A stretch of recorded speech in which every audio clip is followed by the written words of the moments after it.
Explained by the Billy Meier contacts, mysteries, myths, legends, conspiracy theories, historical inaccuracies, and more, compiled by David Chance, revised July 2, 2025. Extraterrestrials, Earth Foreigners Part 4. See also Extraterrestrials, Giza Intelligences Bafath. See also Extraterrestrials, Greys. See also Extraterrestrials, Reptilians. See also Future Earth Humans. See also Gilgamesh. See also Hyperborea, Hyperboreans. See also Ica Stones. See also Longskulls. See also Men in Black. See also Nazca Lines. See also Nokodemion. See also Ptah. See also Quetzalcoatl. See also Rods. See also Starchild Skull. See also Teos Caves Metal Library. See also Tunguska Event 1908. See also UFOs Flying Saucers. Contact Report 536. But you are wearing such interesting new clothes. Is this the latest fashion? No, the clothing does not correspond to a new fashion. It is technologically contingent. This census was not done by Ptah, but by en-GB. So I want to call her so she can tell you the number herself. Well, Florina just speaks into the room with en-GB, and the answer comes. Be greeted. It is good to hear you. I am very happy to hear you. Your voice sounds just as if you were here in the room. You also be greeted. Are you here or not? No, I am not in your workroom, but in my flying apparatus. Man, girl, that was something new to me again. How you just talked into the air and in the same wise en-GB's answer just came out in the room. Do you no longer need any equipment for that? The technology used is not new, but it is not in the form as you know it. We have been using this form of communication for several hundred years, but generally in connection with our activities on other planets only for 22 days, because now the necessary technological requirements are integrated into our clothing. This contains in its material a self-regenerating energy source and serves both as a transmitter and receiver, whereby the conversion of what is to be transmitted and received is constructed so that the human voice as well as sounds are directly manifested in the room in a swinging wave-based manner, according to which you could perceive en-GB's voice as if she were present here in your workroom. And this is now part of your normal equipment? Yes. Do you now know where the name God comes from? Already in the book Psyche, I wrote in 1973/94 that the term comes from a foreign unknown people, because Ask It explained it to me like that.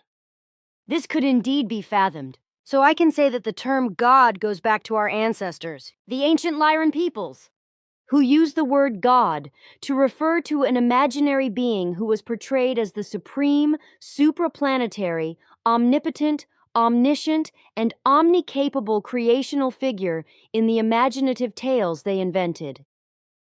And since we too have fairy tales, it has been known since time immemorial that a supraplanetary imaginary entity called God is also represented in these.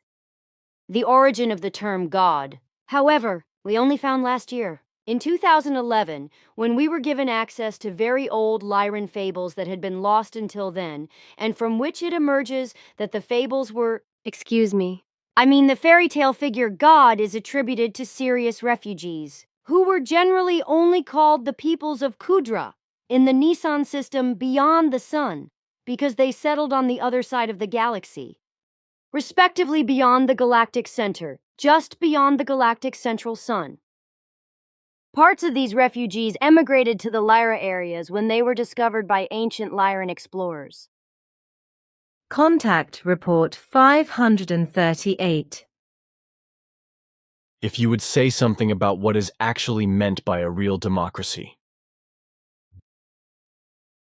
I must make it clear that the whole thing is entirely in line with our Play-Aran understanding of democracy and has nothing to do with the understanding of democracy among the peoples of the world. My statements will only reflect what is planetary in relation to our democracy and how it is handled. My explanations are only intended to clarify the understanding and the state of democracy as it applies to us, Pleiaren. And as an explanation of what we Pleiaren understand by democracy, I will set out the following. It is about 52,000 years ago that true democracy was established among all peoples in our Pleiaren, and with it a lasting peace and extensive freedom, which has also been established since then by prohibiting all undemocratic forms of government and their actions. This also led to the final peace among all peoples, so that since then the Pleiaren have lived in true peace and freedom. The whole thing was based on the recognition that forms of government based on parliaments and parties or on despotism, dictatorship or republics, etc., are contrary to any true democracy and are a fraud against the peoples because they are deceived by untenable promises, propaganda and lies, etc. This is what our forefathers took as their starting point, which has survived to this day and confirms our true form of democracy. That when the peoples have to make their own decisions under their own responsibility, their true and uninfluenced opinions are brought to bear. Forms of government of all kinds, whether halfway good or bad, never represent the peoples, and also do not act and speak in their name, but their actions and speaking are based only on their own plans and wishes, etc. This is what we Pleiaren are deeply aware of, that no form of government of any kind can ever represent the peoples, but only the people's delegations as determined by the peoples. This realization was used by our ancestors to build a true democracy encompassing all peoples. Only a people's delegation for the people is democratic, whereas a representation is a fraud. And it was only through the recognition of this fact by our forefathers that the instrument of democracy could be brought into being, and all the problems which had constantly led to popular discontent, as well as to discord, lack of freedom, and in many cases also to uprisings, revolutions, and war, as well as to immense destruction, could be solved. Thus, all-encompassing people's democracies were created and realized on our worlds, putting an end to all despotic and dictatorial forms of government and rulers, etc., and overall all power was given to the people and implemented by elected leaders. And this has proved its worth. According to the earthly meaning of humankind, for more than 52,000 years, and consequently there have never been any more uprisings, revolutions, popular discontent, or small or large wars since then. Thus, our distant ancestors as a whole have found the final solution to all political problems on all our worlds and have shown all peoples the way out of the path of the dictatorial rulers and governments and into a true democracy based solely on the extensive power of the people, without representatives or deputies. Contact Report 539. So now I want to ask what is actually involved with concentrated feed for cows. But I asked you last year, whereupon you said that you first had to work out exact clarifications in this regard. Have you been able to do this in the meantime? Florina and Njana have taken on this task because they are in constant use for the inspection work on Earth. Contact Report 540. Urmasan means the bearkeeper.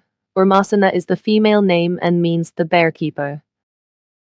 Urasanian means Lord of the Bears. Urasania means Lady of the Bears. Torian is called Lord of Kindness, and Toriana is called Lady of Kindness, while Orden means the Great Wise One, and Ordena of course means the female version, the Great Wise One. If you record it, an article on the computer, then I can retrieve it from there and record it with our technology. Contact Report 541. In principle, we no longer make general forecasts, as I explained to you some time ago. What we are still doing in this respect are only observations based on old forecasts, which, according to our own information, we continue to follow up. This is also the case with regard to fundamentalist Islamic extremism in the world in general, and we are currently observing, for example, on the basis of factors based on earlier forecasts, what is happening in the state of Mali in Africa, where the same Islamic fundamentalist extremist delusion of destruction of world cultural heritage is developing as it was in Afghanistan by the Taliban. And when will this be put into practice? It will happen in less than 4 weeks. So this is as good as a prediction. This is not fair, my friend, because I did not want to give such a prediction. Let it go, dear friend. It might have been really mean of me, but if one does not dare, one does not gain. Besides, you did not break your word, because it was not in your mind to make a prediction.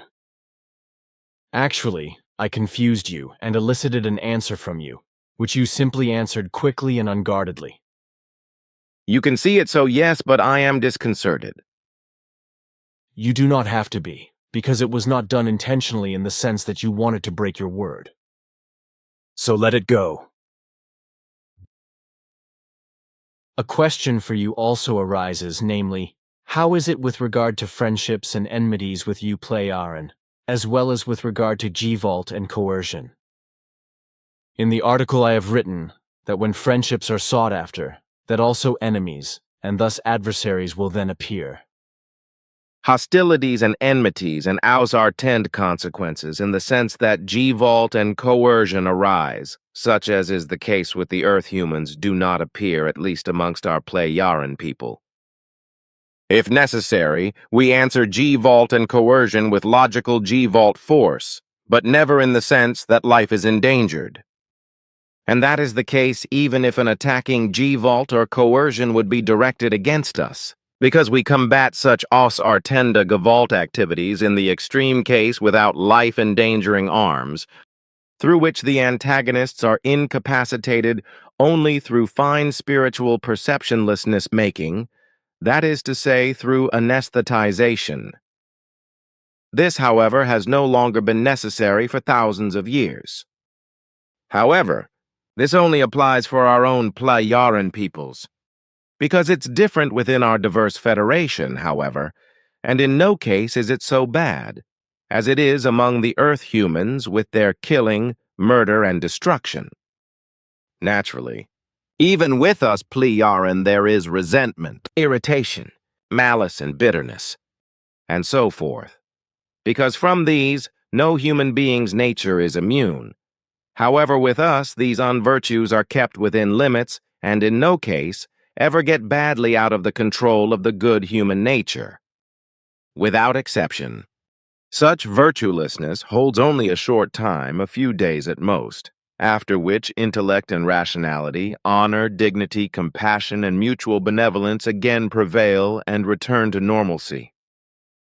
However, hostileness, enmities, and effects of the getting badly out of the control of the good human nature never come to prominence. This finds the reasoning herein because with us, already from early childhood, through an ample education, an ample virtuousness, as well as the logical mastery of thought-feeling-based and emotional impulsations and working them out, is learned from personal discord. This speaks to the fact, therefore, that no enemies or any other similar forms also appear with the winning of friends, because this would contradict our ethics and logic. It is simply maddening that misunderstandings creep in again and again because you do not speak in detailed enough plain language if you are not specifically asked for it.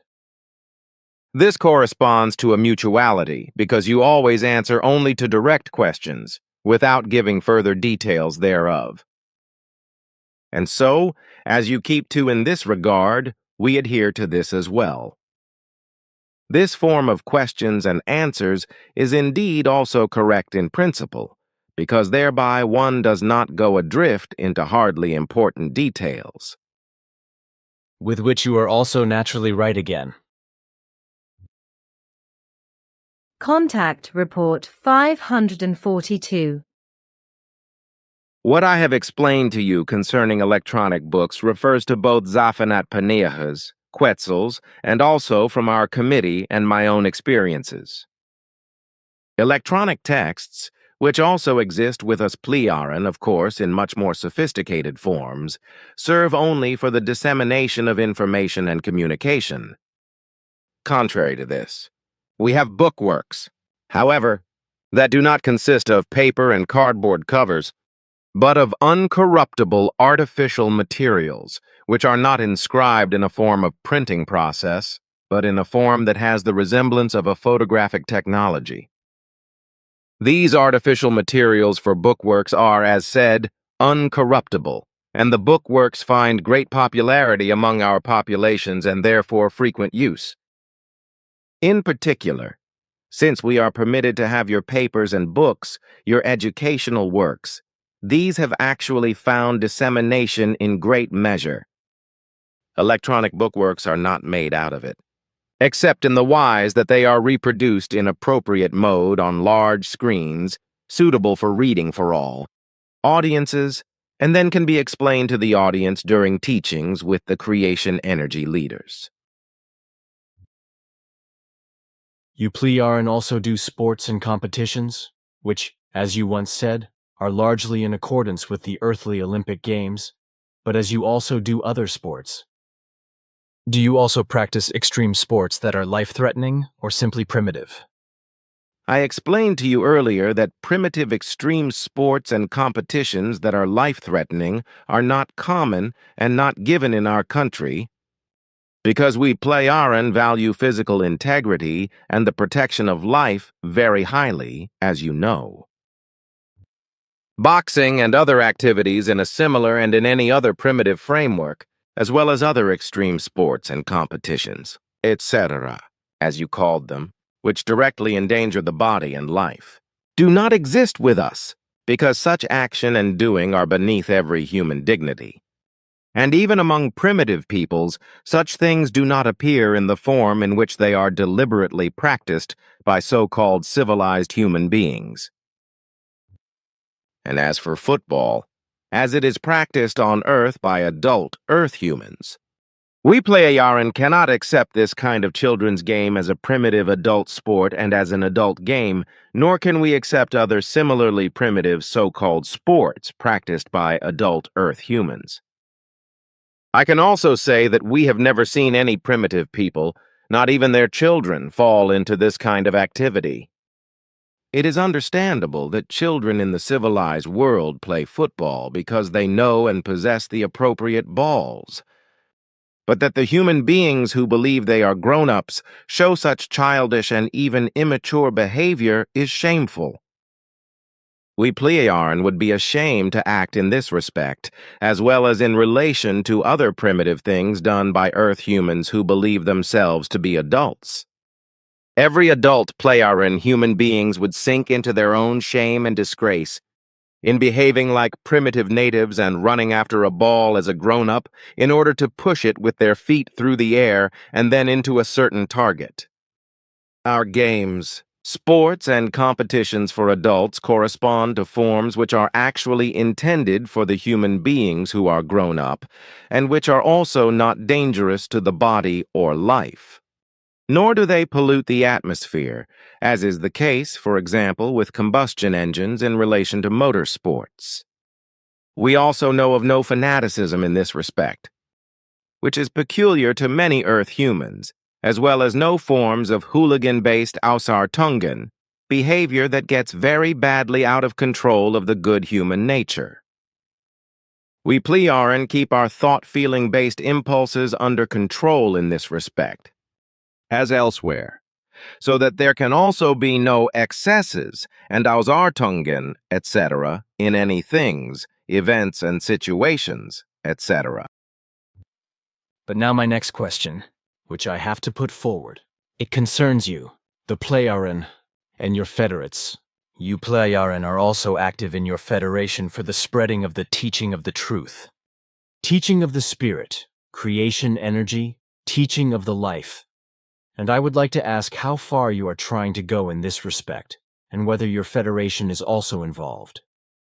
Our Pleioran spiritual creation energy leaders and other sages are active in teaching the lessons of our Pleioran Federation to the peoples, but only as far as is desired, because we too are subject to the missionary condition of not missionizing. And what we do with regard to the peoples of our Federation, their spiritual creation energy leaders and other sages, we also do likewise with regard to foreign peoples of the world, if they have them under their care or if new contacts are established with them. There are also human beings who call themselves proclaimers and prophets of their own accord, namely, when they have knowledge of the doctrine or knowledge of future events. Which is why there is also talk of prophesying and prophethood, because future things are prophesied or spoken as a warning, respectively, as a possibility for the future. In this way, the teaching spreads into all the vastness of the universe. But there must always be a precondition that the teaching is desired. Which is not always the case, because as a rule, even among the peoples of other worlds, traditional beliefs are prescribed, from which the believers can only free themselves with difficulty. The infamous and deceitful as well as infiltrating missionary work, by which the human beings are misled and persuaded to believe, as it is done by the earthly religions and sects, is absolutely forbidden. If the human beings want to turn to teaching, this must be done in their own interest, as well as out of their own decision, and of their own free will, and without infiltrating influence. In small groups, etc., there is always an interest in the teaching of Nokodemion, and therefore it can and may be taught in this respect. After which larger groups of other interested people are formed, when they recognize the changes for the better and good of those who begin to live and act according to the teaching. This is how the teaching spreads.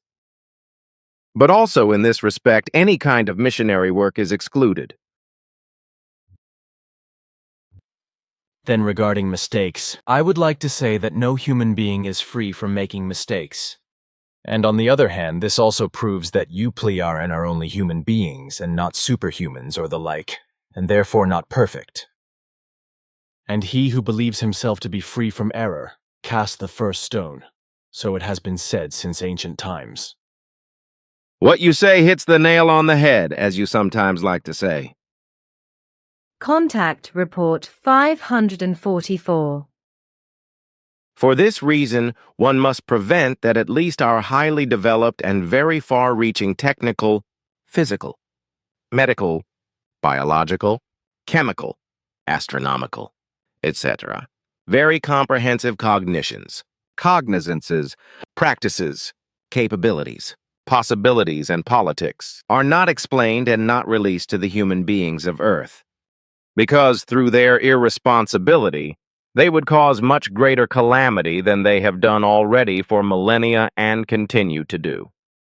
In accordance with our directives, we are not even allowed to describe our advanced and far-reaching medical cognitions and practices, because the cognitions which we own of the medical science would also be irresponsibly and mercilessly abused by the Earth humans. Be it for the purpose of the torture, the espionage, or in the sense that certain imperious ones and others with might would solely use it for their own benefit. This, for example, to extend their lives for many decades and even centuries, and to rule over their peoples as merciless, conscienceless, brutal, and in many respects perverted, greedy for might ones. So our directives prohibit us from revealing our knowledge to such still monstrously barbaric and irresponsible human beings. And unfortunately, not only individual might-greedy ones, but the majority of humankind on Earth have perverted in such a wise that higher knowledge in the mentioned areas must not be imparted to them. The only way of help in general form is therefore that we carry out a certain help regarding the development of the righteousness of humankind on Earth in an impulse-based manner, so that it learns to perceive the creational natural laws and recommendations, to make them its own, and to implement them gradually and progressively.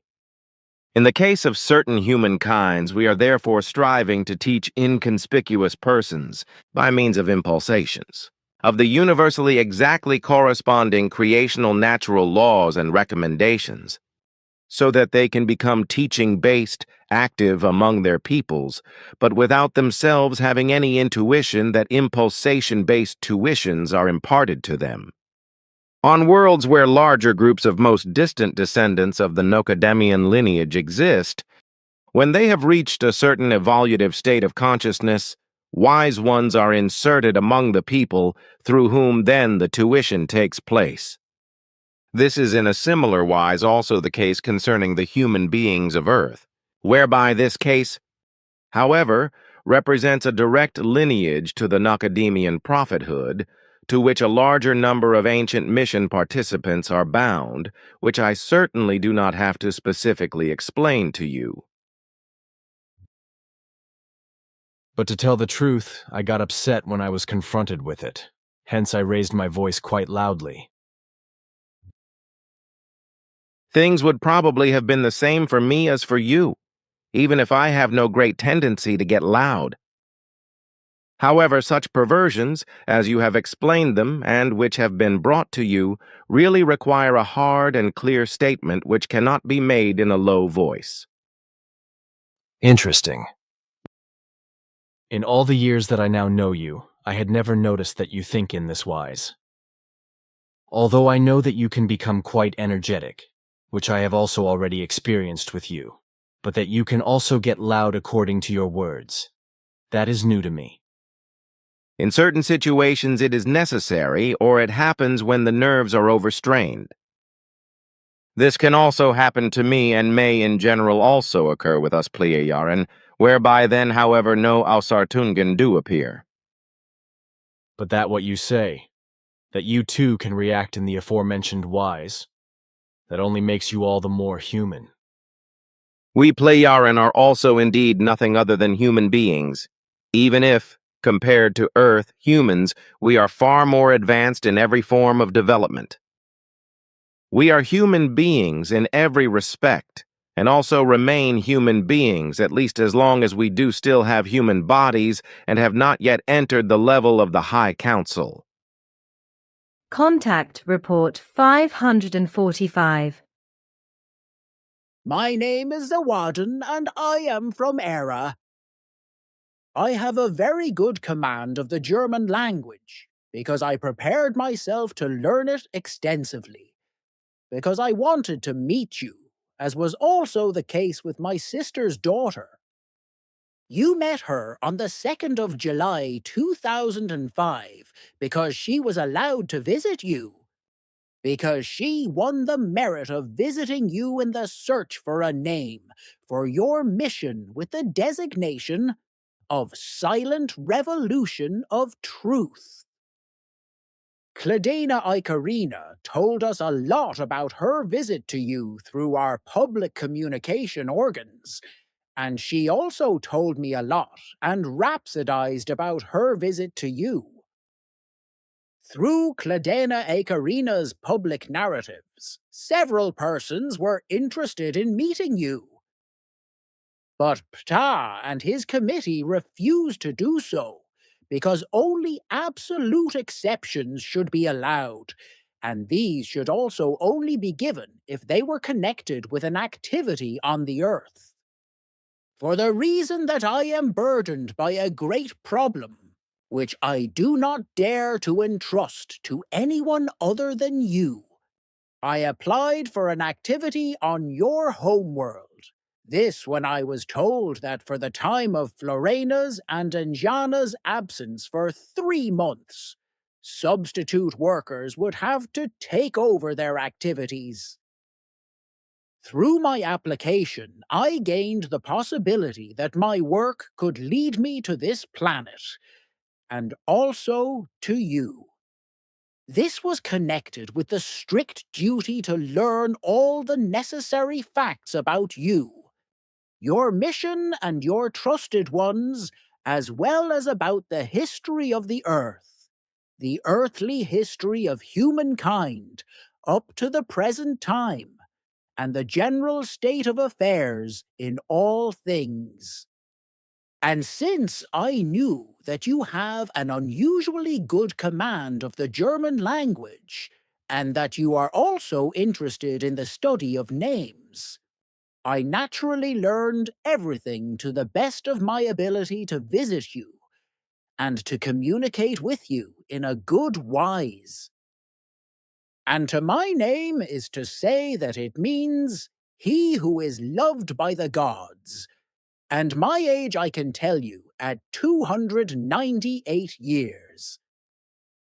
Cladena Icarina likes to call herself just Icarina, and also wants to be called that, which is indeed her desire.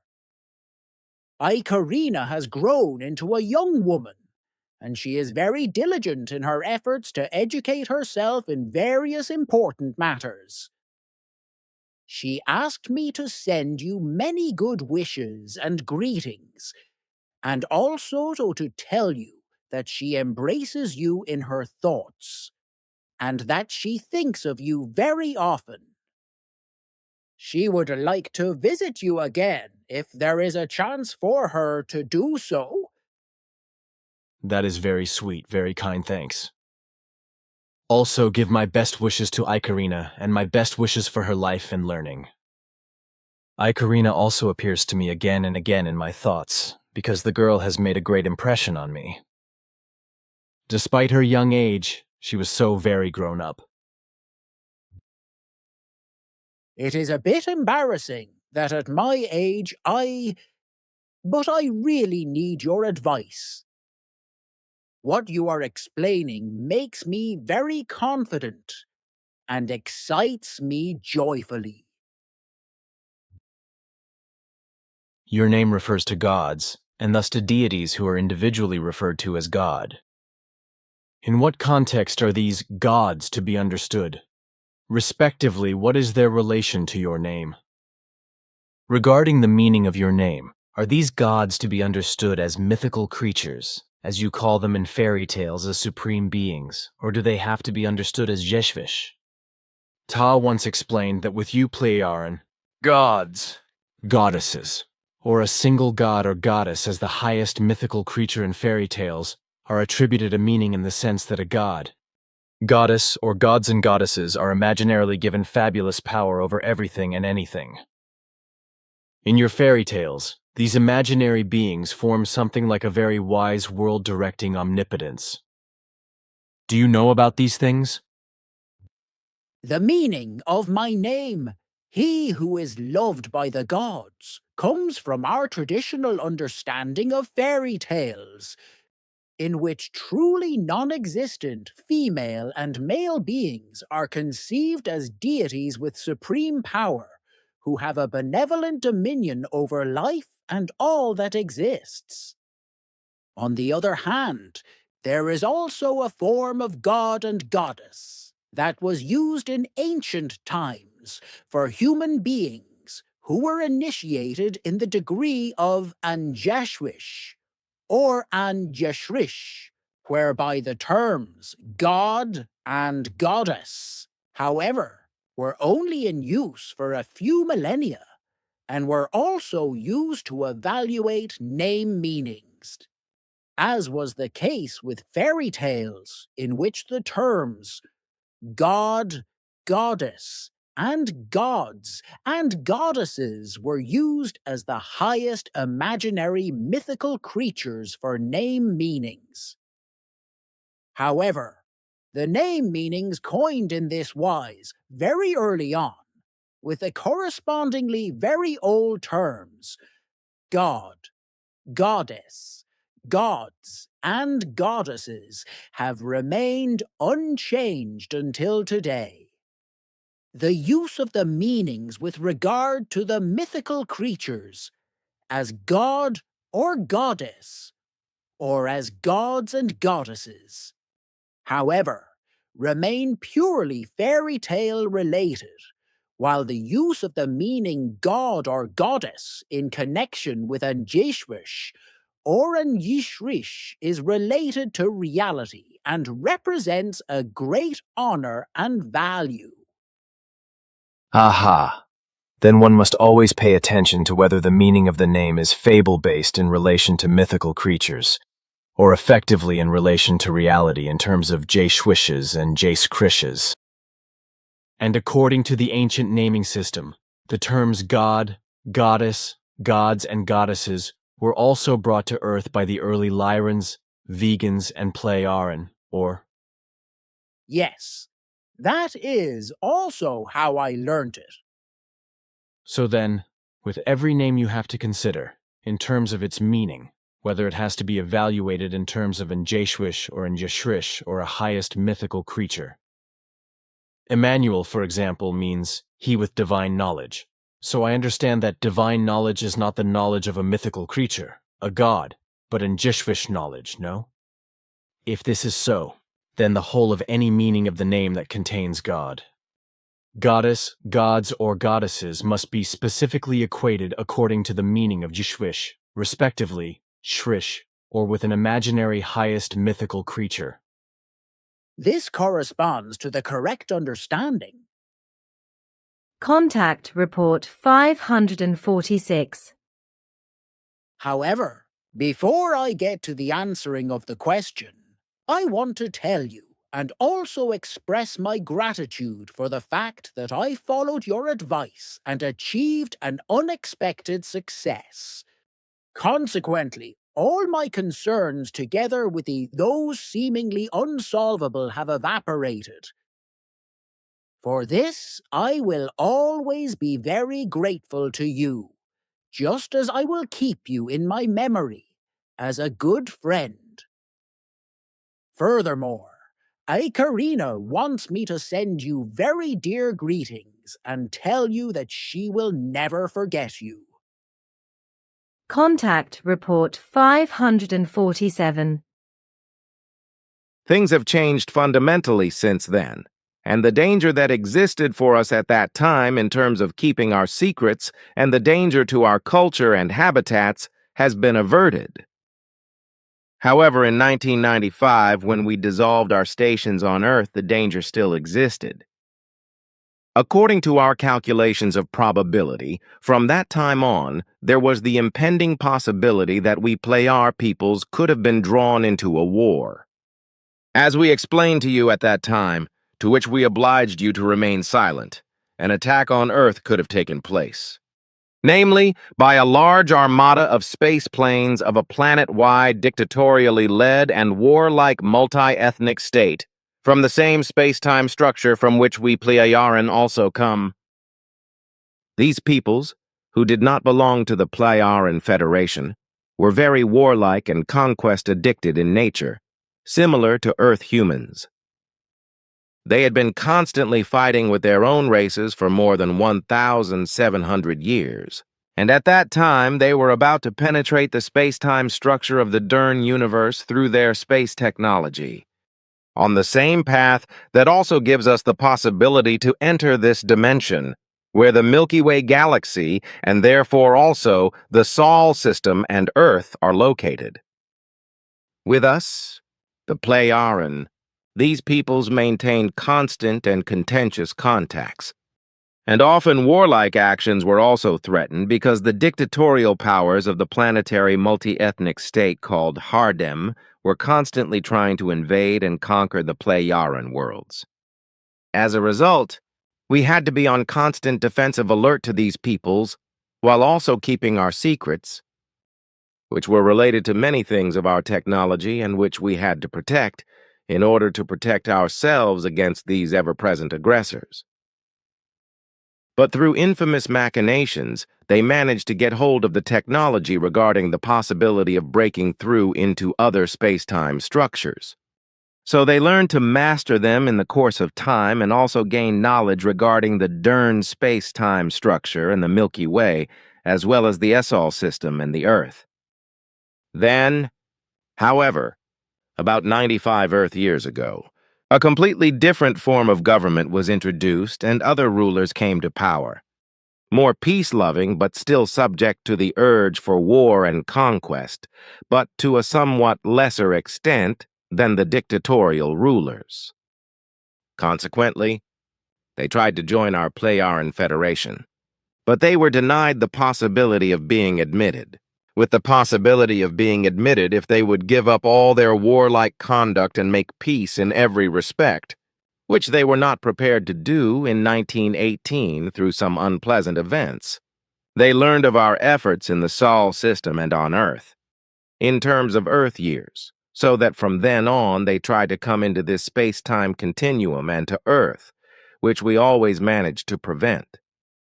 Then, however, from the terrestrial year 1977 on, new technical possibilities arose for the Hardom, which again increased the danger that they could attack Plejaran areas and also advance into the SOL system to Earth. According to our probability calculations, this could have been the case from 1995 on, which is why we Plejaran were advised to stay away from Earth at that time. In order to avoid getting involved in warlike actions with earthly military armies and the Hardom, because our directives prohibit such actions on foreign worlds. So if the Hardom had attacked, we should not have done anything about it. This is also because otherwise there would have been serious conflicts with our Plejaran Federation in the form of a very vicious war with the Hardom on their home world. So the only option was to withdraw from Earth, but we tried, as we had done for many decades, to negotiate with the Hardom and to dissuade them from their craft of war.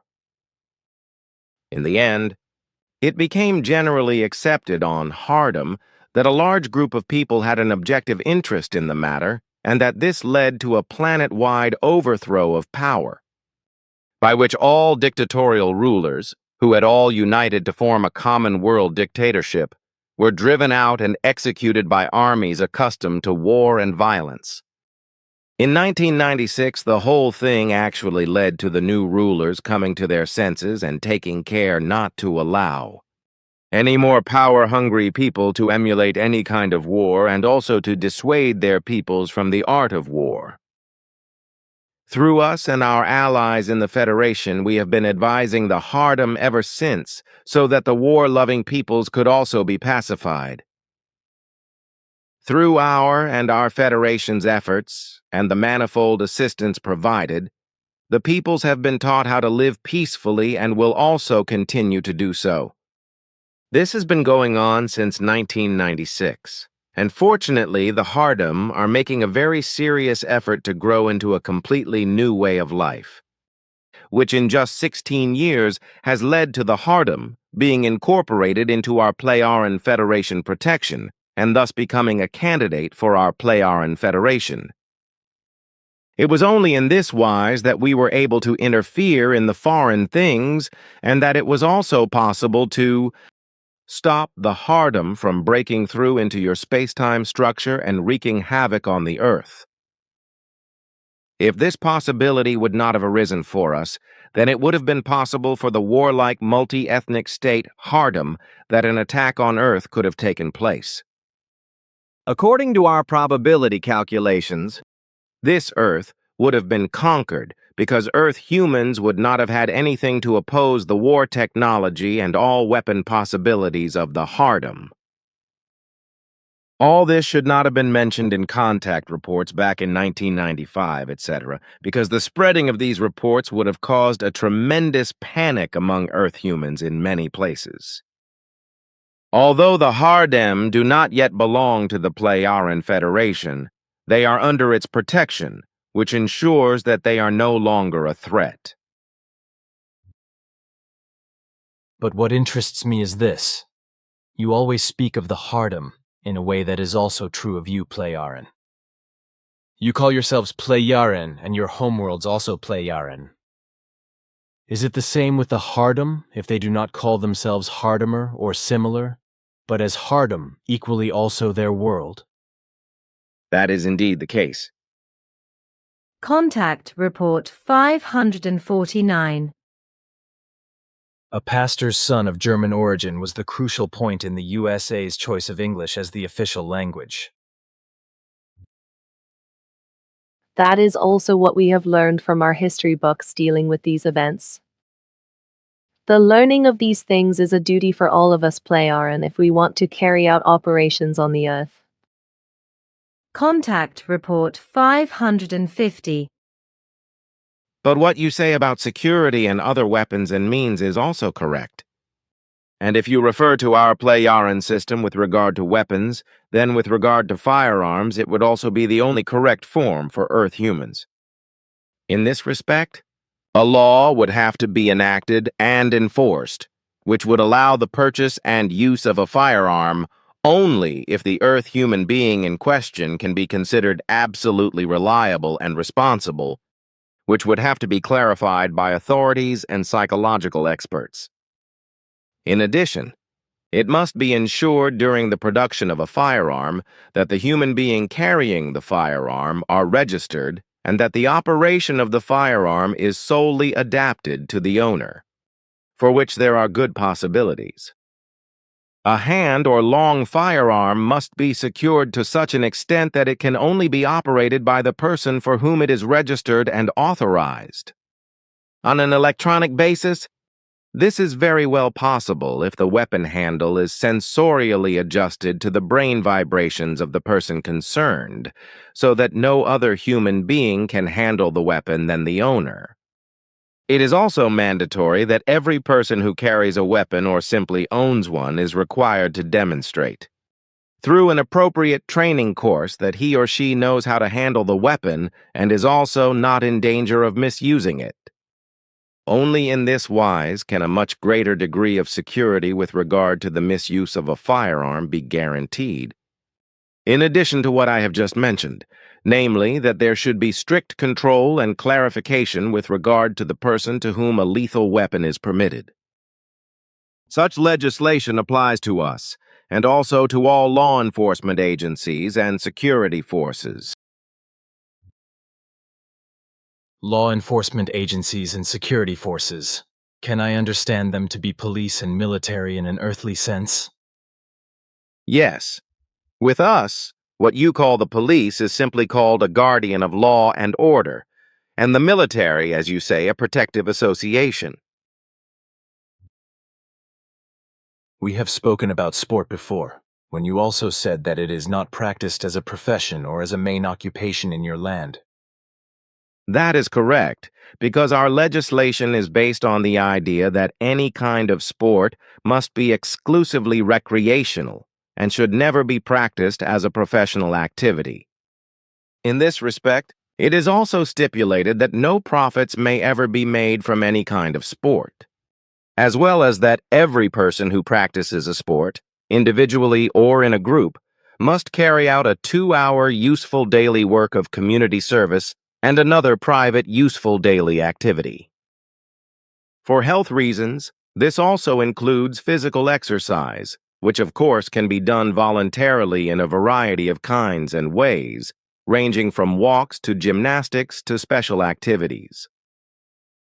Contact Report 551. A note. The following excerpt relates to strange incidents that occurred at the Simyase Silver Star Center. Obviously, the powers unknown to us are able to penetrate or somehow circumvent our established protective swinging waves, which causes us to immediately take up the matter and clarify what has now happened again. The reason that all this could happen again, which has happened as it did in the past, is that the protective shield we put up only reaches down to the ground, so the energies and forces have penetrated under the oscillating shield. We will remedy this immediately, because I have just arranged for the shielding to be spherical, and thus also to be built up underground around the center. This should make further penetration with those energies impossible, as we were able to analyze them, although we have not yet been able to find out where they come from, because no coordinates can be determined as to their origin, since the energies simply manifest themselves at their destination, without it being possible to fathom their starting point. Contact Report 553 a note. These excerpts relate to information given by Ptah regarding blood pressure, sea health and medical information. As a medical doctor, I am also extensively interested in the earthly medical facts, so I am gathering all the information I can get. The internet is the biggest help for me, and I have also found the facts I mentioned to you on the internet. Of course, I did not recite them verbatim in their entirety, but simply reproduced them from my memory just as I remembered them and will continue to remember them. This is also what I said when I declared that these facts were known to Earth humans. So I have reproduced everything in free choice of words from my memory, what I have gained as information from Earth humans' knowledge from the internet. So it was not concealed that this information corresponds to Earth humans' knowledge. And since the facts mentioned are also correct according to our findings and knowledge, I was able to state them with a clear conscience. What I still want to say about the matter is that I have a very good memory, and therefore I can also reproduce what I have read or heard in its arrangement and meaning very well. Although it is not my habit to reproduce verbatim large readings or extensive oral statements, I have no problems with the meaning or the order of these, although I may admit to a few mistakes in this respect. Contact Report 555. But I can make a few things clear according to our annals, which I have studied, because this is my duty in relation to my task concerning the vast history of the earth and its humanity. Contact Report 559. What do you think of my books and writings when you distribute them? Very many of our people have learned the German language and are therefore learning the textbooks and the spiritual textbooks according to your German language, which you so excellently present. For all those who do not know the German language, all your written works have been and will continue to be translated into our intercosmic language, which is spoken by all our peoples without exception. The only exceptions to this are in the area of the Outer Federation, where this language is also very widespread. The intercosmic Kosan and our Iranic language Aran, as well as our Play-Aran language Sarat, are based on our very old original language, which, as you know, is the real origin of the Old German and therefore of the German language of today. All our languages are therefore equated with German in every term and word, so there is no difference in this respect. This means that every term and word in the German language has absolutely the same meaning and value in all our languages. Consequently, there is no difference in this respect. Unfortunately, there are many know-it-alls on Earth who put false information into the world and thereby spread misinformation. Such an action is not possible with us, because there is no such thing as a know-it-all, because all knowledge is only accepted as truth, according to the effective reality and its facts. You forget our lighting, which lets us see everything as if it were daylight. In a way, Quetzalcoatl is, and he seems pretty upset. Indeed he is. Yes, he is even angry, which is why he is also immediately gone. That is to be understood. That also applies to me. Contact Report 560. Florina told me that you were at a committee meeting when she sent you my request. That is correct, and it was just at the right moment when I received her message, because it meant that we could decide over it in the committee straight away. Then, I would like to talk about what Quetzal said and arranged on the 30th of April, because there is something that he told me to say briefly, and that he instructed me to mention at my next meeting with you. During his visit, he was very upset and angry after the inspection, so he was brief and left too abruptly. He apologizes for being so upset by the damage done to the bushes and trees that he could hardly control himself and therefore had great difficulty in remaining objective. He was particularly affected by all this because the care and maintenance of bushes and trees is one of his great passions, which he cultivates with great dedication in his 3 own bush and tree plantations on Era. So, Quetzal explains that bushes and trees must always be thinned out, but never robbed of their main branches and crowns, nor of their important new shoots, as has unfortunately been done in a loveless, disfiguring, and destructive wise.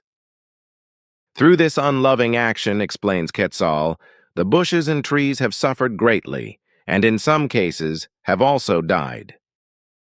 He felt great pain in his thoughts and feelings because of this, which upset, excited, and angered him.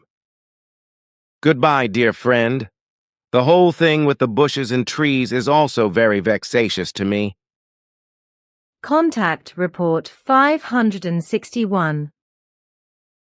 I know the Pleiaren only as honest, open, and absolutely honest human beings, for whom untruths of the smallest form are an abomination and completely incomprehensible. Contact Report 562. The creation and maintenance of order requires provisions, rules, and regulations, as well as laws and recommendations. This is unavoidable and also with us Pleiaren. The difference between us and the Earth humans, however, is that for a very long time our peoples have been obeying the laws and recommendations given to us as well as the rules, regulations, rules and ordinances, etc., and that for a very long time there has been no violation of them, whereas among the Earth humans, in many respects given laws and recommendations as well as ordinances, rules and ordinances, etc., are repeatedly violated. I have been asked why you still come here on the usual route, which takes 7 minutes, when you have had the opportunity with the transmitter gate for quite some time. That is no secret. The fact is that we actually developed the technology years ago to such an extent that we have been using this means of transport for goods ever since. In the early time, however, there was a regrettable loss, because we lost some androids when we transported them through the gate. That was the reason why we, despite first attempts with human beings, which all came off to our satisfaction, had to refrain from these attempts again. When for then indefinable reasons suddenly goods and then also 3 androids disappeared through the transmission gate again. Only after a long time could the real faulty cause be found and eliminated. Since then, however, the transmission gate has only been used for the transport of goods and artificial organic life forms in a test manner.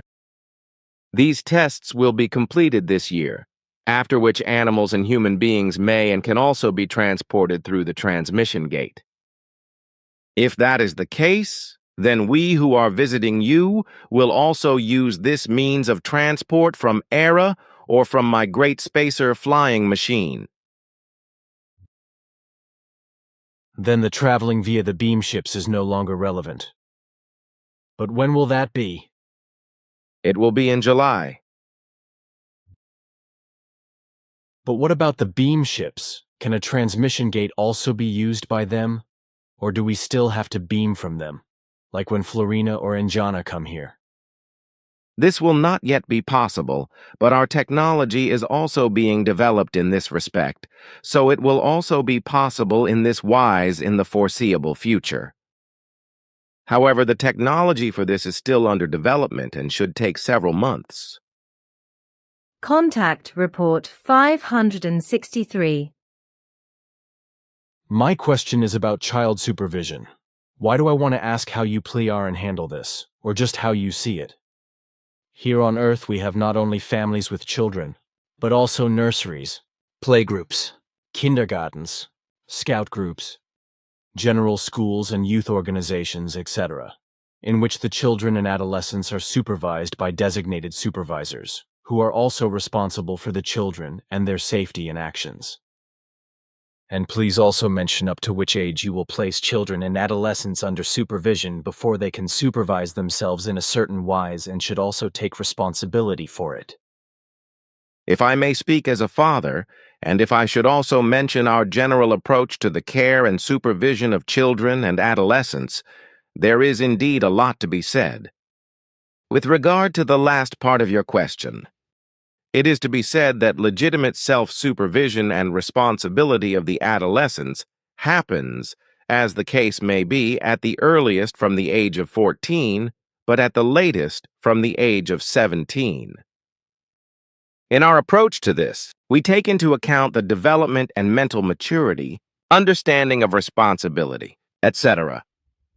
If these factors to be assessed with regard to the performance of self-supervision and the assumption of personal responsibility are found to be satisfactory to a large extent, then, however, note Billy, in the case of the Plejaren, many courses of instruction will still have to be completed up to about the age of 70 with regard to behavior, morality, all aspects of coping with life, learning and observing the given creational natural laws and recommendations, the acquisition of knowledge and various types of training to be completed.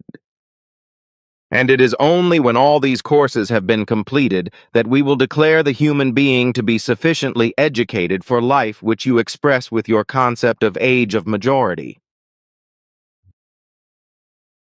Which persons should carry out such supervisory tasks, respectively? How is it done in your society?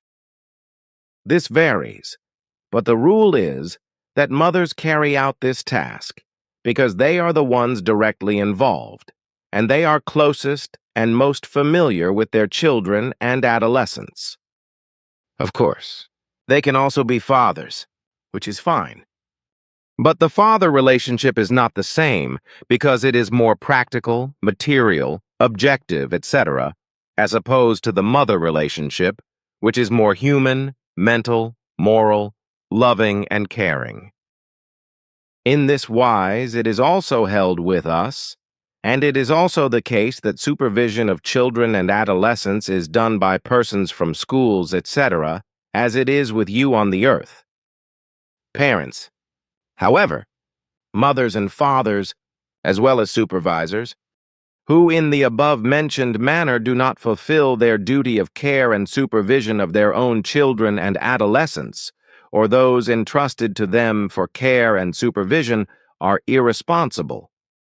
Before couples are allowed to marry or before persons are allowed to carry out such supervisory duties, we conduct training courses and aptitude tests in this respect, which absolutely guarantees that children and adolescents are brought up correctly and also provides them with the necessary security.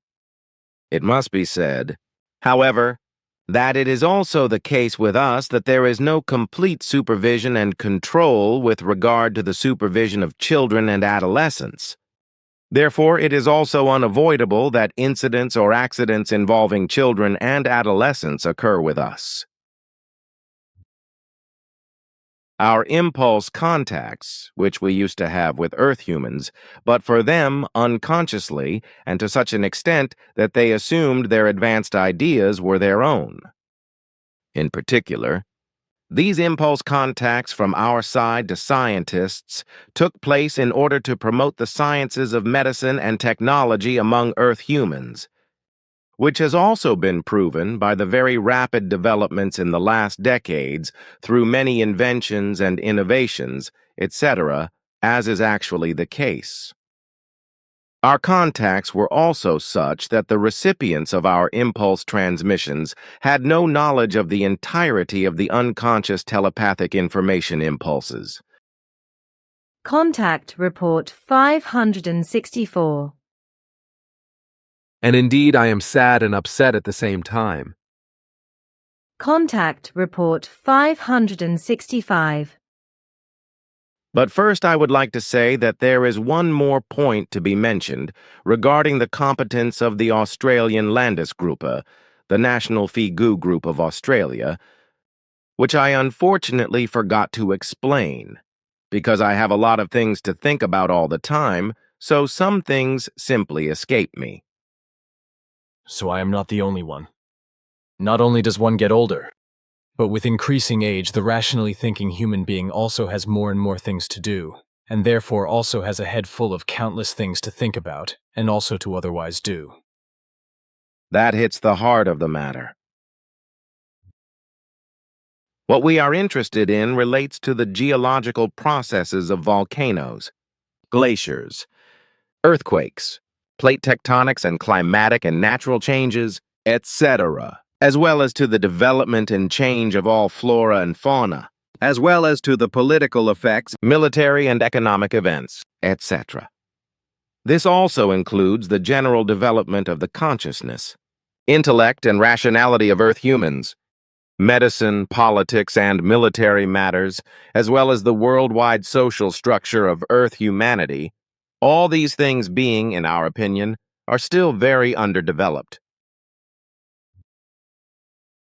And what you just said about establishing contact with Earth humans or even governments, etc., that you are not considering this.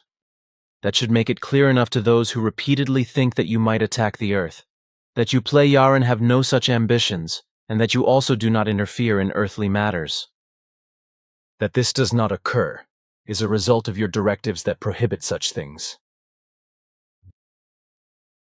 But what about this, that there are so many extraterrestrials walking the Earth and supposedly in and working with the governments, as always claimed by certain people?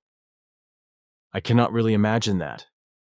If all this is to be accepted as the truth, which has been claimed for decades by alleged contactees, former intelligence officers, government officials, and UFO researchers or other alleged experts in the field, then the Earth would be teeming with aliens, and all governments would be controlled by them. I would question whether those who claim to be former Secret Service agents, government UFO researchers, and officially appointed UFO investigators really belong or have ever belonged to a secret service, an official UFO reconnaissance organization, etc. 60. These doubts are also justified. And it is indeed not the case that the Earth and its governments are infiltrated by extraterrestrials, as we have not been able to make such determinations so far. In political and military as well as scientific terms, such factors could not have remained hidden from our investigations and observations. Contact Report 567. It is unusual for you to come here only about an hour after correction work. And Jana called me, which is why I was otherwise busy for another hour. Sure, I did not really want to know why you were late, but I just wanted to say that it is unusual. There was nothing more to my remark. Little misunderstanding by me. With regard to your interests and activities in association with the Earth and its humanity, you are also in no form interested in interfering in any terrestrial affairs. Your areas of observations and interest on the Earth are mainly scientifically related to the planet's ongoing geological processes, such as the observation of volcanic activity, plate tectonics, earthquakes, the oceans and other waters, the glaciers and the Arctic and Antarctica, the Earth's climate and the changing of fauna and flora. You are further interested in the development of the terrestrial sciences, economics, politics, medicine, and technology, the history of humankind, factors of human health, the meteorological trend, and the military clashes, and so forth. Thereby, your directives clearly and precisely forbid you, in any form, any kind of interference in any terrestrial concerns. Constituting an absolute exception in this regard were the suggestive development impulses which you transmitted to the terrestrial researchers, scientists and engineers, and so forth, in the 19th and 20th centuries, and also even during the first decade of the new century, that is to say, the third millennium, for the general development and for their progress, in order to render assistance to development and progress in every regard. But in order for you to be able to do that, It required a special clause in your directives which allows such suggestive impulse-based assistance when a planetary humanity has reached a certain general stage of development. That is my recollection anyway, as you have explained it to me on various private occasions. Contact Report 568. Answer: Skrill beings have as much to do with mentally disturbed and depressive human beings, in that the Skrill may brutally attack and harass the human beings as a result of a psychic conscious depressive disharmony, which is an absolute rarity and therefore no reason for fear, anxiety, and danger. Skrill beings are beings that switch between their foreign dimension and other dimensions, which is why they are called dimension changers. The term Skrill means ausgeartete, ones who have gotten very badly out of the control of their good human nature. See Figudikt for the root word, Ausartung for the Pleiaren. The Skrill call themselves Skrill, which in their language means dimension changer. Without a doubt, the human beings are human beings, but they are brutal, bestial, and extremely sex-crazed, male and female. The only horror about these other dimensioned beings is that they are completely ausguarded and are able to change from their dimension into other dimensions, where they attack and rape living beings in the other dimensions. But this does not happen very often, so the human beings of other dimensions, such as our dimension, can only clear and pave the way for these Skrill by a special psychic depressive misbehavior. This is to say that these Skrill can only penetrate into other dimensions and work there if other living beings of other dimensions clear the way for them by self-destructively driving their psyche to malfunctions and thus collapsing in a psychically depressive manner. This, however, is so rare that with regard to 1 million psychically depressed human beings, it might just happen to one who can be attacked by a Skrill being. This is all known because some Pleiaren scientists have been able to get in touch with these Skrill and learn about their way of life and all the trappings. Contact Report 569. People keep asking me if you also do martial arts. That is the case, but we practice martial arts to such an extent that very few and harmless injuries of any kind can occur, so everything is harmless. If I compare our sports in this respect with the childish football and ice hockey sports that are practiced on the earth, then our martial arts are directly harmless against them. We also have sports with balls, such as dodgeball, basketball, badminton, and volleyball, in addition to many other sports such as orienteering, gymnastics, and dexterity sports, etc. We also know relatively safe ball games, as well as various others, but they are always such that there is little or no risk of injury. What about extreme sports? This is not usual with us because we do not consciously endanger life. Doing extreme sports is irresponsible and shows very strong forms of adrenaline addiction and pathological overestimation of oneself, combined with foolhardiness, lack of conscience, and irresponsibility towards one's own life, possibly also towards other human beings. Contact Report 571. Your fit of laughter before the correction work also brought me to laughing, dear friend. Contact Report 572. Surrealism is therefore based on something completely imaginary, imagined, illusory, deceptive, and on something strange and utopian, unreal, intangible, and unreal. In my opinion, the whole thing has nothing to do with fantasy. What is your opinion? Surrealism really has nothing to do with fantasy, but with pathologically unreal and imaginative illusory ideas, which in a certain sense show unreal forms of delusional structures. The whole of surrealism thus corresponds to something unreal, confused and erroneously alien to reality, which is a sign that the human being, who is temporarily or permanently addicted to surrealism, lives in a completely abnormal world of thoughts and feelings, which he cannot reconcile with reality and thus behaves towards it in one of the many forms of outsiderhood. This corresponds to a certain pathologically absurd, confused thought behavior which cannot be reconciled with a really healthy combination of real ideas about reality. With regard to the human beings who create surrealistic things, such as so-called works of art, etc., or who are also only temporarily addicted to surrealistic ideas, they are unstable with regard to reality, and therefore, at least in certain moments, openly break through a certain unreal and unworldly reality and unfamiliarity with the world in terms of ideas, thoughts, and imagination. Does that also exist with you? No, this phenomenon is only known to us from Earth. Contact Report 574. Last week, Ava and I came into our offices, and their both computers were on, even though we had turned them off during the night. Could it have been Florina at work?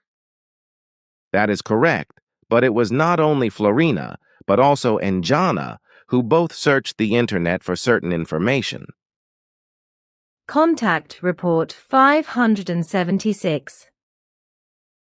It is a great need for me to embrace you and also to express my thanks to you. Your advice and the corresponding explanations you gave me really mean a lot to me and have let me find my decision. On the 2nd of November, during a private conversation, you told me that you had received new techniques from the sonar that might give you better insights into the 4 groups that operate around Earth. That is correct, but I cannot talk about it in detail, because I have to keep silence about the exact activities and processes, as well as the details of the new technology, at least officially. We ourselves have been reluctant for some time now, as a result of disinterest, to investigate the background and existence of the 4 groups. In September of this year, however, something special happened which made it necessary for us to take another look at the 4 groupings, or at one of them in particular. This prompted us to look for technical aids from Asket's friends, the Sonairon, in order to get to the bottom of the particularities we had noticed. As a result, during the last month, with the means made available to us by the sonar people, we have carried out in-depth investigations and have thus obtained important information about those particular aspects of the grouping to which we were particularly interested. As a result of our investigations in this regard, we have been able to clearly establish that the grouping in our interest is not of terrestrial origin, but is in fact Earth foreigners. With the new sonar technology, we were also able to penetrate the materials of their round, triangular and boomerang-like flying apparatuses and use special equipment and devices to get inside their flying apparatuses without them being able to register this. In this way, we gained knowledge of the life forms themselves inside their flying apparatus and also of their technology, which is still inadequate compared with ours. We were also able to take a look at records which provided us with a lot of interesting information. Also in this respect, that it has been impossible up to now for the Earth foreigners to locate or otherwise recognize our Plejaran flying machines. So we have remained unknown to these strangers to this day, which will remain so, because we continue to shield ourselves and do not wish to have contact with them, as our directives also prohibit us from doing as a result of certain serious negative observations we have been able to make about this species. Our linguists were also able to decipher the language and written language of the Earth foreigners in less than 9 days, which also allowed us to gain extensive knowledge. We were also helped in this by tiny recording devices, which we were able to beam into the interior of the foreign flying apparatus, which provided us with a great deal of interesting information and which could also not be registered by the foreigners because their technology in this respect is still extremely deficient. In the end, we were also able to determine the origin of the Earth foreigners, so that we now know where this group is going, or from where it came to Earth and continues to come here. I am not allowed to say more about this. We also know from our investigations and studies that these Earth foreigners are not able to penetrate our space-time structure. Contact Report 578. And what you say concerning your shielding from view and detection, I know, of course, but I did not know that it is permanently present. How does it stand when you visit me in my workspace? Also to say is that in Mahrauli in India, the human beings there had always seen Asket when she visited me at Ashoka Ashram. The protective device is also active in your workspace. Therefore, if you were observed, only you could be seen, as well as only you are able to see us and to touch us. With Asket, it was a different case, because when she came into the Ashoka Ashram, a bell-shaped protective umbrella was over it, which made it impossible for any viewing or detection from the outside. And with the consent of Asket, you could make pictures of her beam ship. Then this was also only a viewing channel open to you, and indeed likewise, when you had photographed the flying apparatuses of Simya, Se, and Quetzal with your camera. And that I told you nothing. That had a reason. Gladly I would have spoken to you about it, but I was bound to our directives, which do not allow some information to be passed on. Our committee was probably informed about the whole thing. However, the accountability rests with the entire creation energy leadership, which on the one hand was naturally also informed, and on the other hand is collectively responsible for the directives and their compilation and compliance. Since now, as a result of our newly won findings, a new state of affairs has been revealed, which clearly states that no danger exists for us Ptah and for the entire Federation through the workings of the Earth strangers on the Earth.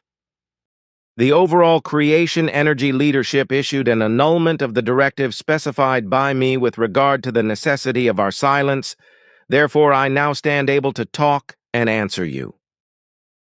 Contact Report 579. On the other hand, I would like to tell you what has happened as a result of your advice to me, which I am very pleased about. Your advice was correct to a large extent, and for this I feel compelled to come straight to you to thank you. And that left me no peace, which is why I am also here now and want to discuss with you privately about the same thing. Contact Report 581. Today, for a start, I am here to tell you what Quetzal, I, and our committee have decided in the matter of the agenda, but also to express Icarina's thanks and to show you here what she has spoken into this device for you. Ah, there is her picture, too. Her words touch me. Please convey my heartfelt thanks to Icarina. You can do that yourself because I can use this device to... Oh, of course. Contact Report 582. Something which I would like to know regarding how you yourselves handle events when a death occurs, and at the same time as a celebration. At the same time, I want to ask, how do you handle it when a friendship of a person very close to you is laid to the last rest? But at the same time, a celebration is also pending. For example, a marriage or engagement in one's own family, such as of one's own children, as well as the relatives. What do you Pleiaren consider as an overriding obligation, an engagement or marriage, or the last honors acknowledgments with regard to the deceased person who is laid to rest? What you call the overriding obligation is understood and practiced by us in such a manner that, first and foremost, the last honor and tribute is paid to a deceased person at his or her burial, as you so perceptively put it.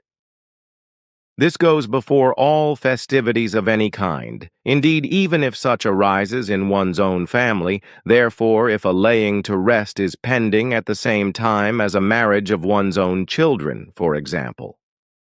If the parents or one parent stand in a close, honest friendship connection with a human being and he or she dies, then it must be implicit that the last honors acknowledgments and appreciation stands as first duty and priority with the laying to rest. whereas the festivity of a marriage will be left out of the attention, even of one's own children and relatives. We are not acquainted with a betrothal celebration, as you maintain such, because with us such an action goes forth without celebration. Because when two human beings provisionally join together for a communality of living in order to later unite in an open or closed bond, then that is done in a simple wise. Our mentality, as well as customs and traditions, necessitate that without exception, everything is handled as I have explained, and indeed this applies for all our Aryan peoples. A different mode of action must not and cannot be. As in every case when a laying to rest is pending, the last offering of honors and appreciation is presented for a human being who was near or closely connected in honest friendship. Therefore, in such a situation, to participate in a marriage celebration will never be taken into consideration. Indeed, even if such takes place in one's own family, that is to say, with one's own descendants. Because the last honors, expressions, and appreciation for the deceased human being, with whom one stood in honest, close, and good friendship, is an unconditional duty. If this is not fulfilled, then this corresponds to a lack of decency and dishonorableness beyond compare. Also, 2 days ago, I had searched around in the memory banks of Nokodemion, and indeed also found evidence of this mode of conduct. Hence, even at very early times were things handled in such a manner. If I precisely consider that which you have said and what Bafath suggested to me, then about this I can also understand that a final honor and appreciation of a deceased human being is, therefore, much more important than a wedding celebration, because the honoring and appreciation of the deceased human being can only be given so long as he or she, respectively, the body is not yet buried, and therefore his or her fluidal swinging waves are still present and perceptible in some wise or other. This, whereas for having the wedding, also therefore one's own family members, like children but also relatives. The life is still to come, and these therefore can still be shown honor and appreciation for a long time. As you understand this, we also understand this. Then I now have a question which refers to your countries and peoples. With yourselves, how do you handle matters with regard to the mixing of peoples? As with us for years, worldwide this comes about through asylum seekers, displaced people and economic refugees, as well as criminals and so forth, from many countries. Our people all live in a democracy of the freedom and of the peace, so therefore no comparison can be drawn to what is happening on the earth. Furthermore, it must be said that our system knows a world government, which demands general democratic forms by all countries and peoples, as well as that of absolute peace and freedom for the people and the individual human must prevail, and that therefore no war or other hostile acts may take place one against the other. Furthermore, an absolutely free circulation of goods and persons on the whole of Era is given, wherein regarding this extreme care is taken that no flora or fauna seeds or even plants, as well as any fauna forms of life, are transported from one region to another, as unfortunately the opposite is the case on the earth through the stupid and irrational globalization, by which originates much damage, and wherethrough all sorts of coming calamities are yet to be wrought. So there is no border customs for persons and wares with us on Era, and every human being can freely go anywhere to wherever he or she wants, without being controlled by officials and so on. Now, even though everything is free and open, every country's territory has its own territorial boundaries, which are respected in complete uniformity by all peoples and not violated. Each country and nation governs itself in spite of the world government, and indeed independently according to their own customs and traditions, wherein no regulations of the global governance are given, because this is only authorized to ensure that our world system of values is preserved with regard to peace and freedom and for the legislation of the planet, as also with regard to the dealings with the governments and peoples of other planets. Regarding the regular and special legislations for all the necessities of everyday life and of the life, this is nationwide and peoples-wide internationally, uniform throughout and directed to absolute humanity, justice and equality for all human beings. So therefore only a single identical legislation and applicable law is laid down worldwide and is valid for all human beings. So, laws and ordinances cannot be bent. And as for the intermingling between our peoples, it must be said that such occurs only in rare cases, in the wise when members of different peoples enter into bonds with one another, which, however, is actually extremely rare. The rule is that the individual peoples and the prevalent ethnic groups in these dwell amongst themselves and therefore neither mix nor change their customs and traditions through other cultural influences. This helps that each ethnic group's own system of health and all their characteristics are preserved, which contributes to the fact that diseases no longer appear, or even if, then only very rarely.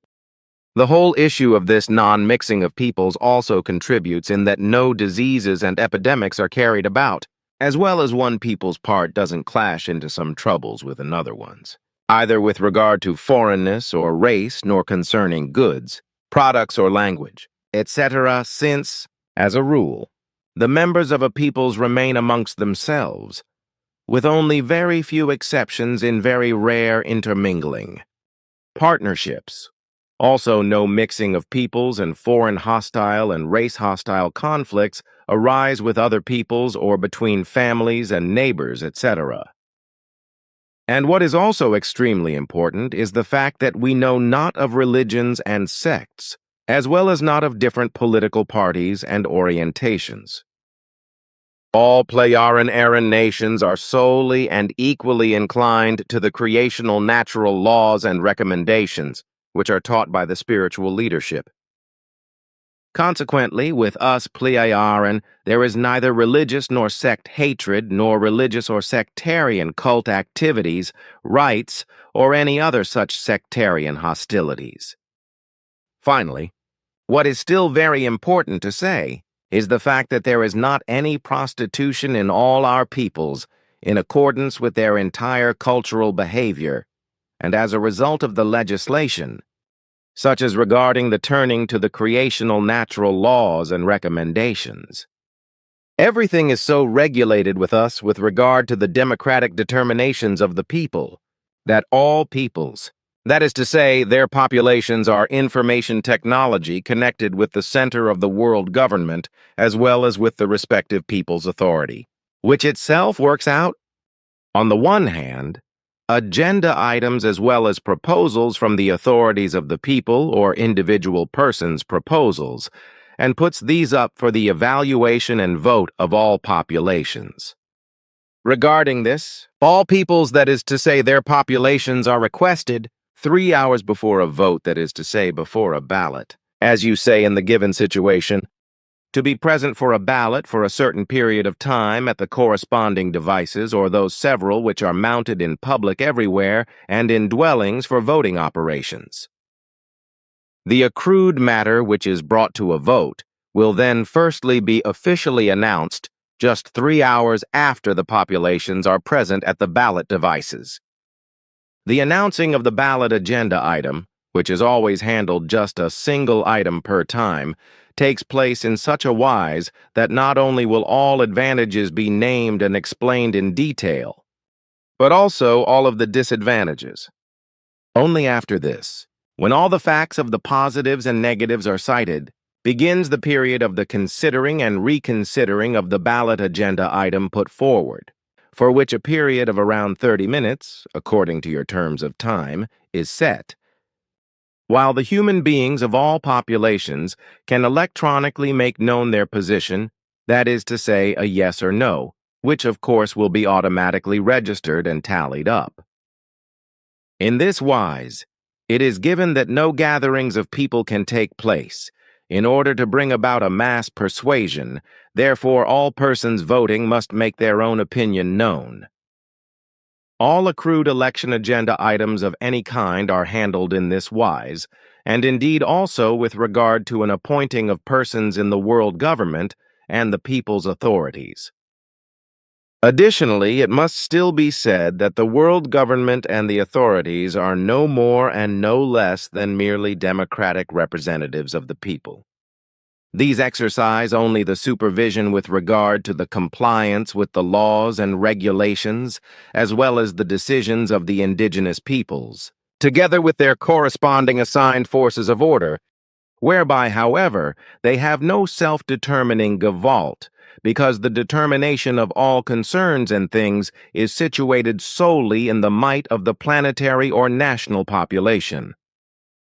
The world government and the people's authorities must therefore never act otherwise, as this is determined by the planetary or national population. Then the whole thing is based on a kind of internet? How does it stand, however, when crises and emergencies arise that require a quick decision and a prompt action? According to your understanding, you can call the whole thing as such. And when a crisis or an emergency arises, which then requires a quick decision and a prompt action, then the whole planetary population, or each relevant population of the people, is called to the voting machines. Namely in the form of a general mobilization alarm call, where only 1 hour's time will be given for that to become active. Then every person has the right to duly raise comments, which are heard and discussed, from which ultimately a logical decision must come forth, which is then put to the vote. However, such situations are more than extremely rare. Consequently, a last such mobilization dates back 2 decades. However, if such a case of a mobilization occurs, then that can perhaps take a long time until something is well regulated? Such can actually take up much time, whereby, however, crises and emergencies are extremely rare, as I said a little while ago. And who leads and then directs the whole thing in such situations? And generally, what is the nature of such crises and emergency situations? When it comes to planetary matters, they are carried out and handled by the spiritual leadership familiar with the matter and in collaboration with the world government and the world's population. When it just concerns matters pertaining to a country, then the authorities of the peoples concerned and the corresponding populations are needed.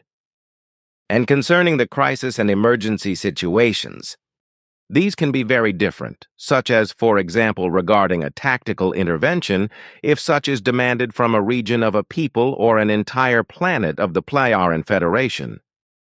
Even extensive relief operations in one or more peoples, or even a whole planet of the Federation may be possible, such as in the case of threatening dangers from outer space or with natural disasters, and so on. Then with regard to era, actually there are seen more external, that is to say, extraplanetary situations, than just those that apply to era and its population? This is the case. Yes, because on Era we have reported, for as long as anyone can remember, no more crises and emergency situations, neither with regard to natural events nor with respect to the population. How nice if that would also be the case on the Earth. But if I gather correctly from your words, then at the very least not everyone in the Playaran Federation stands in such a high level of development as you Playaran, or am I wrong here? Is there in the Federation perhaps still peoples who are somehow unpeaceful and make trouble? You are not wrong, because although we Playaran are making great efforts, Federation-wide, to keep everything in a peaceful form, various Federation peoples are still deplorably devoted to unpeacefulness, and thus also armed confrontations, which sometimes requires, yet only rarely, however, our intervention. However, any intervention on our part must firstly be approved by a consent of the total population of the Playaran, wherein the pros and cons will extensively be discussed and weighed out, as our democratic vote formulas demand this. The reconnaissance work regarding this is carried out by specialized spiritual guides and law enforcement forces, which also have the corresponding forward-looking capabilities in order to predict what will result as effects from the causes which are taken. And how about it? When lots of folks come forward for a word, is there not a mess? And when I think that the entire world population gets in on the act, then Much attention is taken to ensure that order prevails, and therefore no Ausartungen comes forth. Therefore, in each case it is carefully handled and spoken, whereby no excessive chatter arises, and the individuals who have something to say will not be interrupted if their objections and contributions are pertinent and correspond to the rationality. Thereby, the rule applies that only short and concise objections, clarifications, and suggestions, as well as the listing of possibilities and necessary actions and so forth, will be made. Those fond of speaking, who want to run the speech marathons, there are indeed those, unfortunately, but every such word barrage is interrupted, and the word is passed on to the next person who has something to bring forward. The fact that several people talk together, this is not permitted. Therefore, regarding this, there is no mayhem. Therefore, it may well take several hours or 2 or more days under certain circumstances before a promising rational solution comes about and to a vote, which is useful and gives enough consideration to the crisis at hand or the emergency problem. with us one says long speech, short sense. Unfortunately, with the running of long speeches without actually saying something substantial, this is also the case with us on the earth in politics. This is also expressed in our group every now and then, because similarly, not everything is perfect with us. Some humans just like to hear themselves talk. But it is gratifying to hear that this problem occurs not only with some of our group members, as well as with the politicians and people of our earthly peoples, but in your population as well. If I now understand correctly, then it is with you in such discussions of voting. Commitment and action, since around such it is indeed my opinion, therefore no joyful chattering, but given the opportunity, only reasonable words, statements, action requirements, and modes of behavior. That is so. Each speech marathon will be stopped, and any problems at hand of any kind must be quickly, well, and efficiently handled and supplied a solution. Therefore, nothing should be pushed onto the back burner, as you tend to say at times. In addition, it is correct what you say, that long speeches often yield little or no sense at all, but lead only to endless and fruitless discussions, which causes much more unclearness than clearnesses and valueful decisions because no effective solutions can be found. Good and proper decisions come about only through summarial, concise, and thus unambiguous and clear, as well as through the rationality carrying words. That is also my opinion. If I have understood correctly, then one could understand the whole of your democracy similarly to a democratic rural community, as we still have this in Switzerland in the cantons of Glarus and Appenzell, whereby beforehand, regarding the election process, no propaganda, that is to say advertising for a matter may be made, as this is however the case elsewhere than the mentioned rural communities in Switzerland. So that with you no mass persuasion can take place, as also no gathering of people can take place as you had said, being that the election agenda is called only a short time before the elections open. And since the time for the election is only 30 minutes, and so each person is practically situated only by themselves and with their own opinion, no nationwide and partisan election propaganda can take place.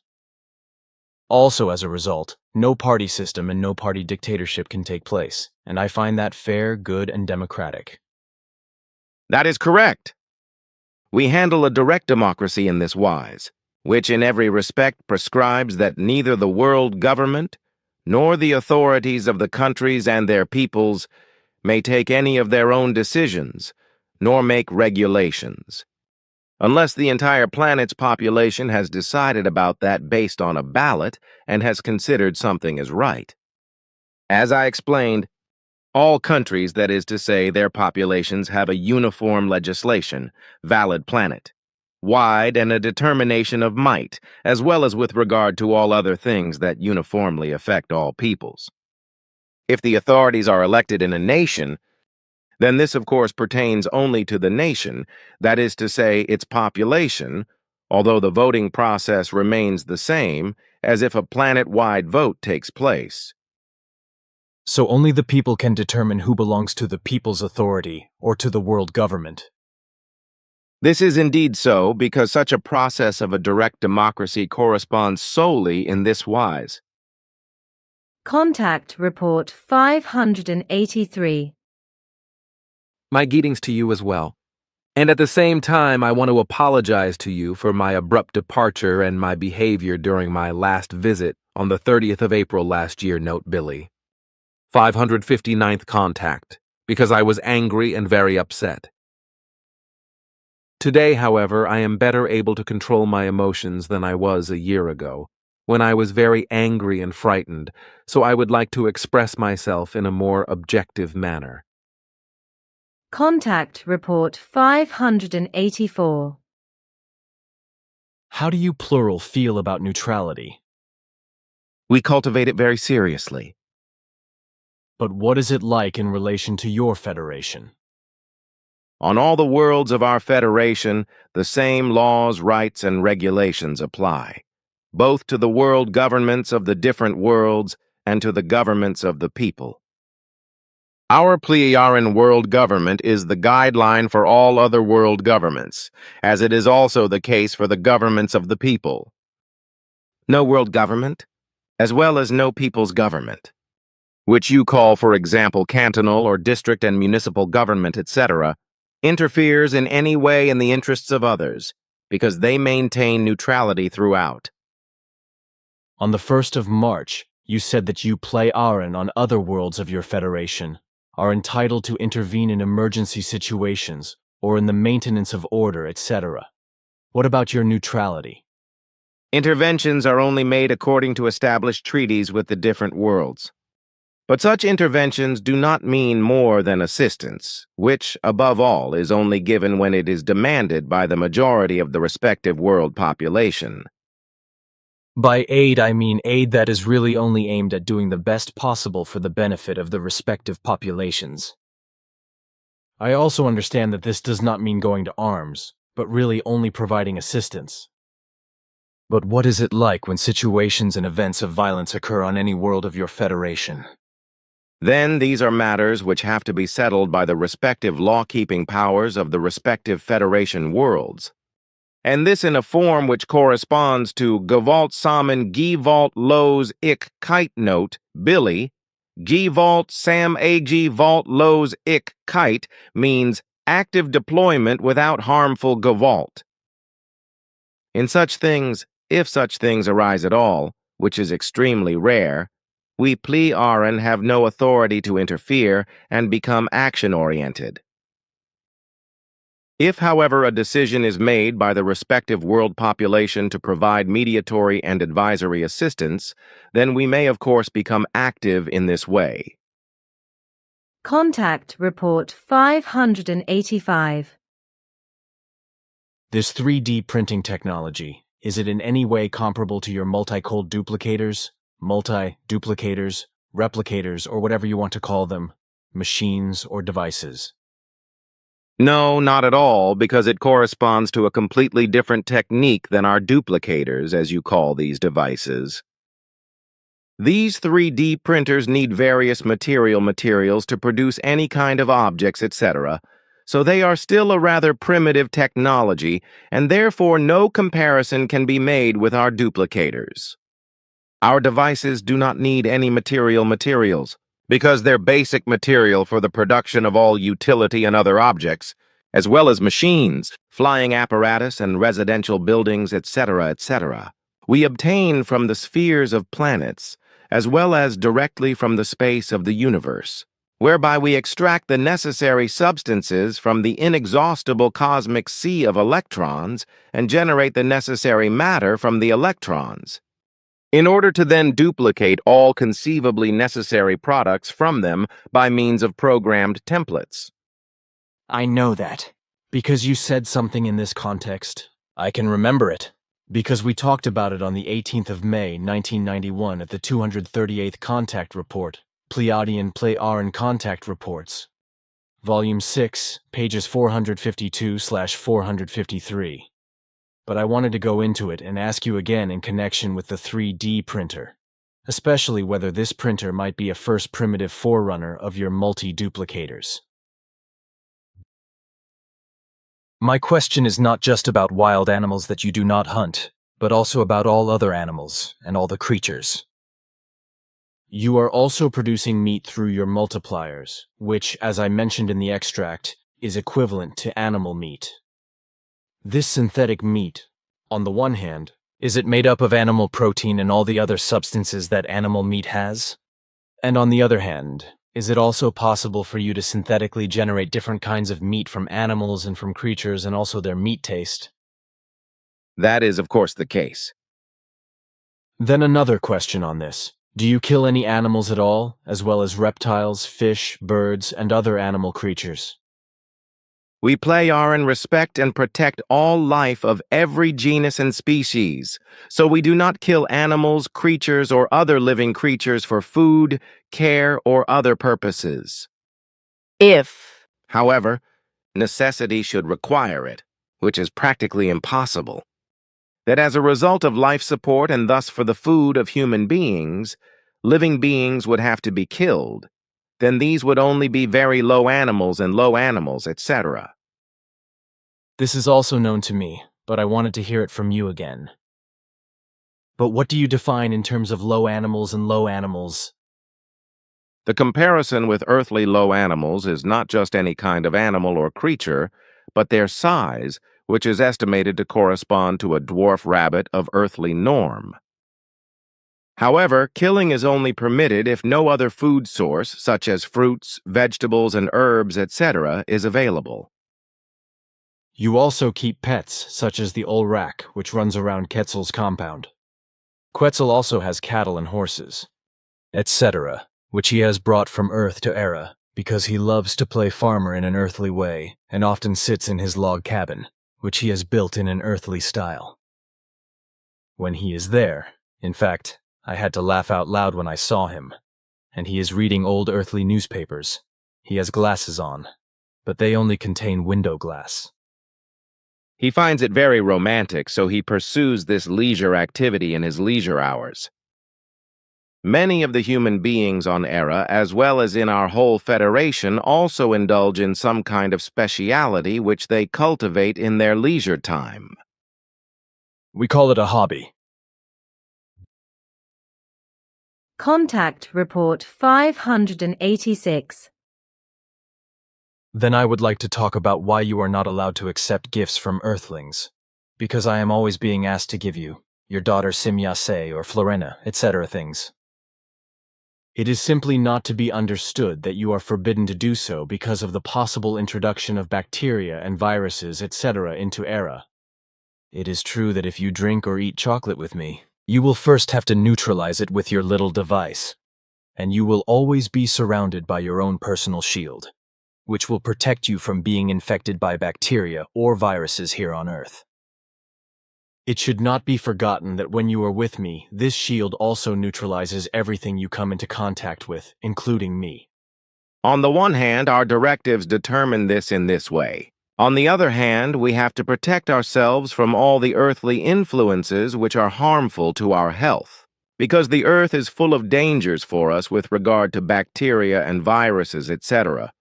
So we must be extremely careful not to come into contact with any germs that are harmful to our health or in any other way, so as not to endanger our own health on the one hand, but also to ensure that we do not introduce dangerous germs into our flying apparatus or onto Era and other of our worlds. But how is it that you used to bring all kinds of things from Earth to Era? This required special permissions, whereby the things, as you call them, had to remain in quarantine for several months in specially equipped flying apparatus, where all objects, but also animals and creatures, etc., were neutralized with regard to dangerous and harmful bacteria and viruses, as well as vermin, etc. You could also do that today, couldn't you? We could, but our directives prohibit it.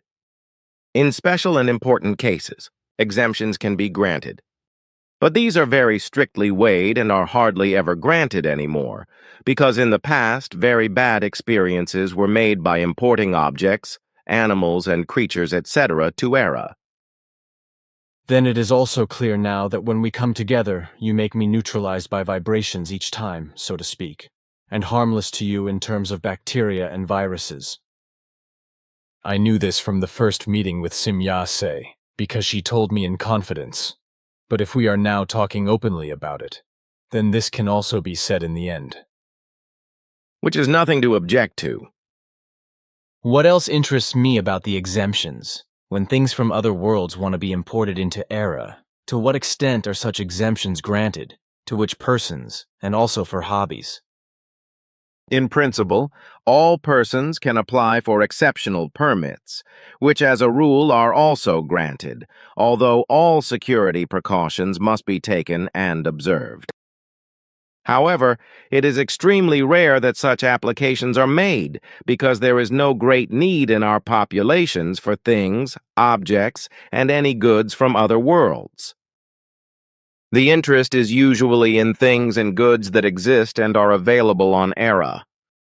If there is a need for goods which come from other worlds, and which are of Era-planetary or Era-volcanic necessity, then these goods will be imported under the same security conditions as those which also apply to the extremely rare imports which are applied for by private individuals with exceptional permission.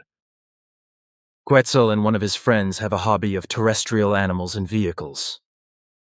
Are there others who have similar hobbies? This is not the case as far as I know because such incidents are registered by the world government, and no other person with the same hobby passions is mentioned in our records.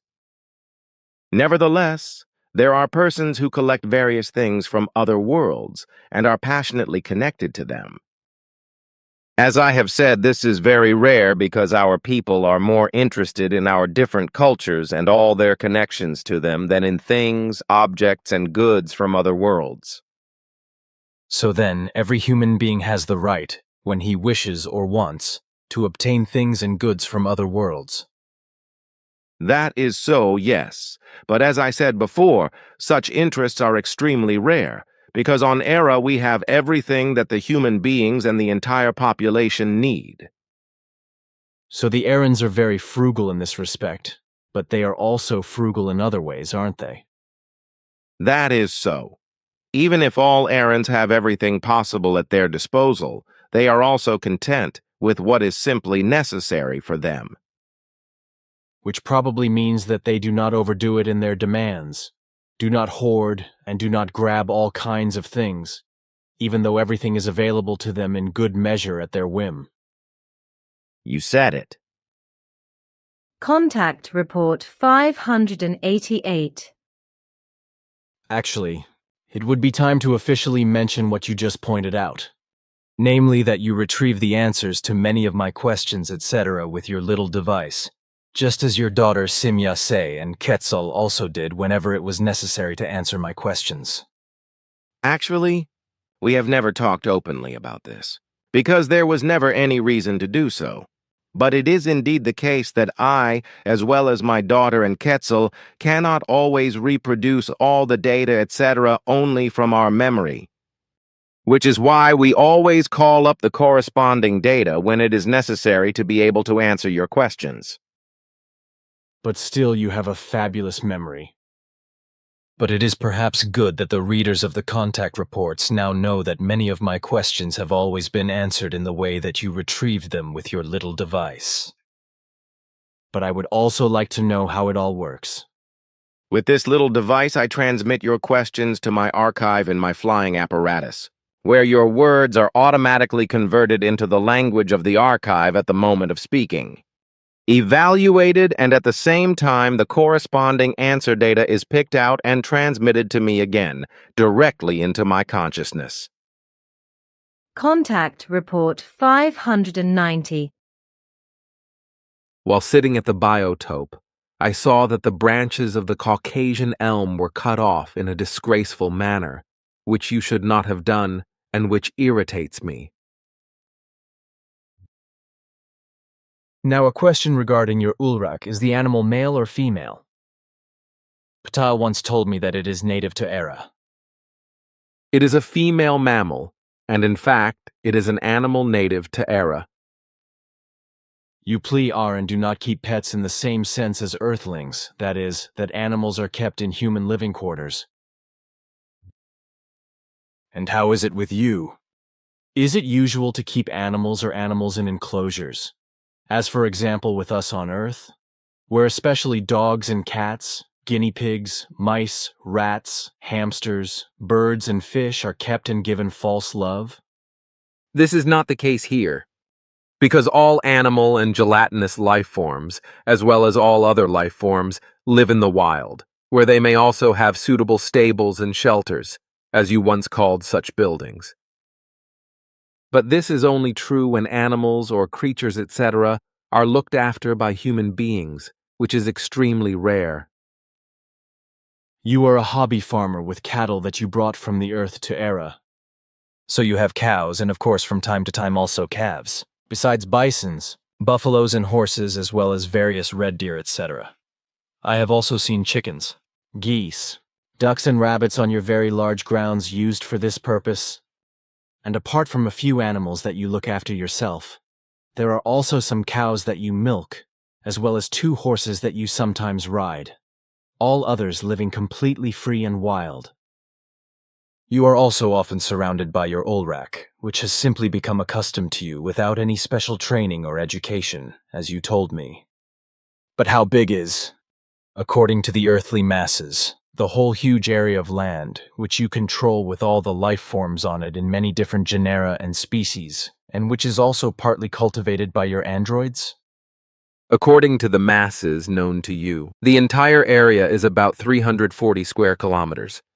But my personal property per family is only 1 hectare, while the rest of the land belongs to the general public, but is made available to me for the purpose of keeping animals and other forms of life. Some settled life forms originate from Era itself, others from the Earth or from other worlds unknown to you. The whole area of the country is open and freely accessible to all persons from all over Era, who are able to enjoy themselves in terms of their interests and through observations of the animals, birds, reptiles, amphibians, fish and other living creatures, as well as the diverse plants. Flowers, blossoms, trees, bushes, and shrubs, etc. My large area of land in this respect is known all over Era and corresponds to what you on Earth would call a national park. As you told me once before, none of the animals and creatures, etc. are killed, nor are they used for food or in any other way. And you also said that hunting is not allowed either. That is of correctness.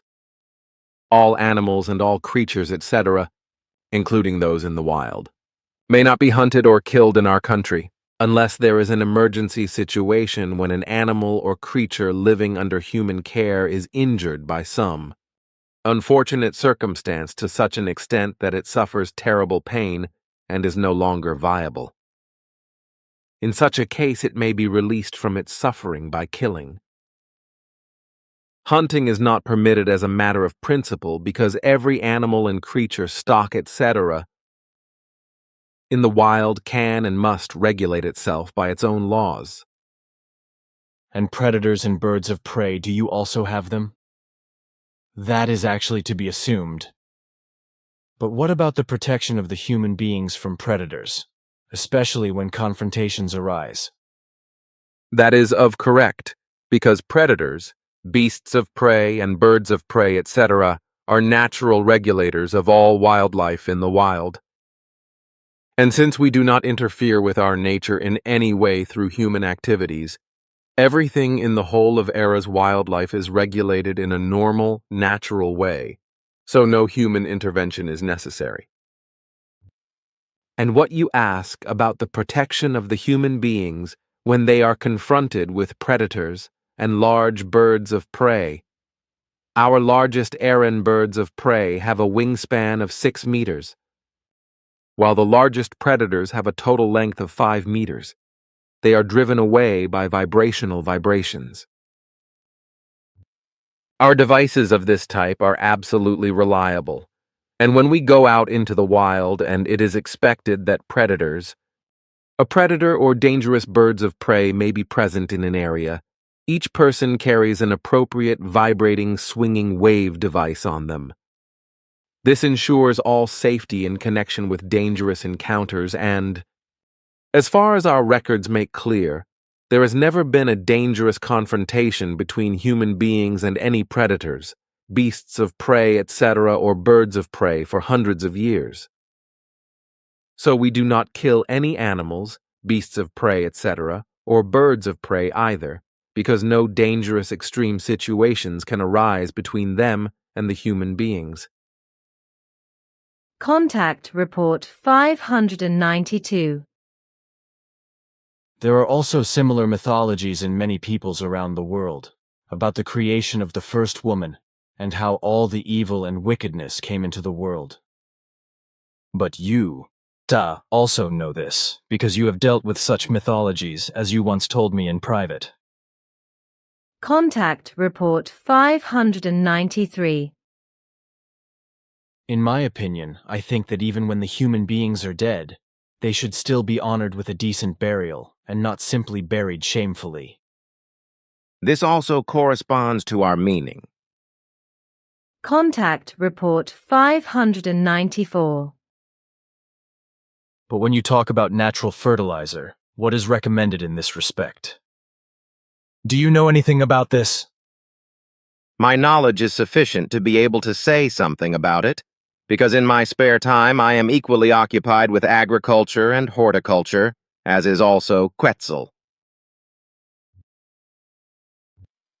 Since, as you once mentioned, as a geologist you also deal with the subdiscipline of volcanology, or with the science that deals with the systematic study of volcanoes or the phenomena of volcanism, which also includes the prediction of volcanic eruptions. Contact Report 595. Human beings are and remain human beings.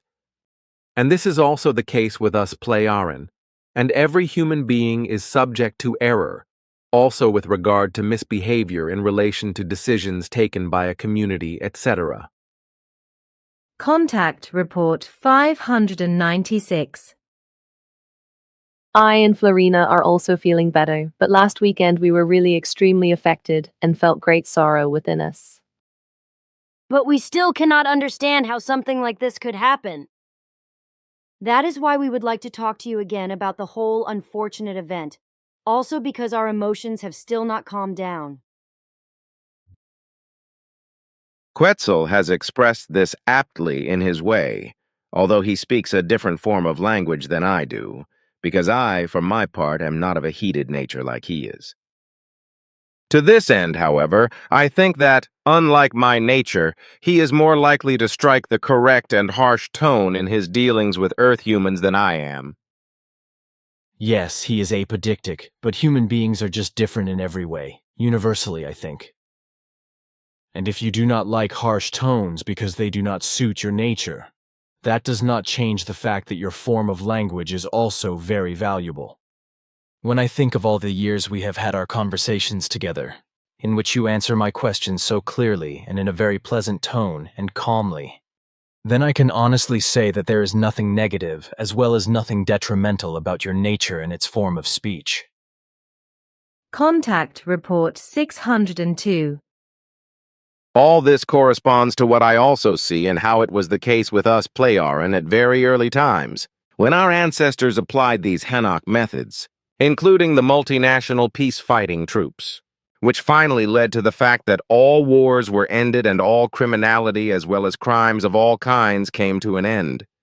Consequently, we have been living for thousands of years without wars and the like, but also without any criminality and crimes. All these Ausartungen have become completely foreign to us through the application and observance of our laws, which still exist with us, but have not had to be applied for millennia. And as I know, you do not have any petty crime, like theft, etc. Because on the one hand, your moneyless system doesn't provide any reason for it.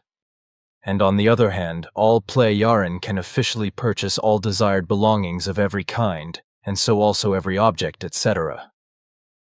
That is the case, because every individual is entitled to all goods, so that one person can have exactly the same product as the other, without having to pay any money for it. But everyone has to work 2 hours a day to be eligible. Contact Report 606. If you need me, then you can call me through Florina or Anjana, because it is a great need for me to always be there for you when you need me. Contact Report 608.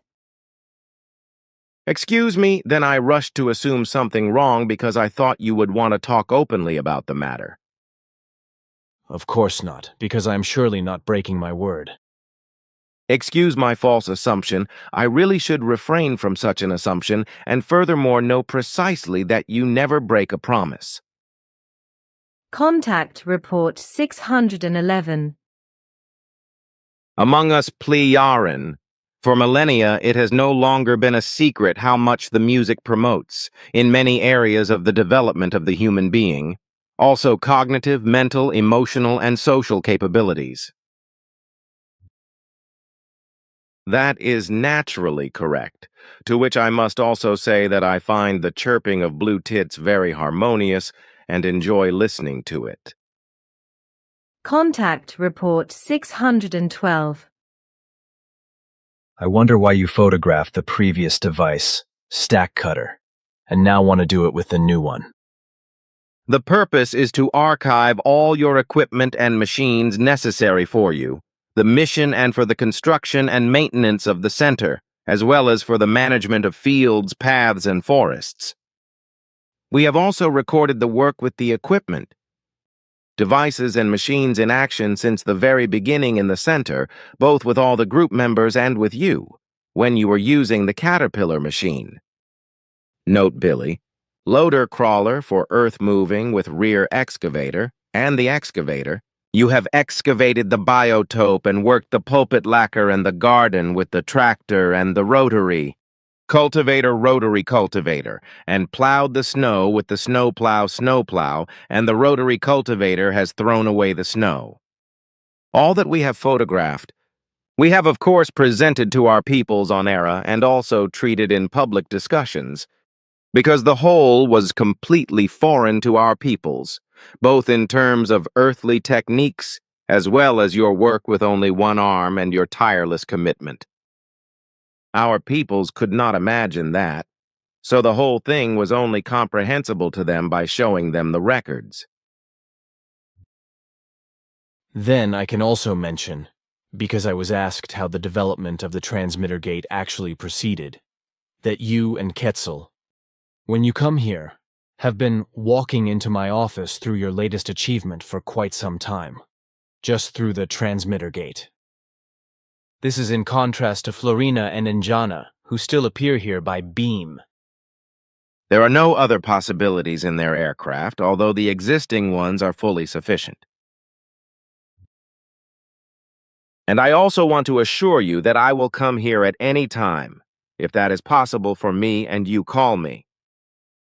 The technique that is now at our disposal allows me to come to you at any time, which is always a great joy to me, if I am not kept from an importance that would prevent me from coming here. You mean with the technology at your disposal, the transmitter gate, right?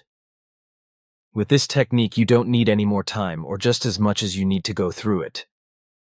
Of course, that's what I'm talking about. And this technique also makes me independent of time. Contact Report 613.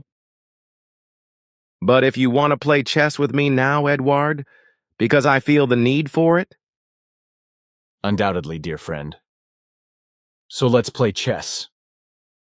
Contact Report 616. But now I have a question about the books, articles, and writings that you have from my pen, and that you translate into your languages. So, I have been interested for a long time in how you use them to make them accessible to your people? We have talked about this before, but I can go into it again. All right, everything will be translated into our languages, both the languages of individual peoples and our world language. The translations are then used to produce books which are distributed to interested parties and are therefore very widely distributed. I know that, but what material are the books made of? The material you would call paper-like, but it is artificially made of electrons which are present in immeasurable mass throughout the material part of the universe. Another question, which is probably a bit stupid, because you once said that we should not make electronic books, because they would not do any good for effective learning. Nevertheless, the question is, do you also not produce electronic books yourselves? No, because they are completely unsuitable for learning, because the material which is read in such works is only superficially absorbed and does not really stick extensively in the memory, which is completely different in works which can be read and studied in writing and word directly before the eyes of materials, just like books, etc., and can be studied again in multiple repetitions. Contact Report 619. And when I listen to your words, I think that on Era, you don't have all these problems regarding toxins in food, as is the case here on Earth.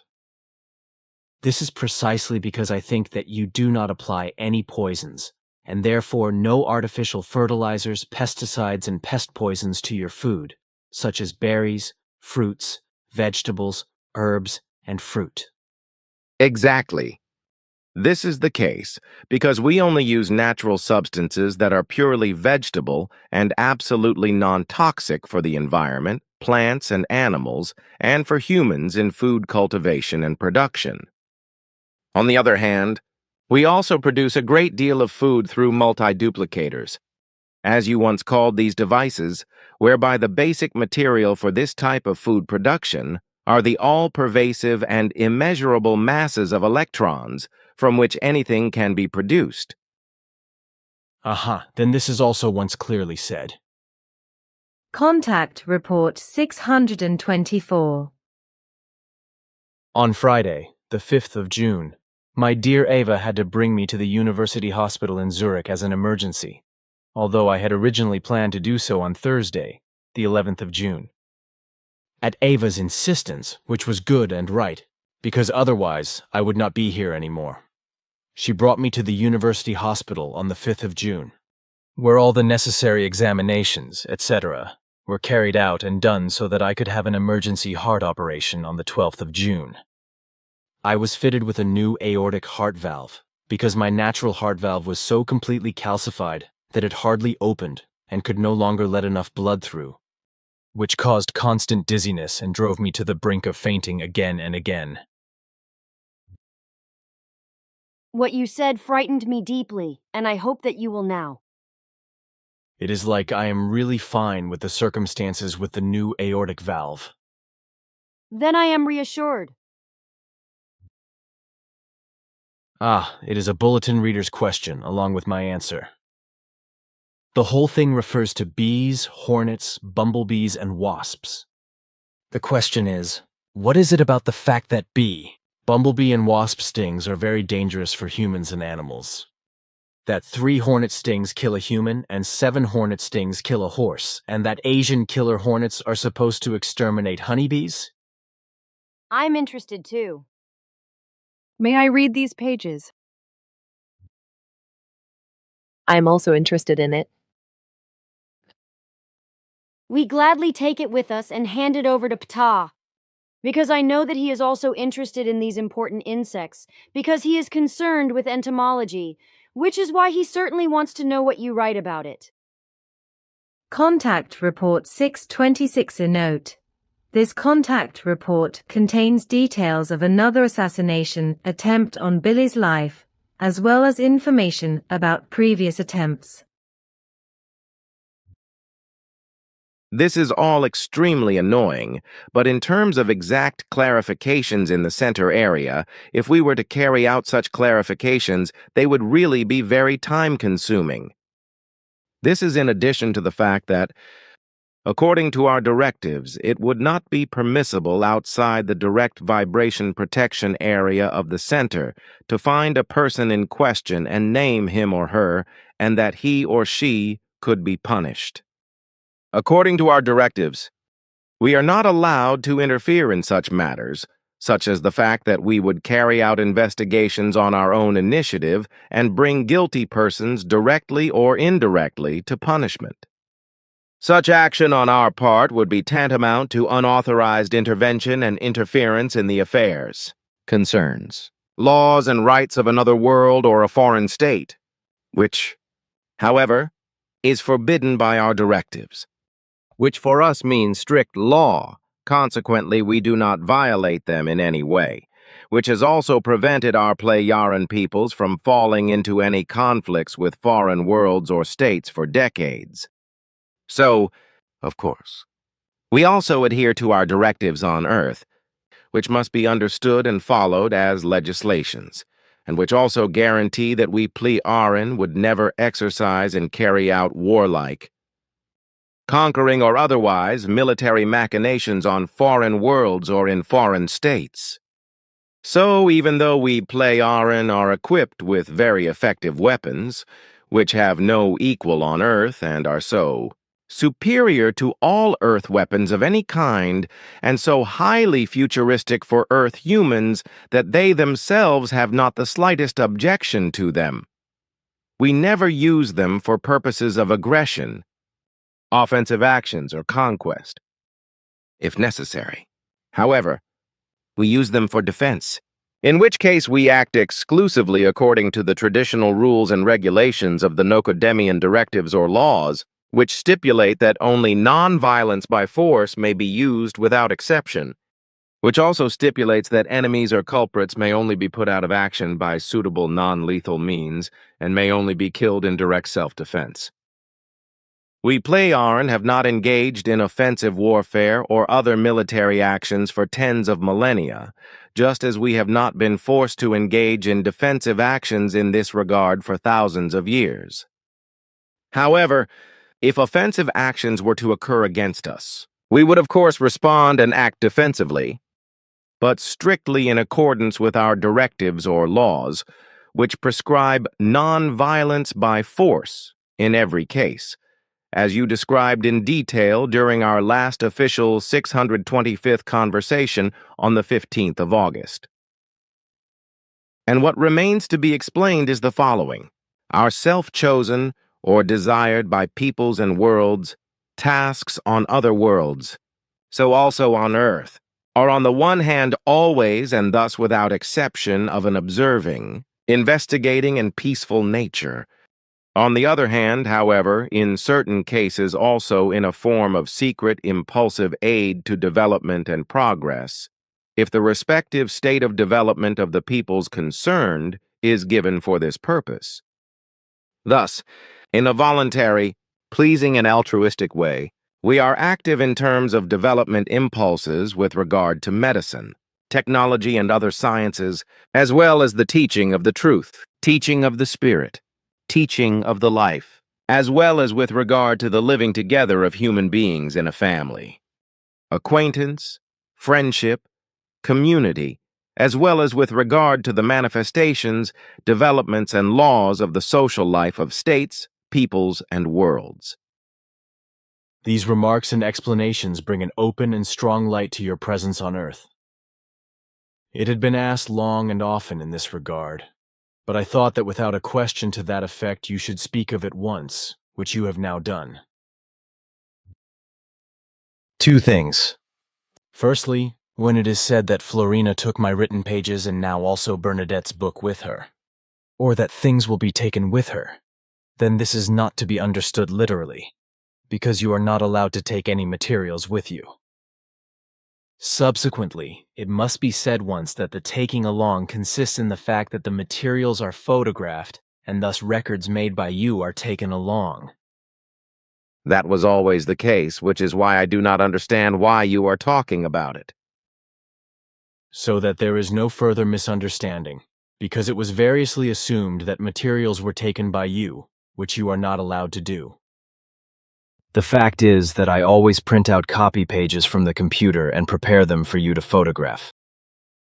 On the other hand, sometimes you also take what you need directly from the computer. Contact Report 627. I wish, however, that you take good care of yourself and your health, and that you take something that I give you to remedy the present lack of your well-being. If you take this remedy here, which is well-being stimulating and strength strengthening, then in a few minutes it will be better for your well-being. I will gladly accept. Thank you. It is tiny and no bigger than a pinhead, but it tastes good and somehow very refreshing. It is my pleasure.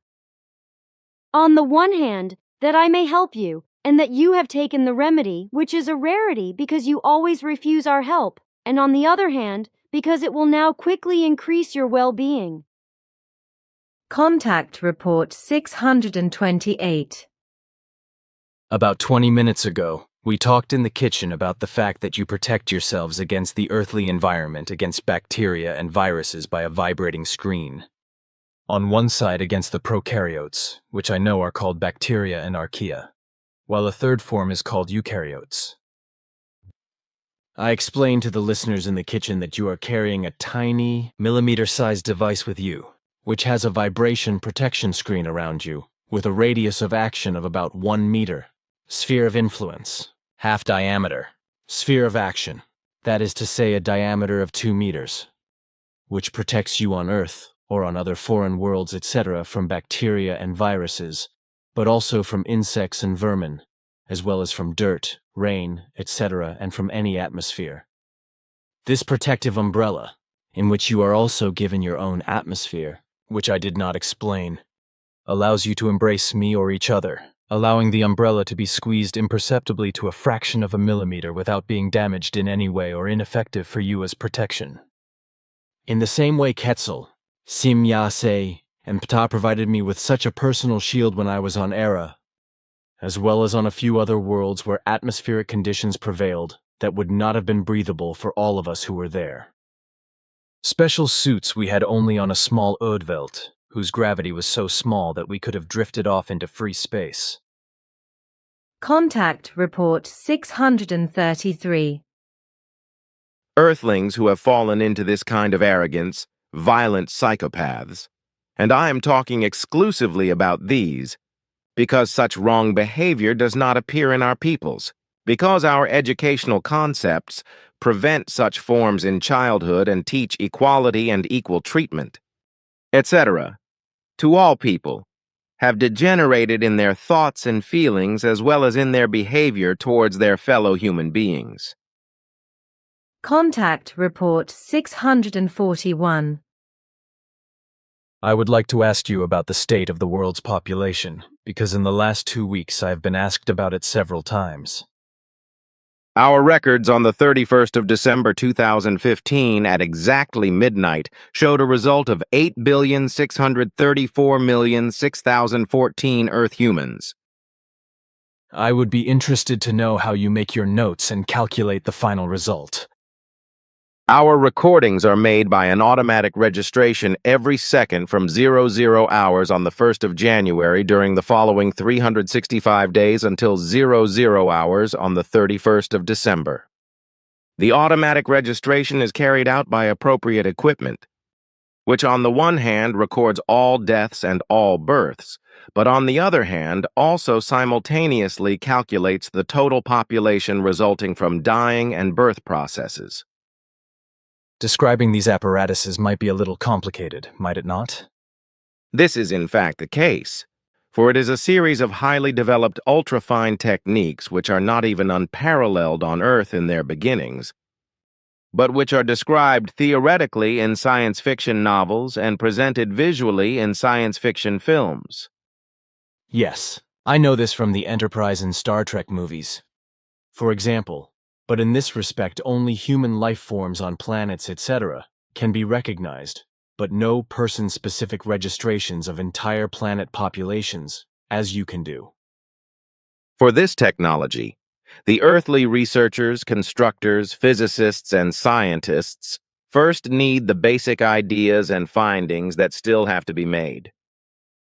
But there is still a long way to go. Contact Report 644. It is not possible to hide what moves me. It is always the same, and it cannot be changed, because it hits every time. But it is easier if you do not know anything in advance. That is why we decided together not to fathom such irreversible events through foresight anymore, and consequently I had no knowledge that Silvano's life ended on the 8th of February. But just as you are, I must also judge my own condition, and not only with you but also with me. Events of this kind repeatedly evoke the same impulses. This makes no difference between Earth humans and us Pleiaren, for such impulses are common to all normal people. Unless they are psychopathic, thoughtless, senseless, and self-referral, egoistic creatures who are delusional and believe that they would stand above everything. Yes, I know. They are just those who live in the delusion that after them, if they have to leave the world, the universe would therefore perish and dissolve. But it is pointless to talk about it, for such creatures, as you call them, are autocratic, self-opinionated, unreasonable, and believe themselves to be insanely omnipotent or absolute, omnipotent, unrestricted, and omnipotent, which they do not realize in their delusion. That is how it actually is. But I would like to mention that Florina and Enjana observed the burial, recorded the profound necrology, and transmitted it to me. In addition, I would like to bring up something that would seem astonishing and macabre to some people on Earth if I were to say it openly, but which happens often with us, albeit not every day. It is about that. I know this from your father's Fath, and indeed my cousin Max Bachmann and I dealt with it in the late 1940s. Contact Report 645. And what about you, Pleiaren, with traffic accidents? You don't ride on roads with bike vehicles? You glide through the air with hovering vehicles? Our planetary airways are designed and secured in such a way that accidents caused by collisions, etc. are impossible, and consequently human lives are neither harmed nor lamented, nor is there any material damage to the hovering aircraft. Contact Report 646. As you have told me several times in the course of our conversation since 1975, the pear or avocado fruit was already genetically manipulated more than 13,500 years ago by extraterrestrials or by Pleiaren immigrants in the tropical regions of Earth and called pear by the people of that time, because the fruit was also used for feeding pigs. So there was a cultivation of naturally genetically modified avocados, which have been used as food by humans ever since. Contact Report 647. But if it is possible for you, then Florina will bring the woman to you in the coming night at about 21:45 hours. Her name is Joganda, which means the woman who withdraws into herself, and she is 362 years old. And this also applies to our people, although, as on Earth, the Pleiaren nevertheless advocate both forms. While the official marriages remain open to us in a way that is on an equal footing with the free alliances, which do not take place officially. There are no official legislations and regulations for the marriage guidance and/or an alliance guidance with us, because we Pleiaren regard such alliances as private thing, into which no law has to interfere if not offenses take place, which must be punished, which appear, however, very rarely.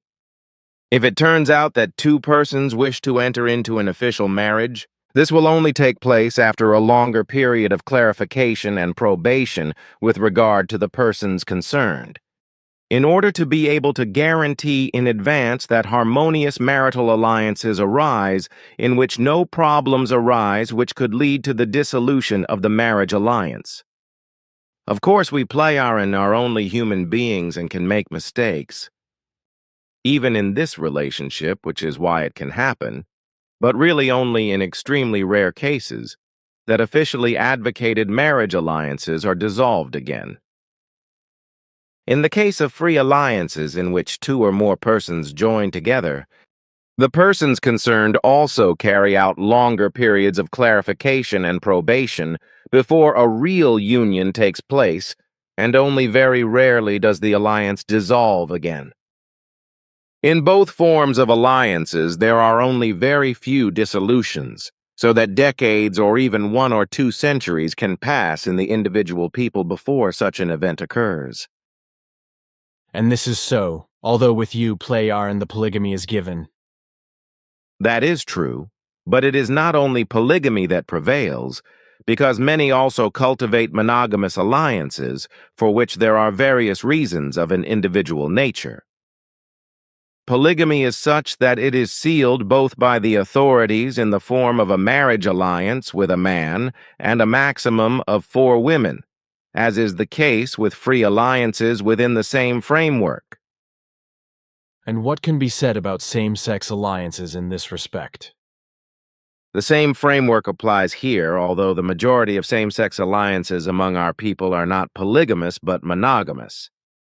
And if I already ask, according to what you say, I assume that among you and your people lesbianism, bisexuality, transgenderism and male homosexuality are respected as normal, natural and not ostracized, as is idiotically the case here on Earth, where such people are ostracized, persecuted, and even maltreated and murdered. That is right. Then how about pedophilia and sodomy with you? This does not appear in our people, because already in early childhood, appropriate early clarifications are made and educational as well as medical precautions are taken to prevent such degenerations, because they are prevented with us already early. That should be our medicine and education as well. It would be nice. Contact Report 648.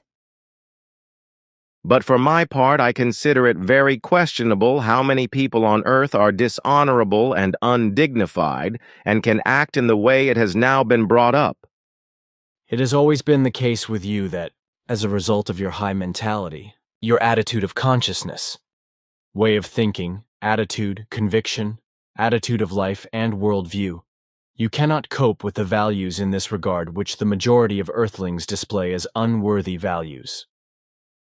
I still know this from the first times of our contacts from your daughter Sim-Yase and from Quetzal, but also from you. Obviously, however, you still have this problem, that you cannot understand these mentally evil, negative, and bad behaviors of Earth humans, and you cannot get used to them. Which you are right about, which is why it would also be impossible for us to maintain contact with Earthlings in the same way as with you. This simply refers to personal contacts which are not connected with the mission. This was also the reason why all contacts with Earth humans were of a purely technical telepathic nature, including those with Petra and Anatole. An exception was the contact given by coincidence with an Earth woman named Elsa Schroeder and my daughter Sim-Yase in the surroundings of Zahedan in Persia. I remember that. It was 1975 or something. My daughter was very frightened and was hit very badly by the mental vibrations of the woman, after which she was also unwell for several days. Contact Report 649. I recently talked to someone about the gene manipulation that was done by the Syrians on various people to turn them into combat machines. Has the question been put to you if you can retrieve the conversation record of the conversation part of the Syrian gene manipulation statements from your father Bafath? Unfortunately, I do not remember when he taught me this, but I must have been about 10 years old at that time. The conversation of his teachings and explanations took place one afternoon in his pear-shaped beam ship, through his apparatus. I remember that. So at the 251st official contact, I recited some things your father Bafath had taught me about the history of Nokodemion, Enoch and Enoch, but also about the Syrians and the gene manipulation they had done on various peoples. And is it at all permitted that one can now officially talk about this matter of gene manipulation? Whereby I mean which gene it is that was manipulated by the Syrians, and that many of the gene manipulated also came to Earth and spread their hereditary gene manipulation here. This still exists in many Earth humans to this day, and for thousands of years has brought much violence, war, murder, and manslaughter, but also many other calamities over Earth and humankind on Earth. You no longer have to remain silent about this today, so I can give you the record of my father's teaching and declaration of the 11th of June, 1947, a Wednesday, which you can call up and record.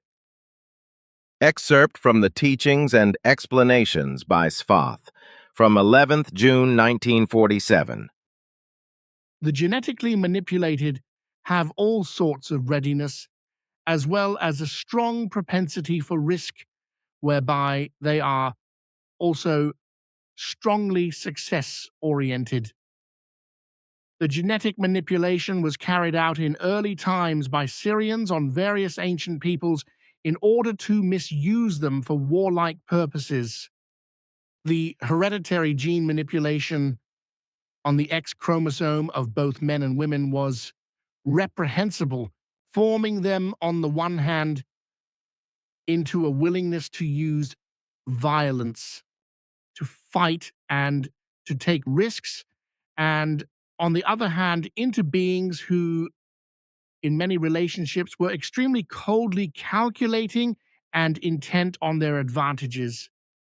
So the carriers of the manipulated gene variant were better fighters and are able to always decide everything to their advantage in every situation in life, but first of all in their warlike actions, whereby they always had good chances of success in fights and in dangerous and critical situations. So they were more willing to accept risk than non-genetically manipulated ones.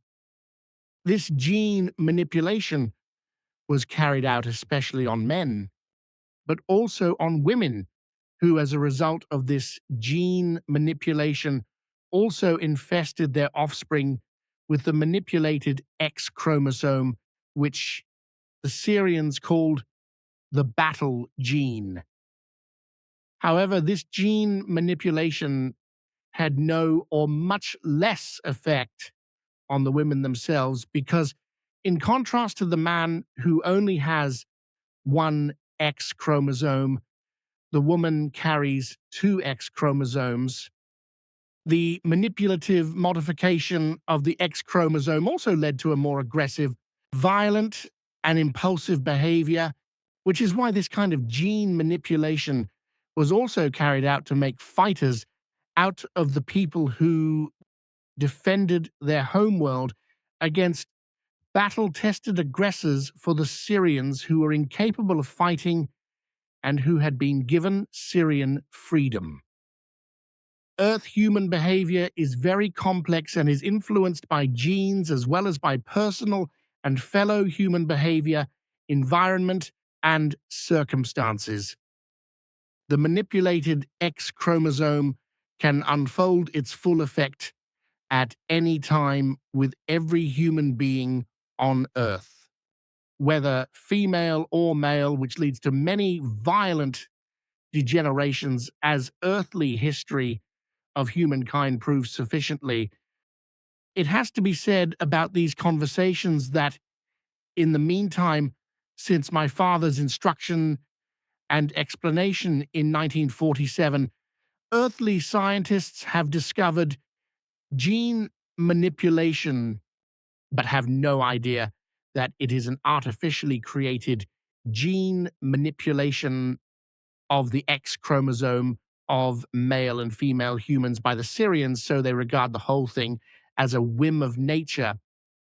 The fact is that, interestingly, they call it warrior gene, with the name MAOAL gene or monoamine oxidase A gene, respectively, while it was called combat gene by the Syrians, so the two names are not far apart.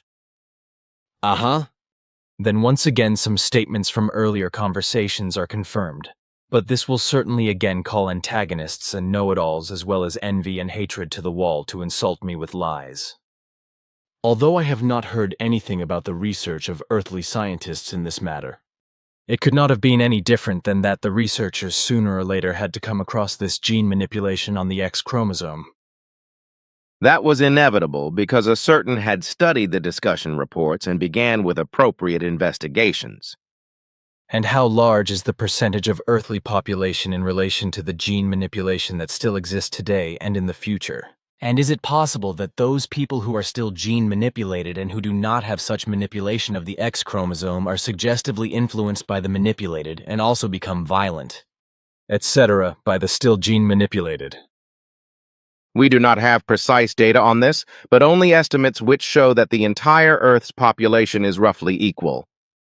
And with regard to suggestive influence, our findings show that even non-genetically manipulated people can be suggestively influenced by genetically manipulated people for the use of force, etc., as these are characteristic of the effectively genetically manipulated.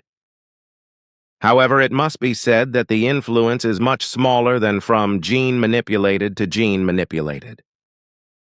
An equilibrium, aha. Then it can be assumed that everything is beautifully interwoven.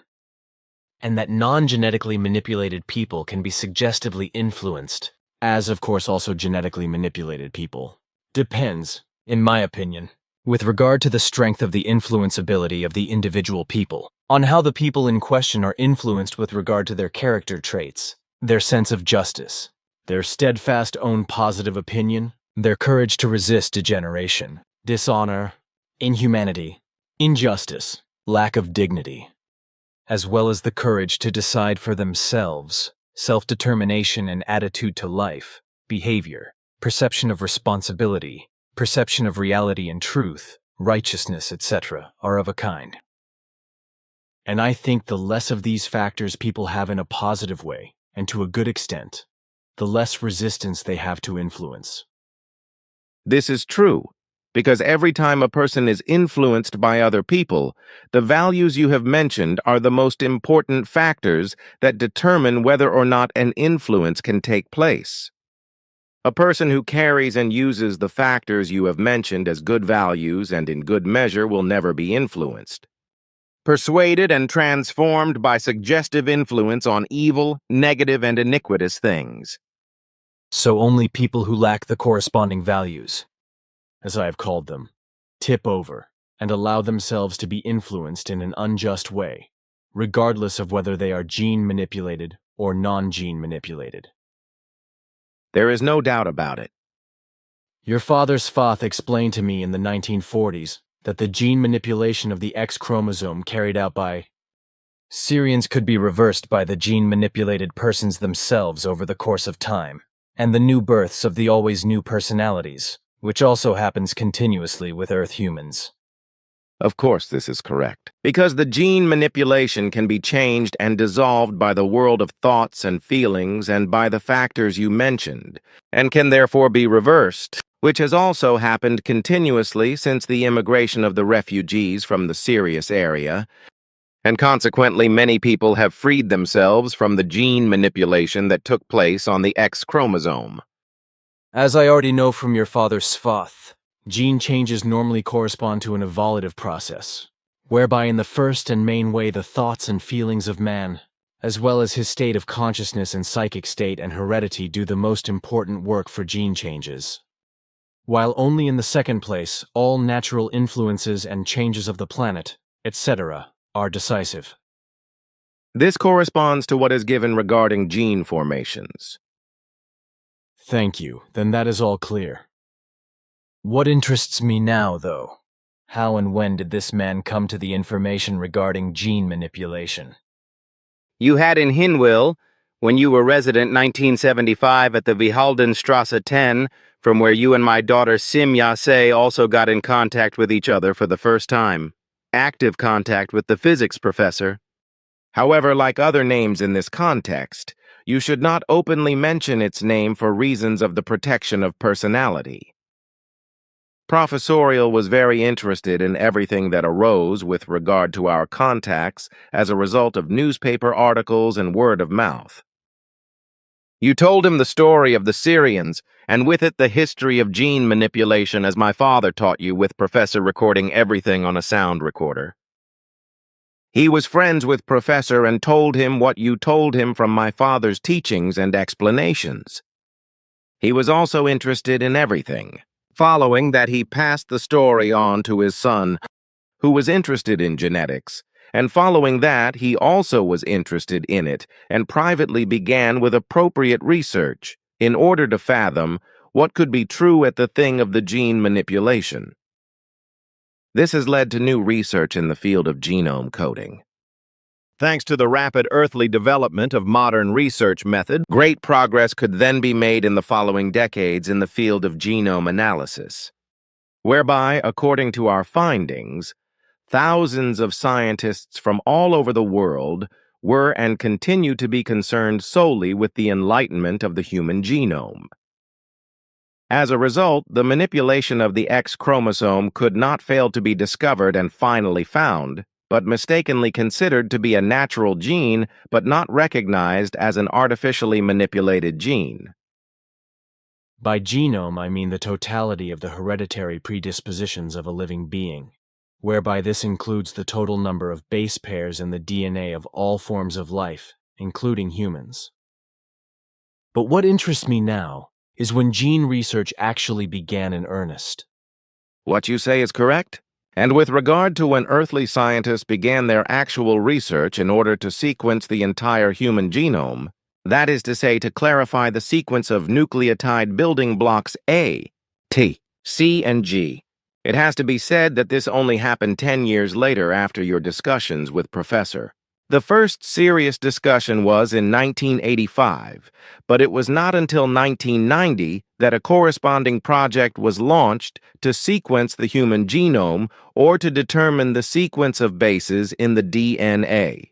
Professor and his son played an important role because they were the actual initiators who, through their early idea of private research efforts, fundamentally initiated research. According to your explanations, which you receive from my father and pass on to Professor to the next one. Oh, so that was very interesting.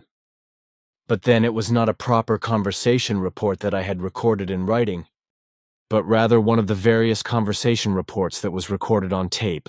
Just what I had told Professor had declared. Yes, that was the opinion of my testimony. Unfortunately, this leads to misunderstandings, because I mistakenly assumed that these were written reports in which it was not until years later, from 1985 or so, for example, that Syrian gene manipulation was mentioned for the first time.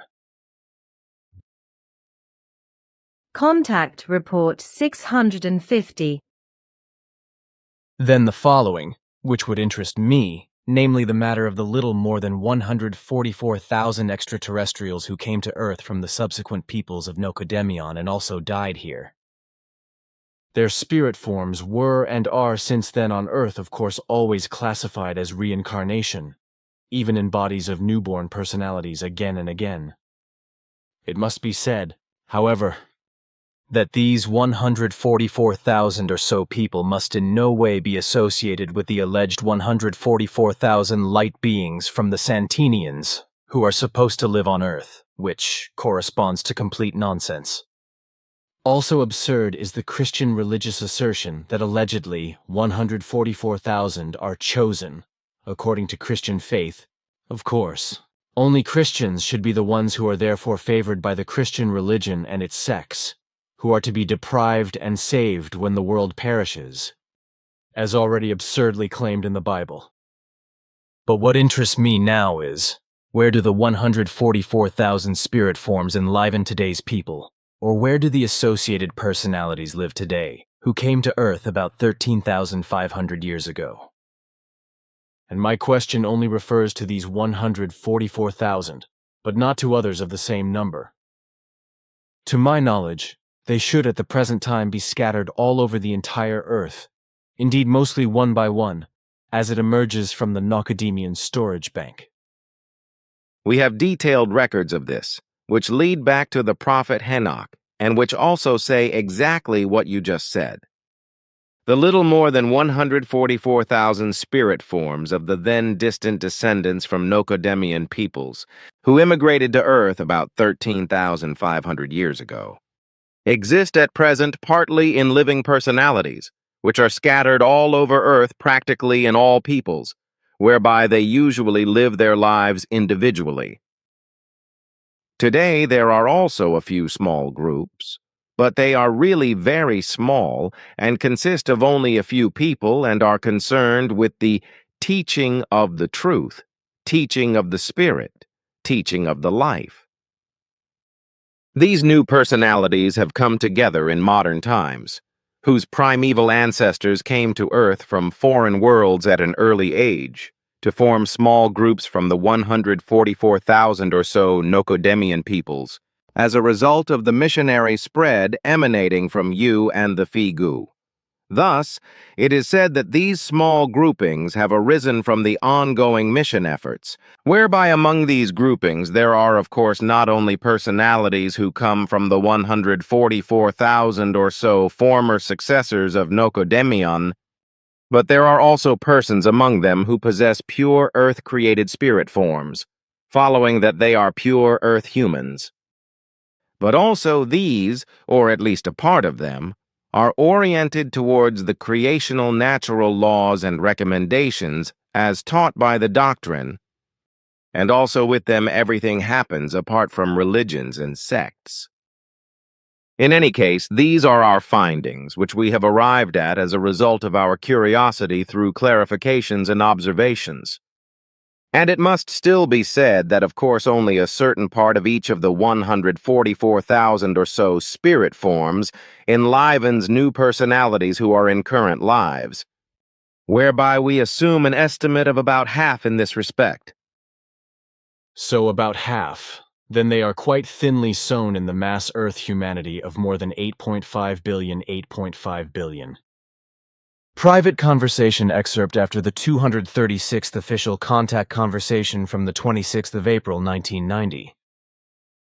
Then I would like to come now, however, again on the approximately 144,000 Nokodemion people's Earth immigrants. In this respect, I am still interested in where they settled when they immigrated to Earth. But by this, I do not mean those immigrants who came here about 13,500 years ago, whose 144,000 were also about, but those earlier 144,000 who came to Earth 389,000 years ago, and already at that time caused disaster, and for the most part were withdrawn again. Can you say something about that?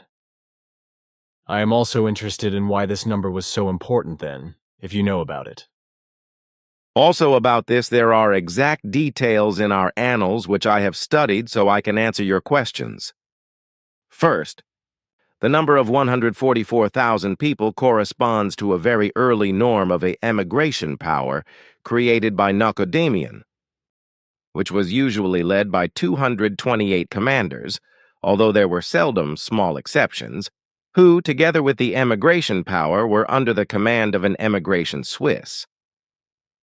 Such emigration powers were volunteers who idealistically agreed to spend the rest of their lives with humans on other worlds, as well as on Earth, in order to teach them many helpful things about life management and development. For the first time, such an emigration force was sent out millions of years ago, followed by several more in 4 galaxies over all times, and thus also into the SOL system, and finally to Earth. The last one to Earth was sent according to earthly time calculation about 13,500 years ago, where the Nokodemion people emigrants on the one hand were to have an instructive effect on Earth humans, which they partly did, but on the other hand caused for the most part many calamities, especially with regard to rising up as deities and bringing religions into being. And they did so when they were smuggled into all earthly peoples and great tribal communities, whereby delusional beliefs in God developed among all peoples, tribes, and groups, etc. throughout the world, even among wild indigenous tribes. This led to the emergence of religions and sects, which expanded more and more and have survived to the present day and into the third millennium, respectively, and will continue to do so for a very long time to come. All those of these extraterrestrial immigrants who remained on Earth also died there. And since then, their spiritual forms have also reincarnated and will continue to reincarnate on Earth, precisely in ever new personalities of newly born Earth humans. So the 144,000 emigrants and their superiors and leaders were integrated worldwide as instructors into all existing earthly peoples and large tribes, as well as various groups in which they had to act as instructors. And like I said, many also fulfilled this obligation and thus led Earth humanity in technical, medical, and scientific regard on a higher level, however always in accordance with the possibilities prevailing at that time and also further on Earth. In this way, everything has been carried and developed since then up to the present time, consequently by the descendants of the old extraterrestrial immigrants from the Nokodemion descendants who came to Earth, who since then have been born again and again as new personalities and continue to be born innovations in medicine and technology, etc., as well as new insights and expanded knowledge have been brought and continue to be brought.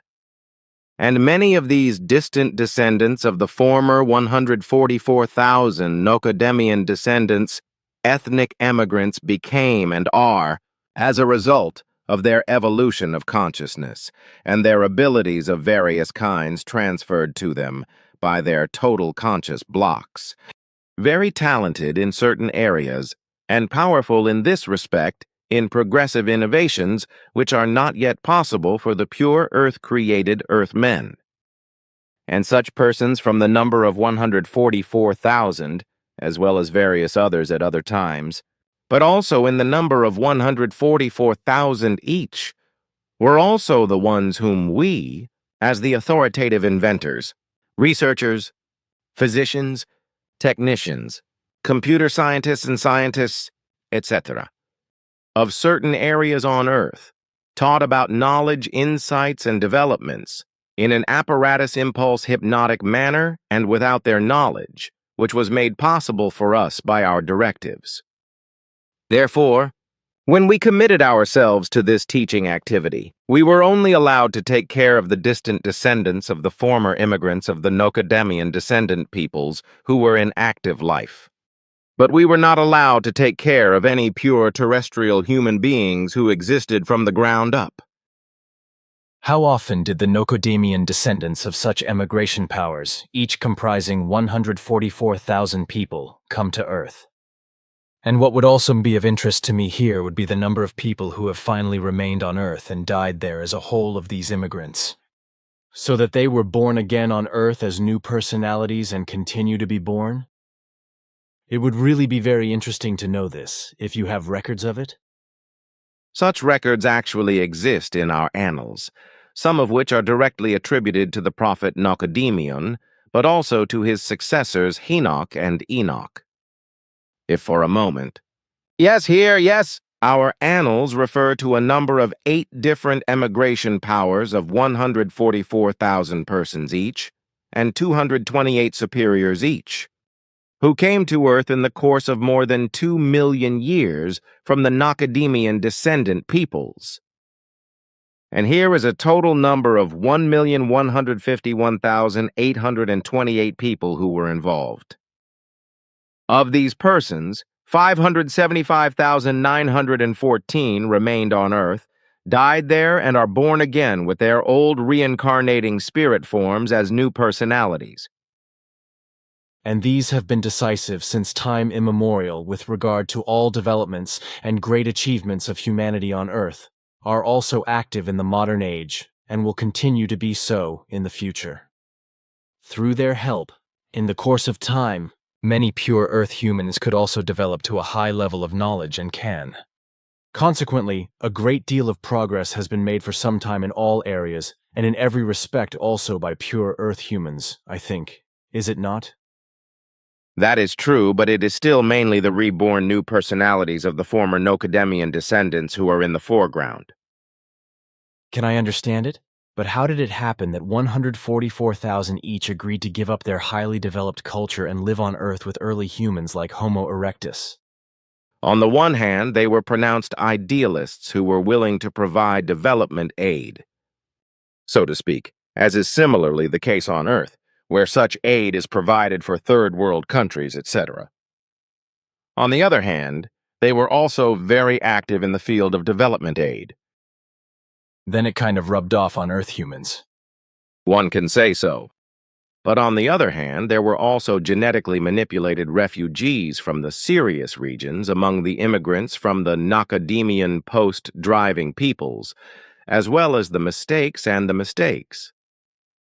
Criminals of the home planets who preferred, instead of being sent into exile, which was extremely drastically and strictly handled, to emigrate with such emigration powers and to be freely instructive to early humans in the manufacture of various products, such as tools and hunting weapons, clothing and food containers, etc. Primitive art, music, and all kinds of knowledge were also taught to early man by these immigrants, as well as knowledge concerning the heavenly bodies, medicine concerning medicinal plants, etc., and the use of fire, etc.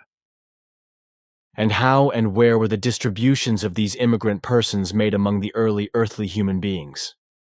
Small immigrant groups were formed which were integrated into earthly early human groups all over the world, while others joined early humans as loners or lived as their own small groups, which then also mixed with the early humans over time. In these forms, it was possible that mergers with the immigrants and the early humans could come about, which was, however, not always simple, but often connected with fights, which also claimed deaths on both sides. But in the end, everything regulated itself in one way or another, so that the teachings could also take place and bear fruit. So the whole thing was not easy, but therefore the actual creators of all progressive inventions of the early humans were to be led back to the immigrants of the Nokodemion descendants peoples. And this was the only reason why the humanity of today, which emerged from the early human, could develop so drastically fast and as far as is the case today, with regard to electronics, inventions, craftsmanship, art, medicine, music and technology, etc. and so on. In principle, it would not have been possible without the direct immigrants from the Nokodemion peoples, and without their distant descendants and all their teachings, as well as also without your apparatus impulse hypnotic influence of the descendants of the extraterrestrial. Immigrants that earthly mankind could develop so rapidly and to a large extent up to the today's conditions. During the first millions of years and millennia, this was indeed the case. Of course, only in primitive developments of various things, for everything always had to be adapted to the corresponding state of consciousness of Earth humanity. This is because it was only possible to avoid an overdevelopment in every respect, because such an overdevelopment could not have been coped with by the Earth humans in terms of understanding and reason.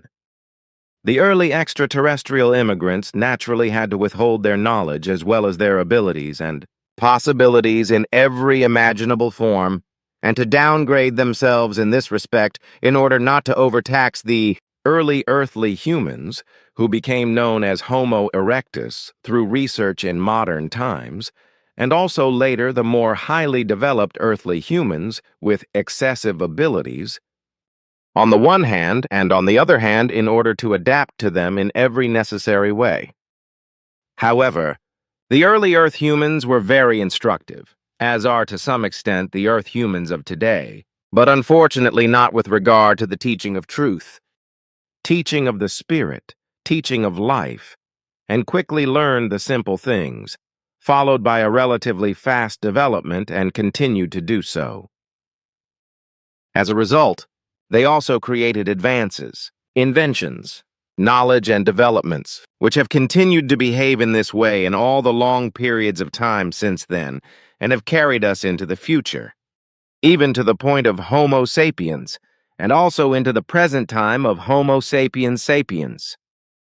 So, in later times, the Earth humans who developed from it came from the Homo erectus, whereby, however, also various intermediate kinds developed from it, namely in the today's Asia areas as well as in Africa, whereby a very important basic origin was given in Europe, namely in the today's Germany, where a basic life form developed, from which in the end a human life form developed, which developed then, however, in the southern hemisphere completely. In the first beginnings, early humans were used as sexual partners by the first Nokodemion descendants, immigrants of peoples, so one has to say, whereby over a large number of generations, several new human species arose, which are called Nephotwesen or Mischwesen in our annals. From these, a new human species emerged, which is also known to earthly scientists as Denisova man, and which was an important factor in the further development of mankind on Earth, together with the Neanderthals and so on. Well, then the question. The emigration troops have paired with the early Earthlings. Did modern people ultimately emerge from this? At that time, I think there was only Homo erectus. But then came the Denisova people, who our scientists already know, as you say. This is not quite true, because the scientists are still in the process of clarifying and speculating and do not have any real knowledge in this respect. All they've got is some small fossils to speculate on. You mean that they make hypotheses or simply assumptions and assumptions because they have no actual proof of what, where, and from what kind of people the fossils originate? Yes, it is. Homo erectus was probably a clever fellow when I rhymed everything you said. Can you say something about that? Homo erectus means the upright walking man. Basically, he was the first true Earth man who was a direct ancestor of the Neanderthals, and thus also the primeval ancestor of the actual Earth human of today. Homo erectus was, contrary to the false assertions of earthly researchers and scientists, about 2.7 million years ago the successor of those first human beings who emerged from the first hominid primate-like beings, but who were not primates from the ground up, but first hominid beings, only that these looked wild and primate-like in their outward appearance, but had no reason whatever with primates. According to our research, the first of these species existed on Earth around 12 million years ago. Homo erectus emerged 2.7 million years ago from natural earthly hominid development, and it was also effectively the most successful hominid Earth ever produced. The first emigrating power and extraterrestrial visitors, who had already immigrated to Earth at that time, mixed early with the Homo erectus, who were still very wild, but nevertheless peaceful, pure Earth creatures. From this, a small new species developed from the genus Homo erectus, which was then also of very long existence, increased further, and from which also still another new species developed. Most of the extraterrestrial visitors, however, left Earth and did not return.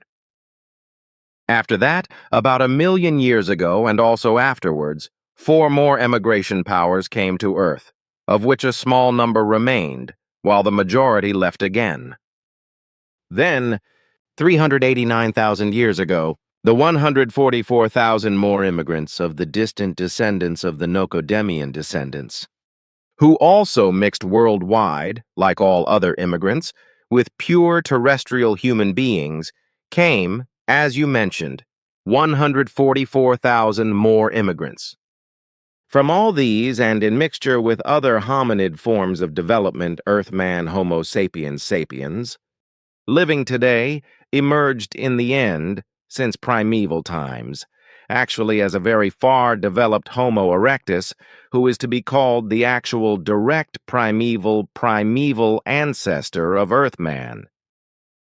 Furthermore, it is a fact that, with respect to Homo erectus, this was not a hairy early man monstrosity that simply ran wildly swinging a club around and knocked down anything that got in his way.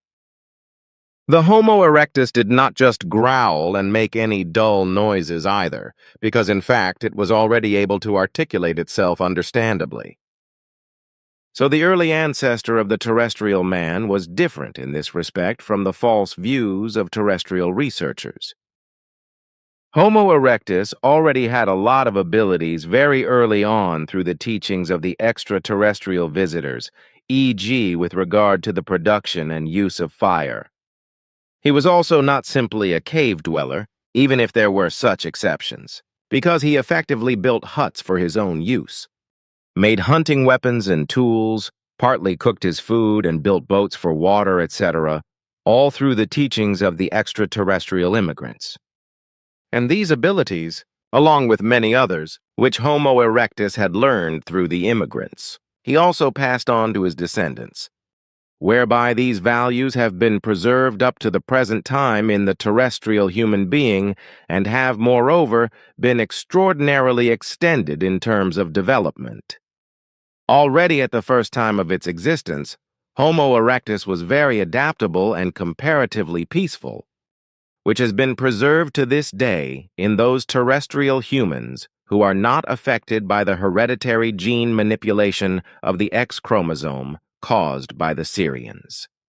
Unfortunately, it is likely that the mixing of human beings and the very early growth of earthly humankind has led to the genetic manipulation of the X chromosome spreading across the entire Earth, with the spread of heredity becoming more and more blatant as a result of the ever-growing overpopulation and the evil of more and more wars, strife, lack of freedom and disharmony, etc., arising.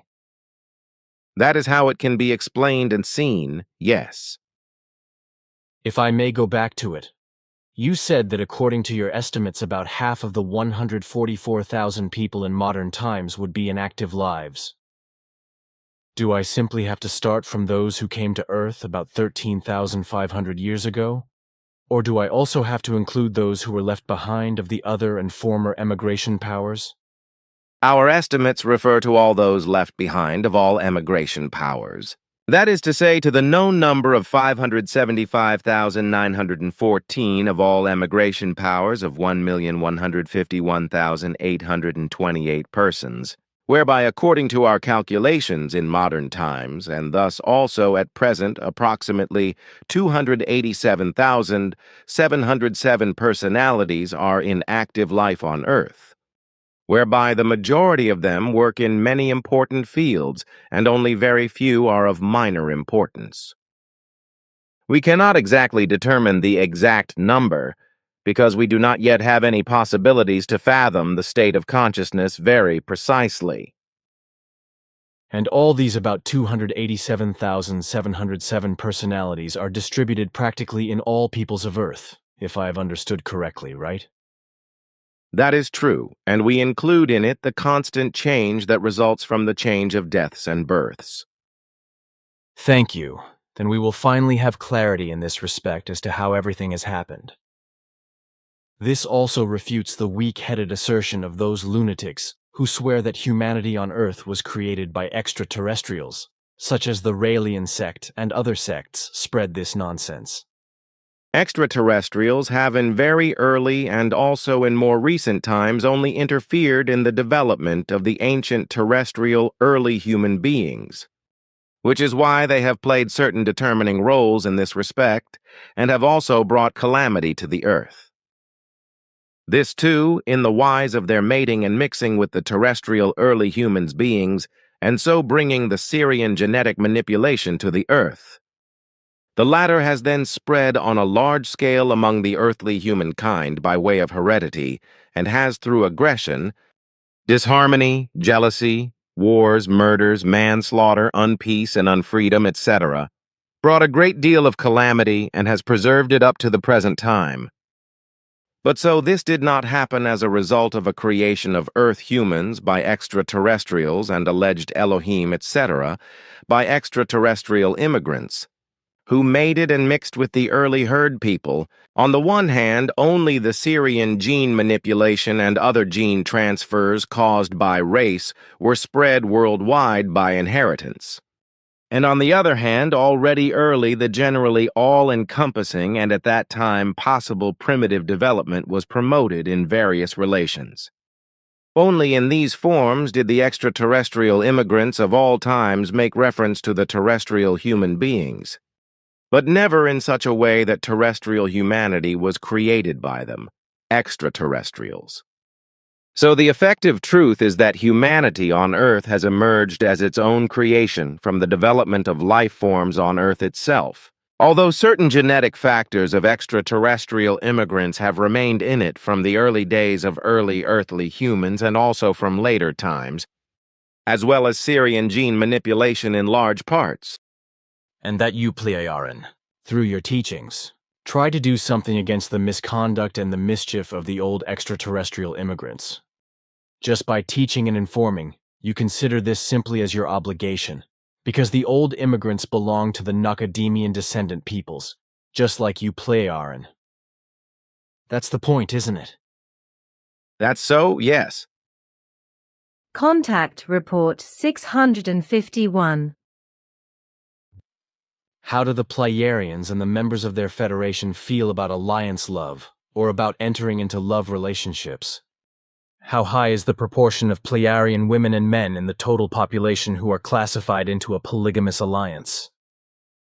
Our federations are in no way subject to the provisions, laws, and regulations of the relevant Pleiaren forms, for all federations have their own, over which we Pleiarans do not exercise control. However, in all federations it is given that their own regulations, laws, and ordinances are largely, but not necessarily, aligned with our Pleiaren values. The number of women and men out of the total population of registered polygamous alliances is not known to me personally, but only the last statistics, which were evaluated according to earthly time 2 Earth years ago and resulted in a result of such alliances of 62% according to the total population. The rule with you is 1 to 3 or a man to 3 women, but more rarely also 1 to 4. But what about monogamous alliances? Lack of alliances or being single or alone and unregistered or free alliances, as you say, which are called wild marriage by us. Can you please also name the data in this regard? Of course. Monogamous alliances are listed here according to statistics with 5%, non-alignment with 7%, and free alliances with 26% of the total population, whereby here also, in this respect, no numerical data are given. That'll do, thank you. The next question is, in spite of the high level of consciousness and self-control of the Pleiaren, are there still problems with jealousy, claims to possessions, and comparable emotions between partners who have united in an alliance love? Unfortunately, such unworthiness can also appear with our Pleiaren peoples, but in extremely few cases such unworthiness results, which are usually regulated without exception peacefully in the end, and whereby the misconstrued in this way end their alliance for reasons of reason and remain from now on usually unaligned. Good and patented regulation, I think. Then the following question. How do the Pleiaren keep it with the personal freedom within the alliance love form? Are there any obligations and mutual dependencies that restrict freedom? Every form of alliance contains obligations for all persons of both sexes who are in alliances, which must be clarified and adhered to jointly in the alliance partnerships between the performers of the alliances. Personal freedom must not be negatively affected in any way, but must be preserved and exercised. So, in the case of alliances of all forms, The necessary obligations must also be discussed and complied with in mutuality, with no dependencies whatsoever being allowed to appear, which could restrict freedom, because, as I explained, personal freedom must never be negatively affected. Personal freedom inevitably excludes degenerations of any kind that could question, damage, or dissolve the alliance, and consequently, degenerating incidents in alliances are extremely rare. How do the Pleiadian women and men practice everyday life in a polygamous alliance? Does the man live alternately with a woman with whom he may have children? Or do all of them live together in a polygamous alliance of united partners in a house or in a common dwelling? In this respect, there are various forms, depending on the agreements between the husband and his wives. Thus, both polygamous alliance communities in a single dwelling may be possible, as well as polygamous alliances in separate dwellings in one place or in different places for each woman and her children can be maintained. This depends on the agreements of the allies. Then that's clear too. Then the following question: who takes care of the upbringing of the children in a polygamous alliance? Of course, the education of children is without exception the task of the biological mother and father. Sure, can't and shouldn't be any different, I guess. Then this question: do Pleiadian women practice same-sex love or sexuality among themselves? This is not the rule, but it can be absolutely possible, which is also the case for rights, if certain women have corresponding bisexual predispositions. You regard male homosexuality and female lesbianism as natural normal, as you once said, and consequently there are also homosexual and lesbian alliances, which can also result in monogamous and polygamous alliances of female-male form. That's right, too. Then there was this question. It was once said that a couple should get to know each other better over a certain period of time in the Pleiadian, before an alliance is formed, and then it is examined whether the two people really should fit together and form an alliance. How exactly do the Pleiadian and their spiritual leaders determine whether two people fit together so well that they can enter into an alliance love? Such exams are absolutely voluntary, but are nevertheless conditional on registration and are recommended and offered by the spirit leadership and used and conducted by the allies of all kinds. For more than 3,000 years, no case has been known that an alliance would have been formed without these prior checks, which also applies to the free alliances. In this way, false alliances are so extremely rare that they are not recorded statistically. The tests themselves are carried out after very precise and varied clarifications, factor analyses and tests, primarily with regard to the type and condition of the partnership relationship, the character value, as well as with regard to partnership freedom, partnership behavior, partnership relationship ability, descendant parenting skills, partnership crisis management skills, partnership compromise skills, partnership handling skills, partnership willingness, partnership ability, partnership trust, partnership openness, partnership attitude, partnership communication, and partnership commonalities, etc. The entire list of clarifications, factor analysis, and tests includes 70 important moments, which also include non-partnership and social, but also psychological and interpersonal relationships, as well as educational and lifestyle values, etc., all of which, however, would have to be enumerated. Note in jhana, exam takes 3 to 6 days depending on the time. Contact Report 653. You promised me during your last visit to our private meeting that you would do some research in your annals, in order to be able to give me more precise information on my questions regarding the fact that you Pleiadian have been living in peace for more than 50,000 years. That is to say, without wars and revolutions and terrorism, etc., and also in a truly direct democracy. I am also interested in how it was before with regard to the forms of government and the administrations of your countries, and how did your united world or the community of nations on Era come about? As you know, on Earth we have various state governments up to dictatorships, as well as lower administrations subordinate to the state governments, as is the case, for example, in Switzerland, where the Federal Council, the National Council, and the Council of States form the supreme government.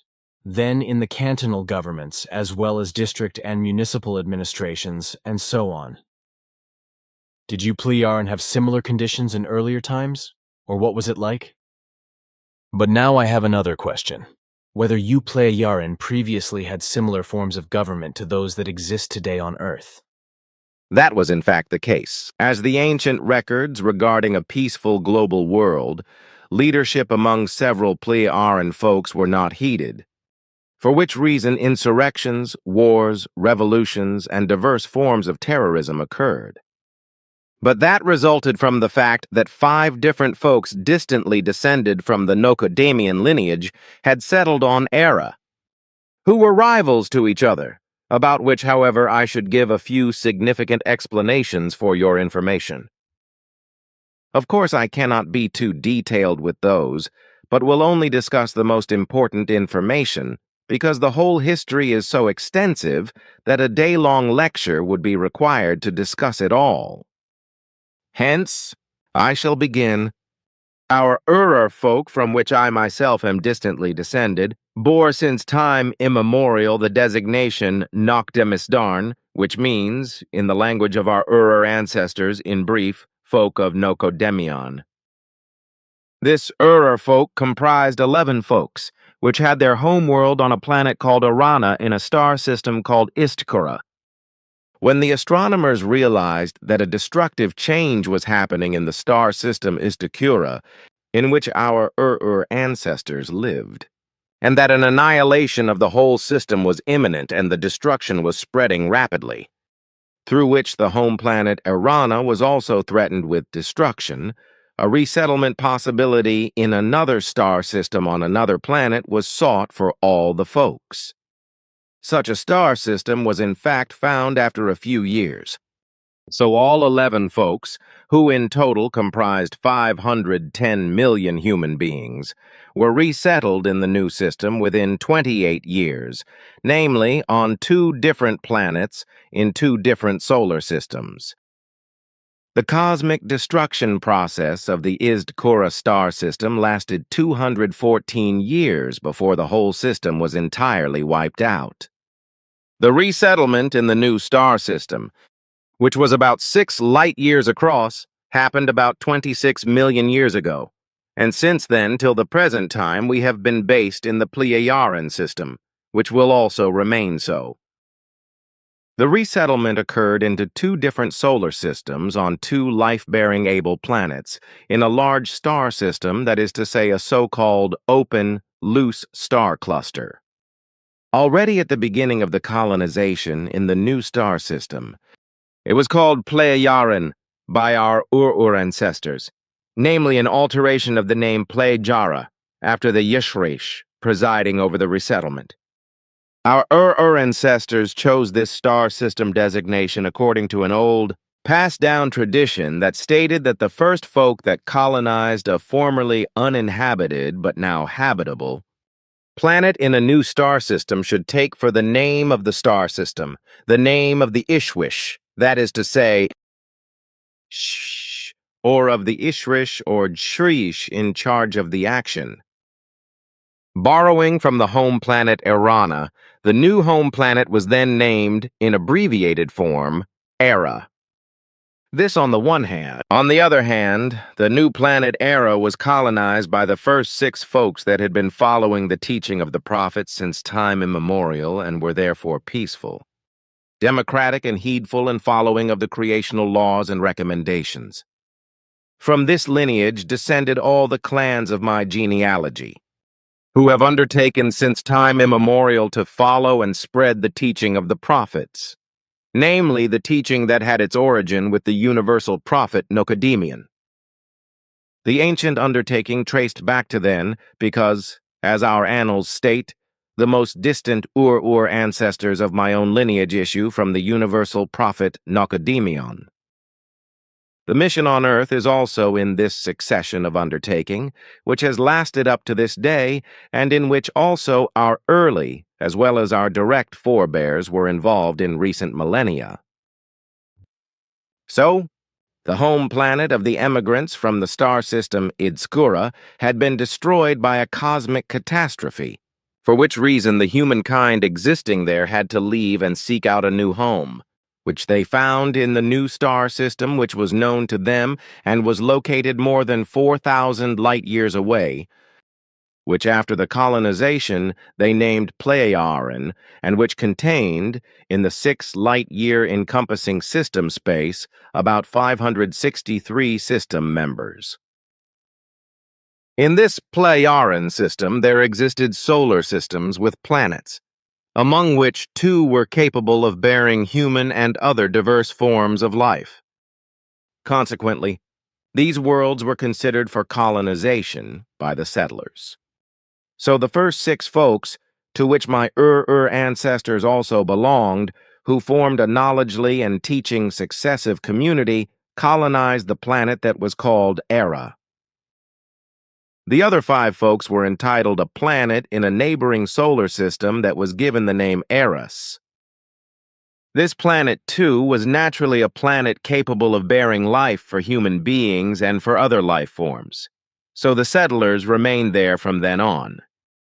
Everything went well for all the following millions of years, as the population of all folks was maintained, in accordance with the prescribed law, at a size of a little more than 500 million in total, as had been laid down in law since time immemorial, in order that no overpopulation could occur, and so that no unsolvable problems and no destructions to nature or to the planet be elicited. But then it came to pass a little less than 112,300 years BC, by terrestrial Emmanuel-based reckoning, that a might-obsessed Ishwish and an Ishrish from 2 of the folks joined forces in an Ausartung corresponding wise, who united their 2 folks and brought about a Gewalt rule by means of minions drilled in acts of Gewalt, and were able to enforce this against all resistance. The conjoined populations were terrorized and tormented, as all the ancient traditional laws, recommendations, regulations, and manners were replaced by Ausartung corresponding new decrees, and the 2 might-obsessed ones were placed in the position of a higher might. The process lasted more than 200 years and disabled the population in regard to their own powers of decision-making as well as in their intellect and rationality. And this occurred in a form whereby the 2 might possessors were obligatorily treated as absolute dictators, which quickly led to compulsory submissiveness and servitude of the population, as well as ultimately to the delusional belief that the dictators be in possession of the almightiness and the creation power. The inevitable consequence thereof led quickly and inevitably to worship of the dictators, and so to a state of belief of a religious form, because the human beings had submissively distanced themselves far from the reality through the Gewalt rulership and imagined themselves, contrary to intellect and rationality, to be free, protected, and independent, so long as they humbly, prayingly, and undissentingly submitted to the Gewalt rulership. Hence, in a religious wise, real flesh and blood might-obsessed human beings were worshipped as creational omnipotences, unlike the imaginary unreal deities as the wonder-working creator beings in our fairy tale forms were called. In doing so, they unlearned that they owed their entire existence ultimately to their own achievement and not to the dictators. Ultimately, the human beings came to believe, in their centuries-long Gewalt and compulsionally suggestively indoctrinated delusion, that the Gewalt rulers and their later successors of the same kind had in primeval times originally created them as human beings, and had also created the air to breathe, the water to drink, and even the sun, all the heavenly bodies, the planets, and all life forms. For all the human beings, the Gewalt and coercion-based delusional belief became an axiomatic, that is to say, incontrovertible, unquestionable fact, so that all these things should have been provided to them since time immemorial by the Gewalt rulers, who they believed to be creationally superior to them, and that they were obliged to worship these dictators servilely, thank them for their benevolence, and in their presence to lower the gaze and cover the head. Thereby, the belief came to be, and so the fact of religion, that, in having been created by the Gault rulers, that is to say, dictators, the human beings have a connection back to these, thus exactly what is said by the term religion, binding back religare. This term relates, in the form of an irrational teaching, to the situation of the religion, believers having supposedly relinquished a connection to their dictators, that is to say, creators, namely the belonging together with them, wherefrom there then be the obligation for them, the human beings, that is to say, religion believers, to reconnect with them. It bears saying furthermore that, through the combination of these two folks and the delusional belief in the Gault rulers, that is to say, dictators, as well as through their might machinations and acts of Gault, also unpeace arose with the other three folks. From this circumstance there resulted terrible and destructive wars between all the folks and, 75,140 years ago, triggered a planetary catastrophe, which ultimately spread over the whole planet Eris and took on global and devastating proportions, namely in that the planet and its atmosphere began to die off and slowly but constantly made all life impossible. Hence, a mass exodus of the hostility-embroiled and embattled folks took place, and the nearest solution for them was to approach the planet Era as their nearest place of refuge and there to set down their craft with Gault. The anciently indigenous six folks on Era additionally wanted to become involved in no belligerent actions, so they, albeit reluctantly, permitted the Gault and invasionly immigration of the refugees and, naturally, refrained from their hostile entanglements, but did, however, endeavor in the name of the folk, through the spirit leadership, to put an end, through peace efforts, to the repeatedly igniting Gault and war actions among the Gaultly immigrated folks, which, however, was completely without success. The population count of the Gault-doing immigrants consisted of 382 million human beings, thus all of those who had survived the war actions on Eris. Thus, the population count on Era rose to about 900 million, which naturally led to many problems and difficulties, which the anciently settled folks had to deal with, who naturally, in accordance with their laws, recommendations, rules and regulations, etc., were helpful to the folks of their neighbor system. They, however, did not conform to the laws and recommendations, etc., of the anciently indigenous folks, but continued their feuds and wars amongst themselves and against each other. And this continued for following centuries, yet the anciently indigenous six folks abstained and did not interfere, which was respected by the intruders. This respect resulted from the fact that they knew full well that the anciently indigenous inhabitants of Era were ready, in the event of an attack upon them, to defend themselves, and moreover were greatly superior to the would-be attackers in every respect. For that matter, it further bears saying, of the 11 folks of that time, thus only 6 of them were peaceful, democratic, and, in regard to their way of life, aligned with the teaching of the prophet, which already since very early times had determined in every respect within these folks their life, their deeds, actions, and behaviors, and comprehensively likewise everything else about them. In the course of time, these 6 folks formed themselves on our planet Era together into a single folk, and this folk vested supreme authority in a 9-person spirit leadership, which had the office of conducting the affairs of the folk according to the democratically charactered folk will, which has unfailingly remained the case to this day and also will remain so indefinitely. The other 5 folks practiced, as I previously explained, religious and higher human power-oriented belief forms. So for the sake of Gault rulers, that is to say dictators, whom they worshipped in a religious wise as their creators, which for our great folk was naturally irreconcilable with the reality, and thus also did not correspond to the real truth. All of these 5 diverse higher power believing folks were mutually unpeaceful and even hostile to one another, as similarly the populations were peaceless and loveless as well as aggressive amongst themselves. Hence, also after their exodus from the unlivable home planet Eris, they continued as before repeatedly to carry out hostile actions against each other and disturbed the peace on Era, until ultimately, 74,200 years ago, a global war took place in all those regions inhabited by the war-obsessed folks who were engaged in their mutual hostility toward our great folk. However, they respected our efforts for peace, and so kept at rest toward us and abstained from offensive actions against us.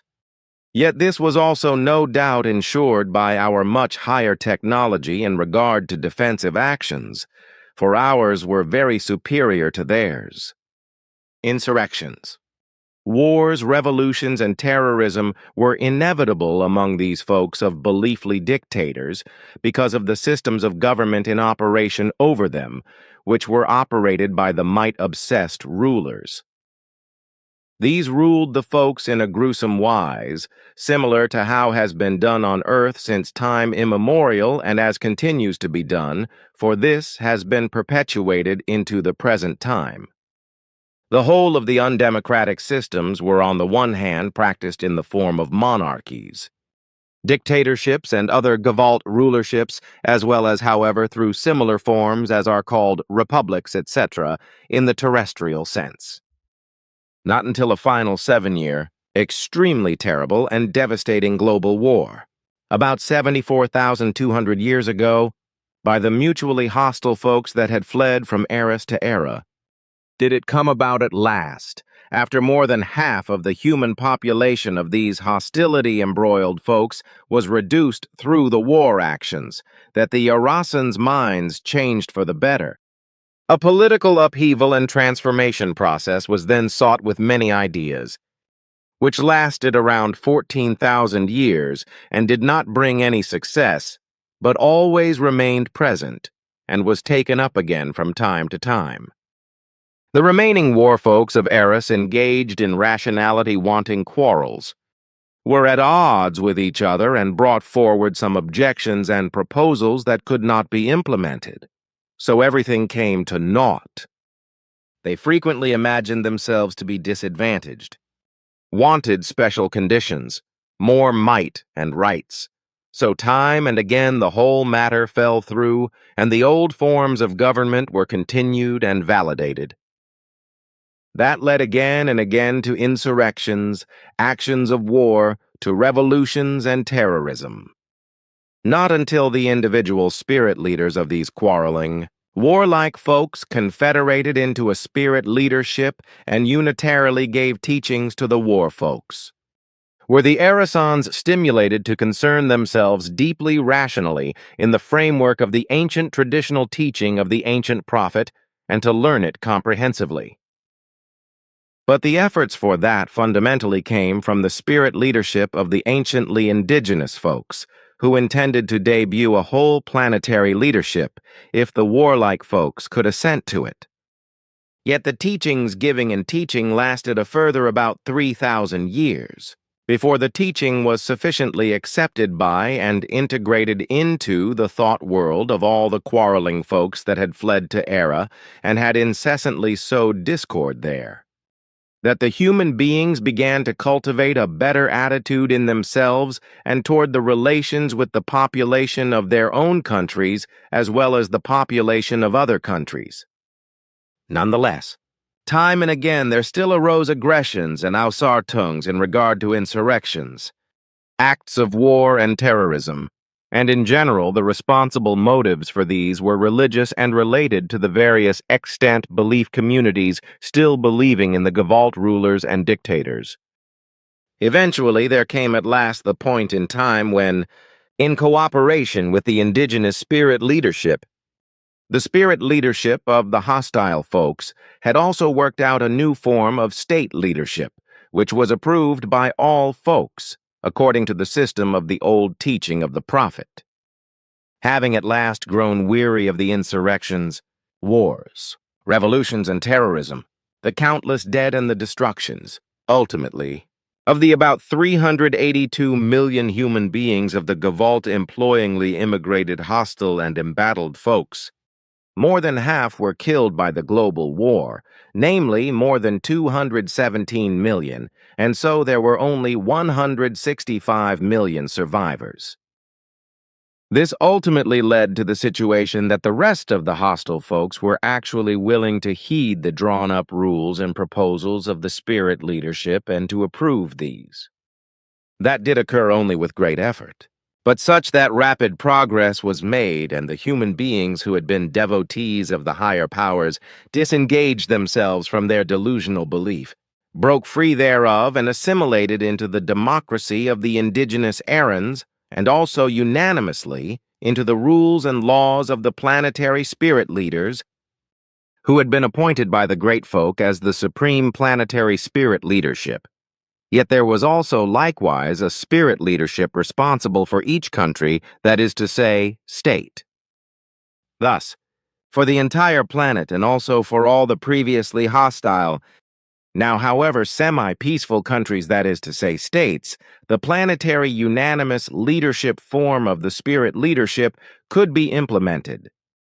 Consequently, all extant formerly hostile and Gavalt-usingly immigrated folks of all countries were, in the course of the following 5,000 years, further given teachings by the spirit leadership in accordance with the teaching of the prophet, and led into a peaceful future. And since, through the Gavaltly migration of the formerly warlike folks from the planet Eros, the population of Era increased by 382 million human beings, of which ultimately only about 165 million remained following their global war, and therefore the prescribed norm of few more than 500 million human beings had been greatly exceeded. Naturally, the population of Era surpassed the established quantity. They were naturally integrated into the whole Aran population, so the prescribed norm of 500 million was exceeded, and this no longer accorded with the standard per the relevant law. So population regulation measures were taken in order to reach the correct population size. So, through the planetary spirit leadership, a guiding and for the Aran total population unanimously valid behavior directive was drawn up regarding a strict birth regulation, and explainingly promulgated to the population of Era in all connected relations and concerns and put to a vote. And as is recorded in our annals, the whole population of Era assented to the directive without a single dissenting vote. So it was implemented, and the goal of reduction of the population to the prescribed standard was achieved through an appropriate yet strict birth control within 311 years of terrestrial time reckoning. From that point on, the size of the Aran humanity remained constant, for, as the immemorially prescribed norm pertaining to progeny has been, owing to intellect and rationality of the Aran population, upheld for the sake of their own and their world's well-being as well as for that of the nature, fauna, and flora, the planet and its requirements, there are no destructive problems in this regard.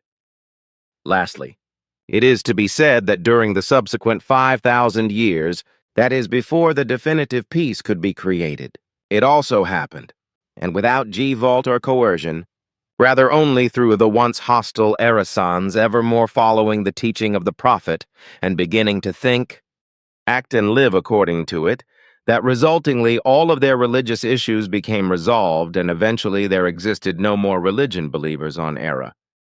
That was then the definitive cause for our world being permanently pacified and democratized. And since then, no insurrections, wars, no revolutions, and no terrorism have occurred anymore. So on our planet Era, about 52,000 years ago, among all folks unanimously the true democracy, and so also a henceforth lasting peace were created, and with that also an ample freedom for all human beings on Era. Thereby, it came to pass that all ideas and belief forms pertaining to undemocratic forms of government and behaviors of the earlier ruler, and might government forms on the planet Eras, were forbidden by the formerly hostilely delusional believers of Eras themselves among their kind, and replaced by new laws and regulations, etc. of the spirit leadership, and these were accepted and approved by the extant remaining total population of Erasans in a democratic wise. So everything was regulated in every respect, and this has upheld up to the present day, and shall also remain so for all the future.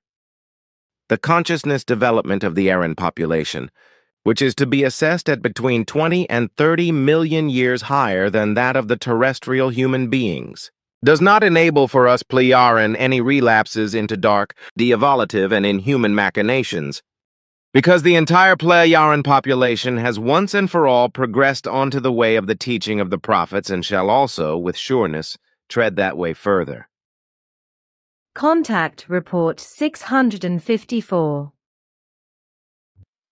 So now I come to the next question, which refers to one of the 4 groups or groupings, of which there are actually 5, whereby in this relation there is a double grouping, but which you both call the same, namely, future Earth. This may be a little confusing, but it is acceptable and does not refer to my question, because it is aimed at whether you are allowed to tell me openly whether you now know where this 4th group from outside Earth comes from. We know that by now, but I thought to myself, then not officially, was just a question. Furthermore, I think it has now become clear to me why you have always talked about grouping on the one hand, or about grouping on the other. Because if I have understood correctly, then you understand group to mean a closed community, and in a grouping several groups of the same or different kind, don't you? In that case, I have misunderstood you for years. you obviously did, because what you are saying is true. The term group is to be understood as a smaller or larger number of members coming together or belonging together, whereby these people form an ordered unit or a community, a circle of people who belong together on the basis of certain similarities because they have joined together on the basis of common interests and goals, as is the case with the Figu Corps. Group. On the other hand, a grouping forms a closed combination of several groups of the same character. For example, the Figu Core parent group and the Figu passive group, study groups and interest groups. Thus, in this sense, a grouping comprises several like-minded groups. On the other hand, however, a grouping can also include a number of groups which are of completely different nature and interests, and are therefore not a closed unit, but which in themselves form an autonomous, and independent whole, although these groups as a whole have one thing in common. Interesting, but annoying for me, because all these years I have misunderstood your, and generally your Plejaran interpretation of group and grouping, and I did not ask Lachkop for an explanation earlier. But now it is clear to me what is meant by group and grouping. So if I have understood correctly, you are also talking about several groups in relation to the other groupings that you keep mentioning. So I was thoroughly mistaken that there were only 4 groups, because in reality there must be several of them. But then there are the grouping of the Earth foreigners and the 2 other groupings that are based on earthly things. Is it permissible to speak openly about this? What you say is correct, but we can only talk about it in a private way. You know. Yes, I understand, because although I misunderstood you for years, I did not exactly fall on my head and know that you have to talk about your directives again. But if I repeat, then you have spoken of one group or of 4 specific groups on the one hand. Therefore, the speech was of a single group or of 4 groups from a specific grouping, as for example of the grouping Future Earth, which consists of 2 groups. And according to what I now know, the other groupings must comprise more than just 2 groups, Perhaps 3, 4, 5, or more. Yes, that is how it is. Contact report 675. But something else that refers to you, Playaran. Because as you have explained to me, the majority of the population works only 2 hours or so per day according to our time, while the other time is used in a private way. You have told me that in your free time the Playaran work and maintain their large private gardens, which cover at least 1 hectare or 10,000 square meters. Others fly with their aircraft over land or around the planet, and land where other people work to do private work together.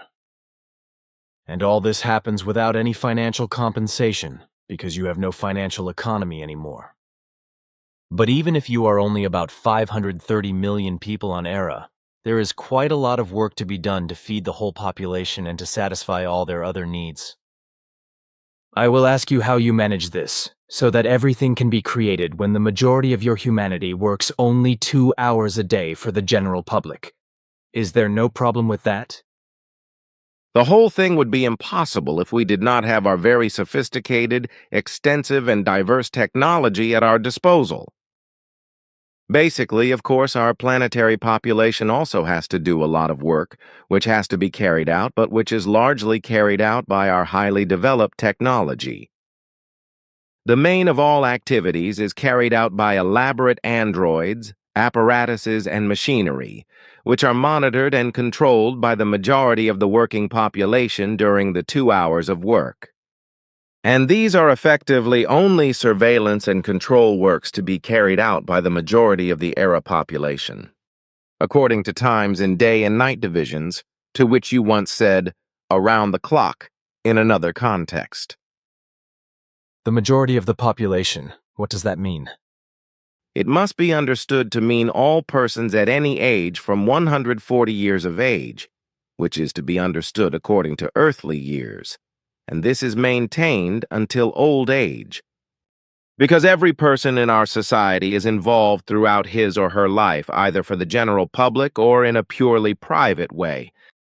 Our 530 million or so humanity is to be understood in terms of the people who carry out their work, which, however, do not include descendants up to 140 years of age, who also include a number of about 110 million. You mean 110 million. So there is no rotting in any way of the physical and thought-feel-psychological, as is very often the case with us on Earth, after people retire and then know nothing more to do with themselves. But I didn't know that you wouldn't count the 110 million descendants, who are up to 140 years old, among the approximately 530 million of the working people. But I think that this has to be added up, because your planet Era is about the same size as Earth, but has more mainland, as you once explained. We Playaran measure in this respect the possible population according to the fertile land that, when cultivated for food products, produces abundant food for the total population. As a result, no part of the population can ever be affected by famine, as is the case on Earth, where around 1 billion people are currently suffering from hunger and many die from it. And as far as such behavior, which you call rotting, is concerned, Playaran is alien to us, even if a person wants to withdraw from general work and only be active privately, which is of course possible but must be guaranteed. However, this is usually only possible at the age of 800, although very little use is usually made of it. Then it must also be the case that these people still have their entire livelihood when they retire from general work at the age of 800. How's that settled? They are fully granted everything necessary in every respect and for every need until the end of their lives. So they do not have to renounce anything in any way, but receive everything according to their desires, be it food or any things of any kind that they desire. So there are no people among you who are, as they say, poor or rich, if I understand your social system correctly, which is also due to the fact that you no longer have any means of payment or money. This is indeed the case, because since we have no system whatsoever with regard to a monetary or financial economy, but an equal structure of equality, on the one hand, with regard to social status, and, on the other, with regard to the values of goods, there are no social and no social differences. And this also not between the simple people, the spiritual leadership, and all those who have to carry out higher tasks than the normal daily general work. There are no differences whatsoever. And there must be no differences because the equal status of the entire era population means that neither greed nor envy nor other negative factors, which could be caused by material causes, prevail. Every Pleiadian person has equal rights, including the right to meet all his material needs within the same framework as any other. Thus, all manufactured goods of any kind are available to any person free of charge, as are all other goods. And the rest of the majority of the population, what about it in terms of work and old age? How many percentages does this rest comprise, and what does it do? According to our calculations, the majority of the entire Pleiar population comprises 72%, which is active in the way I have just explained, while the other 28% is responsible for other tasks, in which, calculated according to earthly hours, the working hours vary per day depending on the activity, but which are higher than 2 hours and are often 12, 15, or more. This is the case, for example, with the exercise of tasks related to spiritual leadership, planetary control tasks, and various other important matters. Contact Report 679. Today I once again have some questions concerning the peoples of Era and their behavior in relation to various things such as work, state of consciousness, ethics, criminality and crime, etc., as well as the offspring of you Pleiaren. It would be good if you would explain how it is with you on Era, with the duty to work and with the responsibility for it. The other day you said that you have a total adult population of around 530 million and around 110 million offspring under the age of 140. As I explained in an earlier conversation, the peoples on Era remain among themselves, and only very few persons emigrate to other peoples, whereby the reason for this is usually living together with other members of the peoples, or if there is some unavoidable need to do so. Otherwise, the individual peoples remain among themselves and preserve their own folk customs and traditions, etc. With this, I also explained that there are no migrations of peoples on Era, but also no refugees for any reason, because there are no uprisings or even wars on Era, etc. Consequently, there are also no reasons for a flight from one people to another. There is also no hunger among the peoples of Era, for since we Pleiaren adhere to the planetary requirements for the preservation of all life, so in relation to Pleiarenian humanity, nature and all its fauna and flora on the land, in the waters and in the air, the entire natural food cultivation and the further food production for the entire Era humanity can be produced in abundance without any problems. As far as unemployment is concerned, which you mention, we Pleiaren do not have it, because all Pleiaren of both sexes are comprehensively integrated into our planet-wide system of labor regulation. So there are also no work-shy persons on Era who would exhibit parasitic behavior, as is often the case with Earth humans. Also, with regard to criminality and crime, there are none among the human beings of Era. For the evolutionary stage of consciousness and ethics and their stability of value, as well as the resulting sense of duty and responsibility, are so highly developed in every Pleiaren human being that negative deviations no longer appear. According to our birth regulation, it is to be explained that it is regulated on the one hand according to our high life expectancy, and on the other hand according to the number of the population, from which it results that consequently on Era the descendants are also to be determined according to the deaths, as however also according to various other necessary regulations which can only be made when a humanity has reached a necessary high level of consciousness, as is the case with our Pleiaren peoples. This is in contrast to us Pleiaren, who are entitled to beget offspring at the age of 70 at the earliest, after which it can then take several hundred years until the next offspring is begotten, perhaps 200 or 300 years. If at all, for the rule is, which is privately observed as an unwritten law, that offspring are first begotten only at the age after 150 years. And this is so because all members of the population, without exception, learn several other fields of activity beyond the normal learning activity, which lasts until the age of about 70. Only then are all the main activity trainings completed, after which one enters into full and all-round active life. And since with us Pleiaren each marital alliance or other cohabitation may only produce 3 offspring, the fixed number of adults of about 530 million and of 110 million offspring under 140 years of age can be maintained by the regulation of our birth control. The total Pleiaren population of the world is regulated in such a way that it always remains approximately the same, which nevertheless means that the number of offspring can fall or rise by a few million, so that the number of around 110 million is not always exactly constant. On the one hand, offspring may only be begotten on request, but on the other hand, it can also occur that, as a result of various natural circumstances or necessities, more or fewer procreations are permitted.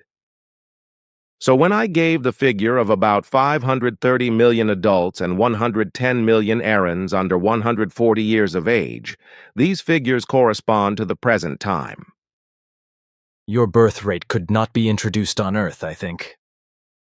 And the question, with regard to the peoples, are there no problems there with regard to the birth control that has been ordered? No, there are no problems, because among our Pleiaren peoples, logical reason and logical reasoning are factors and values acquired thousands of years ago, which have become such a matter of course, and for the benefit of the entire Iranian population, that not even a suggestion of breaking the rule appears. What you have now said with regard to the learning of diverse and varied activities, which we call vocational training here, you once told me that often 20 to 30 or even more fields of activity are learned, which are also practiced alternately throughout your lifetime. But something else, as you once told me, on Era you also radiate catastrophic events from alien planets worldwide, as well as in relation to natural disasters and overpopulation, which perhaps also contributes to the fact that from the Era population, purely psychologically, there is a satisfaction and recognition in relation to the whole Aran forms of order. In addition, I think that Pleiaren humanity is oriented towards this, and accordingly also works to ensure that everything on Era remains in good order in every way. For my part, I think that such emanations can have a good psychological effect, because there is no indifference among your humanity, as is unfortunately the case with the majority of Earthlings. And with regard to the entire Iranian world population, it is made aware again and again of the disasters and calamities that occur through overpopulation. So, planet-wide, information broadcasts are repeatedly broadcast, through which catastrophic conditions of uprisings, torture, war, murder, revolutions, terror, strife, misery and distress, hunger, diseases, epidemics, and terror, etc., on overpopulation worlds are pointed out. The reason, however, is not that of deterrence, but purely informative, to show what generally unpeaceful and barbarous conditions still prevail on those worlds which in every respect are still millions of years behind our entire Pleiaren high development. The whole thing also has an instructive character in regard to the very early past of our primitive peoples, which occurred in the same or a similar framework, as is also still the case today in a very lasting way on other and still extremely uncivilized worlds and among their peoples, as is also the case with regard to the earthly world population. Contact Report 688. What will happen, however, when the Earth foreigners who have been moving in Earth space for a long time, or others who will sooner or later appear, which will also only be a question of time, is still open and will be an event that will certainly cause many problems for all Earth humans. It must also be clear that Earth foreigners or Earth future beings do not have to be the same kind as us human beings, because various Earth foreigners are beings who are not human and also not peaceful. Contact Report 697. How do you Plejaran create interpersonal relationships? And how do you make contacts for friendships and alliances? In a very natural way, by holding events and making acquaintances, as well as through meetings of all kinds, such as getting to know other persons through acquaintances, neighbors, family members, and friends, through traveling around, doing work, as well as through all kinds of other ways. So roughly on the same scale as we do on Earth? No, because the same thing that is practiced on Earth through so-called internet acquaintances does not exist here, just as it does not exist in the way that public bodies are searched for acquaintances and life partners. Then the next question. What is family life like among you? Plejaran, the upbringing of children, the organization of leisure time and the coexistence of parents, children, and young and old. This question is also connected with how the education of children and young people is organized. Whether there are schools like ours on Earth, what subjects are taught and learned, as well as what interests the children, young people, and adults have. In this respect, everything is given in a reasonable and correct framework. For the unalterable rule is that with us, Plejaran, in every family, everything is maintained in a family conscious, peaceful, and correct manner. Consequently, there are not the same vicious scenes, G-vault and quarrels, which often end with physical harm or even with murder and manslaughter, as is very often and increasingly the case throughout the Earth. Our entire Plejaran population is trained from infancy in such a way that peace and freedom and equality between the sexes and between the offspring must be cultivated. And indeed, they prevail in this way in every family. Of course, it is also the case in our families that there can be disagreements between parents. Just as there can be disagreements between children and parents, although this is not necessarily the rule, but every dispute is avoided and everything is always kept under control. And this is indeed the case planet-wide, and is observed as it is already taught through education, and is also further taught later in adolescence through special educational courses. The upbringing of children and youth is given in completely peaceful measures, not based on chastisement, but nevertheless strict in order to ensure the best. Necessary recreation for children, youths, and also for adults is also cultivated, whereby the whole is extremely varied, ranging from games to hikes, excursions, and factual learning and hobbies, etc. The interests of the individual persons, children, adults, juveniles, are taken into account, which can be extremely varied.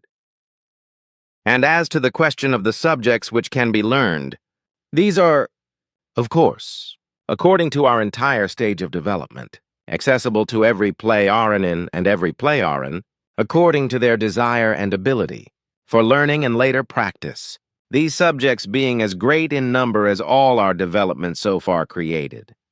Whether in regard to medicine, biology, zoology, every possible technique or manual skill, which is also necessary with us, as well as otherwise hundreds of other subjects. That should actually suffice as an answer.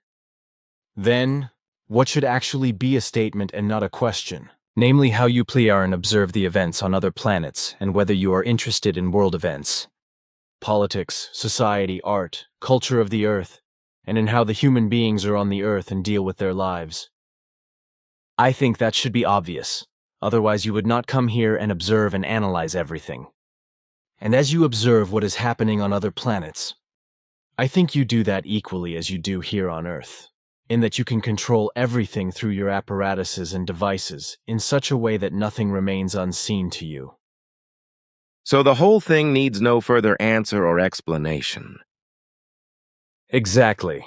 What does a daily routine of a human being on Era look like? A child, a teenager, a woman, or a man? During the first years of their upbringing, children are naturally with their parents, in whose care they can learn on the one hand, and on the other hand also play and do all kinds of things that bring them joy, but are also instructive. From the age of 5, children are taught in schools in a variety of ways, while from the age of 14, young people learn specialist subjects, professions in an earthly sense, which continues until the age of 70, although there are also leisure times and 2 hours of work every day. Women and men also have to fulfill the obligation of 2 hours of work daily for the whole community, after which all the other time of the day is used at their own discretion and their own leisure time. All Pleiaren people have their own small plots of land and a dwelling on them, the plots of land being cultivated as gardens with vegetable crops, etc. Also, very often people fly overland to get in contact with known or foreign people somewhere on the planet and possibly to work together. Women and men also do work together in their homes, where of course there is also cooking, cleaning, and maintenance work. I know. Further this question. Do all Pleiaren and the human beings of their federation undertake journeys through space? And what are the requirements for this, and for what purpose do such journeys and missions serve? Neither among us Pleiaren nor among our federates is there space tourism, for the populations only undertake journeys through space when there is an urgent need to do so. Space flights to other planets, etc., are only undertaken for economic trading purposes and the like, and for missionary purposes and for assistance to Pleiaren foreign planets and their populations, as well as for exploration and reconnaissance purposes. Contact Report 698. That is correct. And I have to explain that the Earth foreigners you mentioned, or their early ancestors, were already present and active here on Earth in prehistoric times, as they were afterwards, but also again and again throughout all the ages of the Earth, throughout all the ages and epochs of the world.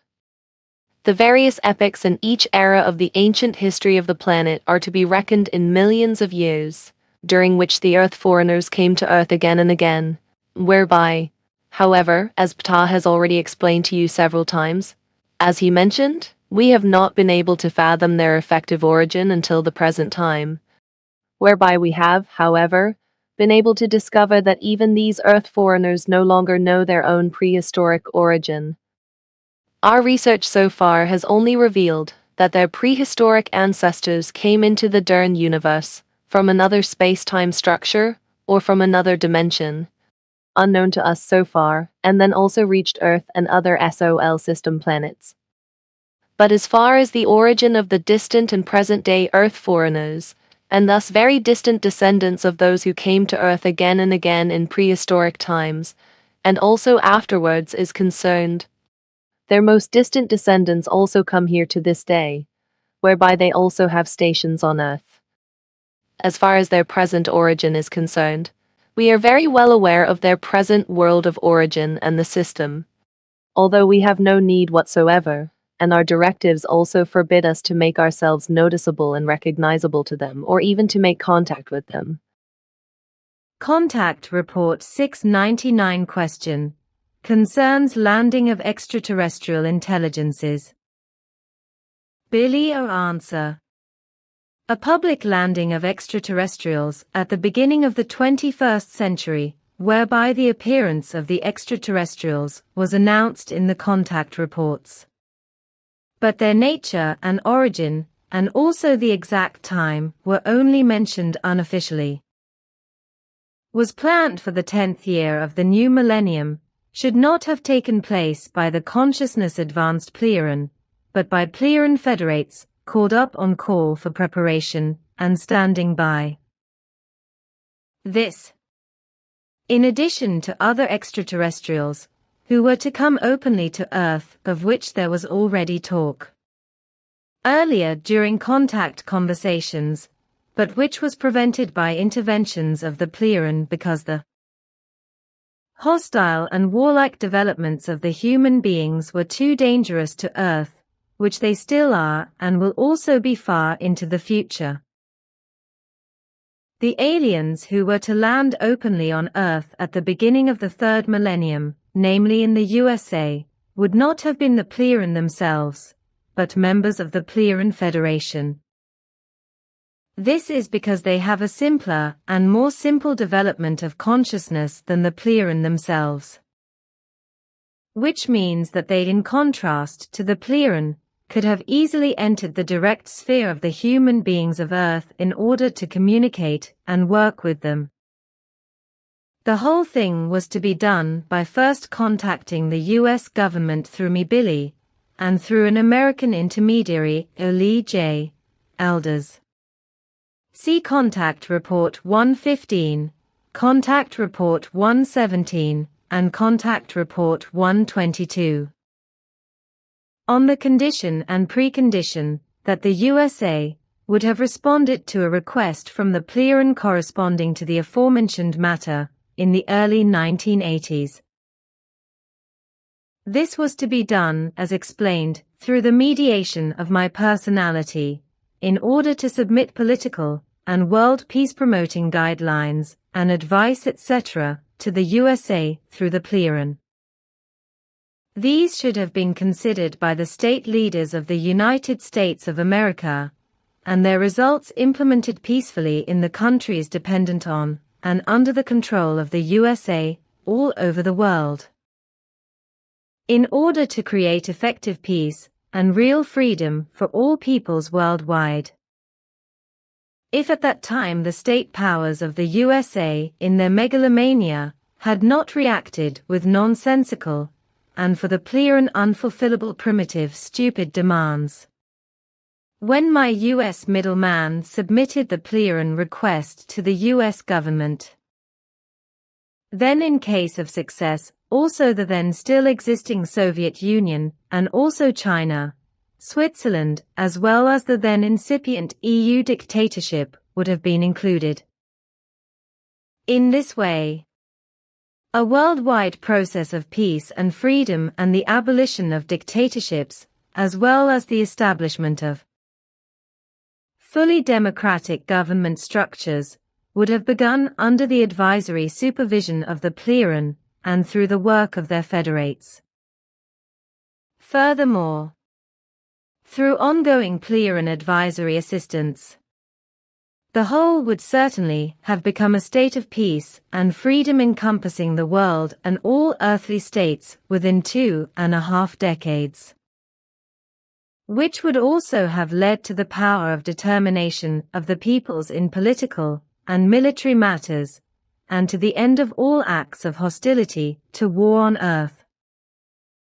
This would have created the basic prerequisite for a public landing of a delegation of peaceable Pleiadian federates, for whom it was decided and determined that they would have had to assist earthly humanity with advice and action in every conceivable good and positive way. However, since the state leaders of the USA, in their delusions of grandeur with regard to their insane, pathologically stupid, nonsensical, confused, self-important and power-driven demands, ruined everything from the outset and condemned it to failure, the plan of the Pleiadians to make an attempt to establish contact with the authoritative earthly governments was shelved again. However, it was left open to them and they waited a whole 20 years to see whether those who were active at the time, or those who followed them in the USA, would come to their senses and respond in the affirmative. But this was not the case. As a result, the whole program of the attempt to establish contact was finally discarded. And the Pleiadians closed everything down and declared unofficially that no further attempt of this kind would be made, and that they would therefore also not declare themselves ready for a second attempt, even if the US government should still come forward today or in the future. Contact Report 705. With us on Era, news is also spread, as is the case on Earth, whereby of course it is also pointed out what is happening on Earth in all ways. The same information is also spread among our federates, so what is happening on Earth is known far and wide in the universe. Contact Report 710. With this, I can say that the Earth foreigners, who are generally simply called extraterrestrials or aliens by the Earthlings, have in fact been around for a long time.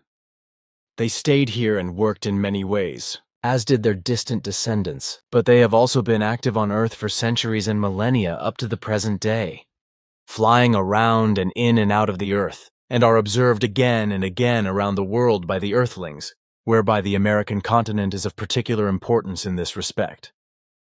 Their early ancestors worked in many different ways on Earth, and also in various countries in Asia, North Africa, and partly in Europe, but mainly in the early days in the North African country, which in later times was called Kemet, and then finally in later times Egypt, after which this name has been preserved until today. Your father Bafath taught me during a leap in time into the past to the land there, where the Earth foreigners ruled at that time, whom he called Long Skulls, and whom I have seen myself, that they had been on Earth for thousands of years.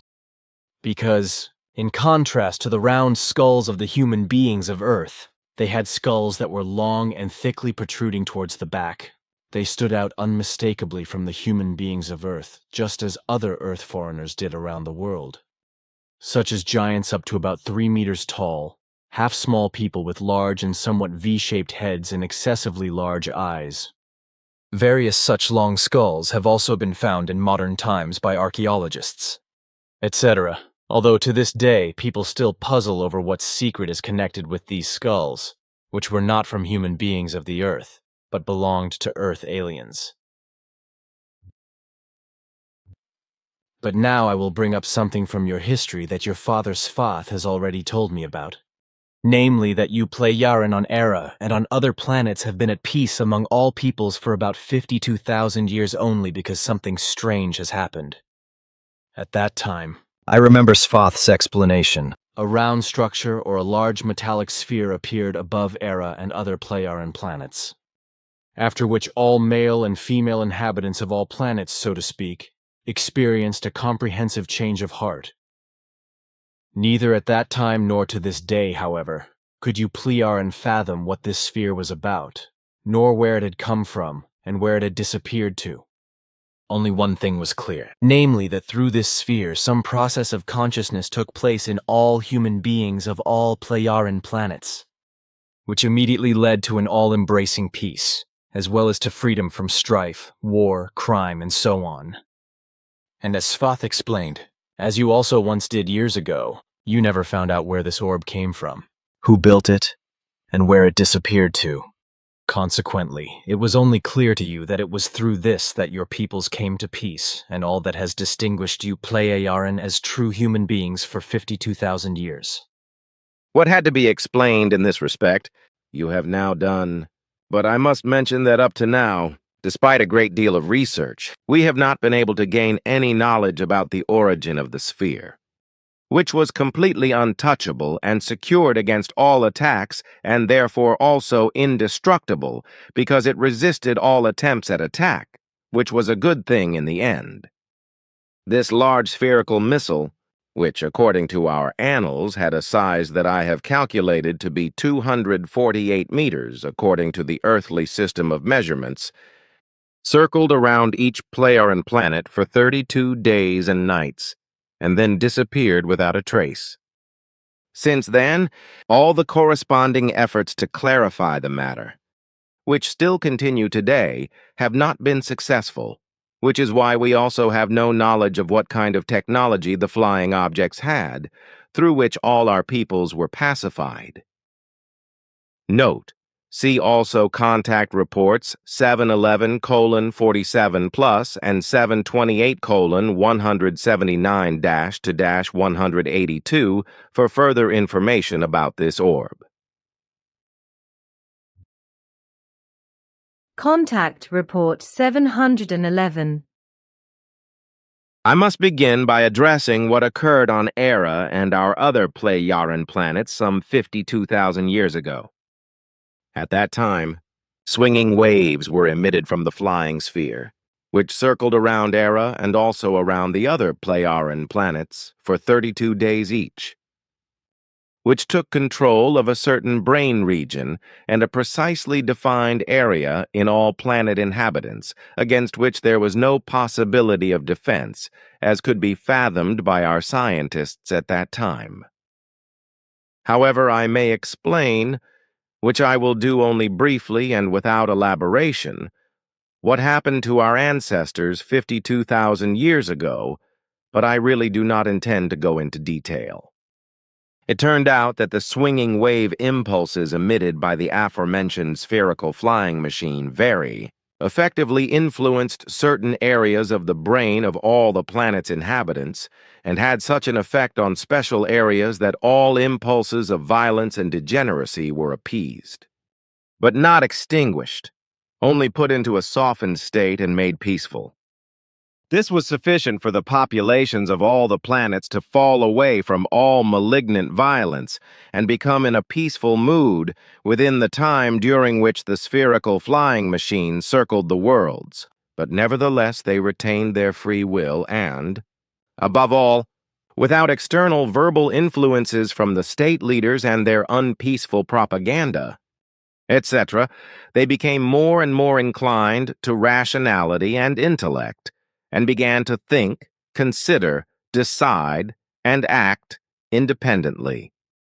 The calming swinging wave influences, which acted only on certain areas of the brain and in these only on special areas, were neither aggressive nor compelling, for there were only vibratory impulses through which understanding and reason were stimulated and led to the populations discarding their collective world of thought within a few days. Because they became free from all the unpeaceful, suggestive collective thinking controlled by the governments and religions, and were able to form their own independent thoughts and opinions. By very quickly discarding their collective thinking controlled by governments and religions, and also very quickly learning and using their own individual thoughts, the human beings of the Pleiadian planets learned and grasped their personal self-knowledge and formed their own and ever-increasing self-determination, through which they attained personal mental strength. In a special way, the dropping and abandonment of all religious belief factors, and thus the perception and realization of the natural creational laws, which are universally oriented towards peacefulness, freedom, and self-reliance, had an effect. When this was recognized by all Pleiadian populations of all our worlds, and every religious belief was discarded and frowned upon, manifold realizations were formed, and from them the result of personal attitudes and far-reaching thought processes and certainties, which led to all human beings of all peoples setting themselves independently challenging goals and sticking to them even under difficulties. Learning to cope with failures better and well, working out a higher motivation and achieving their set self-realization goals. It was also found that within only 11 days, they were less and less distracted by the opinions of other persons, and above all, also, no longer allowed themselves to be distracted by the suggestive, unpeaceful whispers of the government, nor allowed themselves to fall back into unpeacefulness. On the contrary, all the populations of all the planets henceforth made all the necessary efforts and perseverance to achieve their goals. Very quickly, they became aware of their own abilities and just as quickly learned to control and master situations of all kinds that arose, and quickly became mentally strong persons who also learned to make use of their abilities by constantly seeking and finding new challenges for their intellect and reason, as well as for their self-development and self-realization, and by realizing them as well as themselves. Thus, within a very short time, the individual human beings learn to cope with stress and strain, and to live in control of all their self-created personality traits. Through their steadily growing mental strength, they very quickly created a consciousness-like capacity that also had a strong effect on their mental and physical health, as well as on the fact that they were always setting themselves new, challenging goals and realizing them. And all this, together with many other positive developments, finally led within only 32 days, during which the orbital aircraft circled the worlds, to all persons of all populations finally freeing themselves independently and according to their own free will from all Ausartungen, getting very badly out of control of their good human natures, and from all violence and immorality, etc., through the unimaginably strong swinging wave impulses of evolutionary effect, which were emitted by the flying sphere and influenced the personalities of all our Pleiadian planets. All human beings became aware within a very short time that they were being influenced externally by other persons.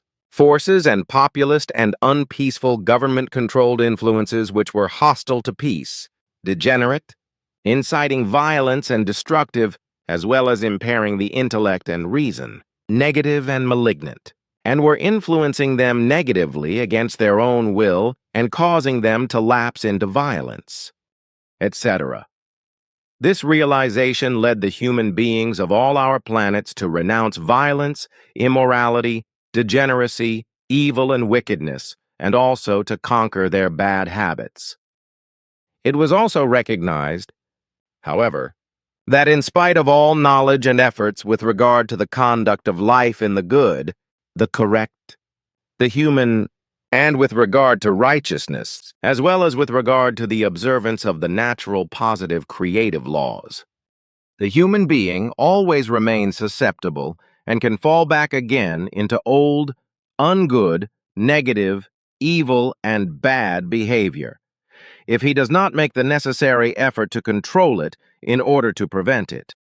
And it has been recognized that this can always happen again if the human beings are influenced from the outside in any verbal, physical, or consciousness, thought, emotion, and psyche-burdening forms for long enough.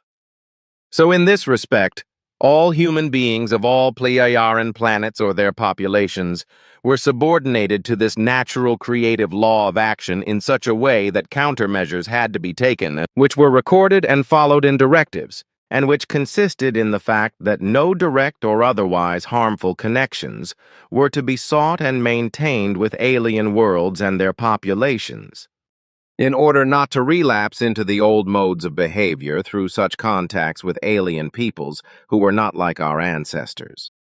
We Pleiadian of today are also human beings, like our ancestors 52,000 years ago and all our descendants since then, who must resist such external influences without being harmed. For unfortunately, we are still susceptible to negative external influences that would cause us to relapse into the old ways of behavior if we were to fall long enough into areas of negative influence that were harmful to us and were hit by factors that had a negative effect on us. We Pleiadian, too, are human beings and are ordered to develop within the framework of every natural creational order and lawfulness, through a very laborious working out of our higher evolution of consciousness, which even after 52,000 years of peace, we must follow and continue to learn.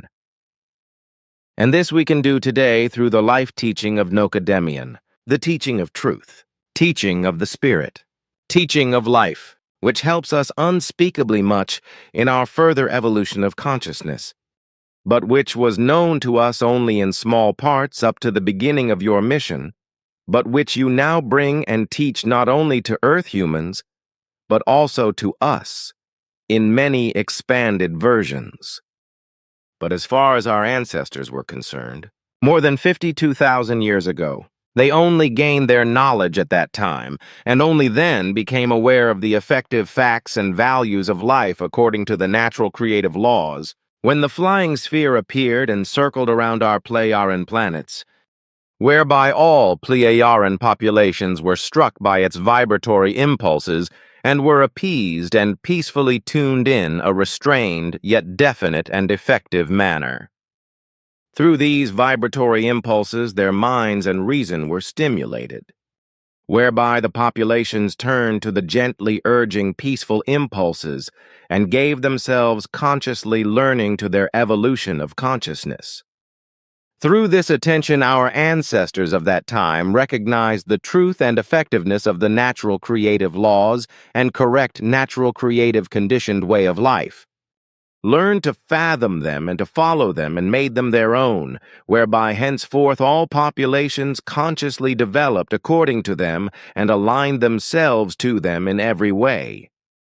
But they were able to do all this only after they realized that their entire very high technical development in all its forms and possibilities did not turn them away from their degenerations, their violent behavior, and from all evil.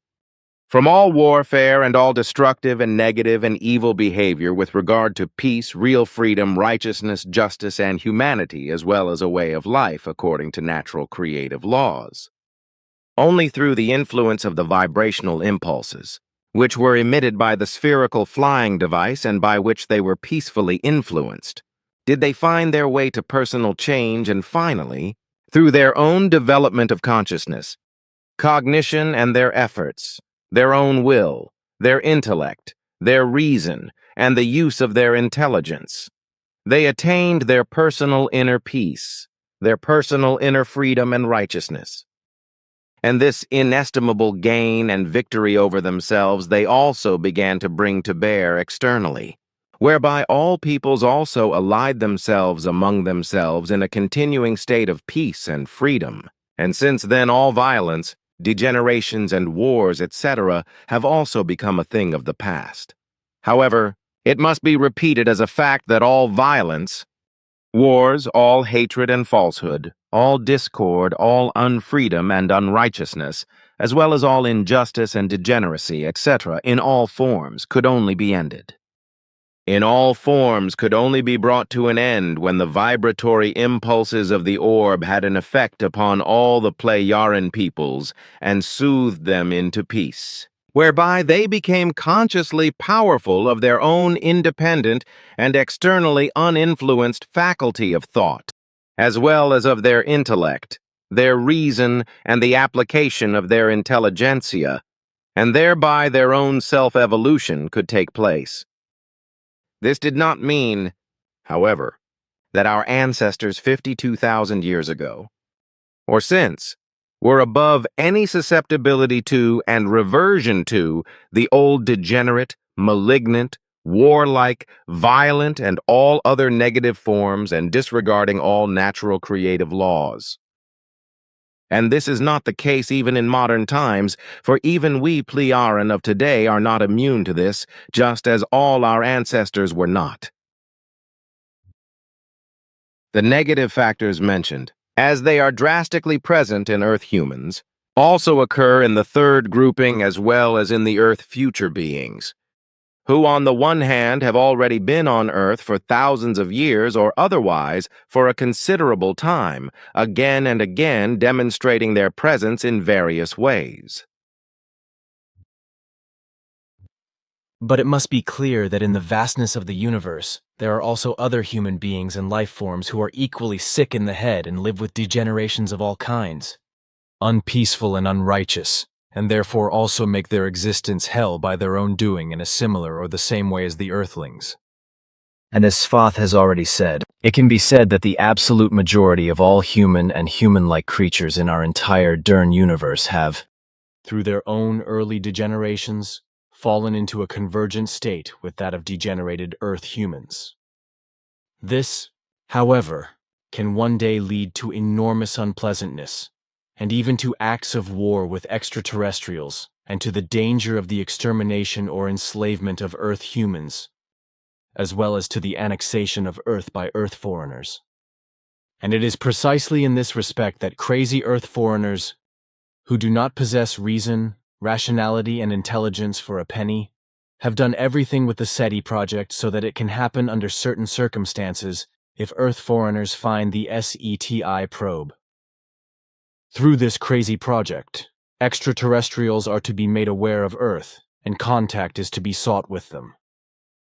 Contact Report 713.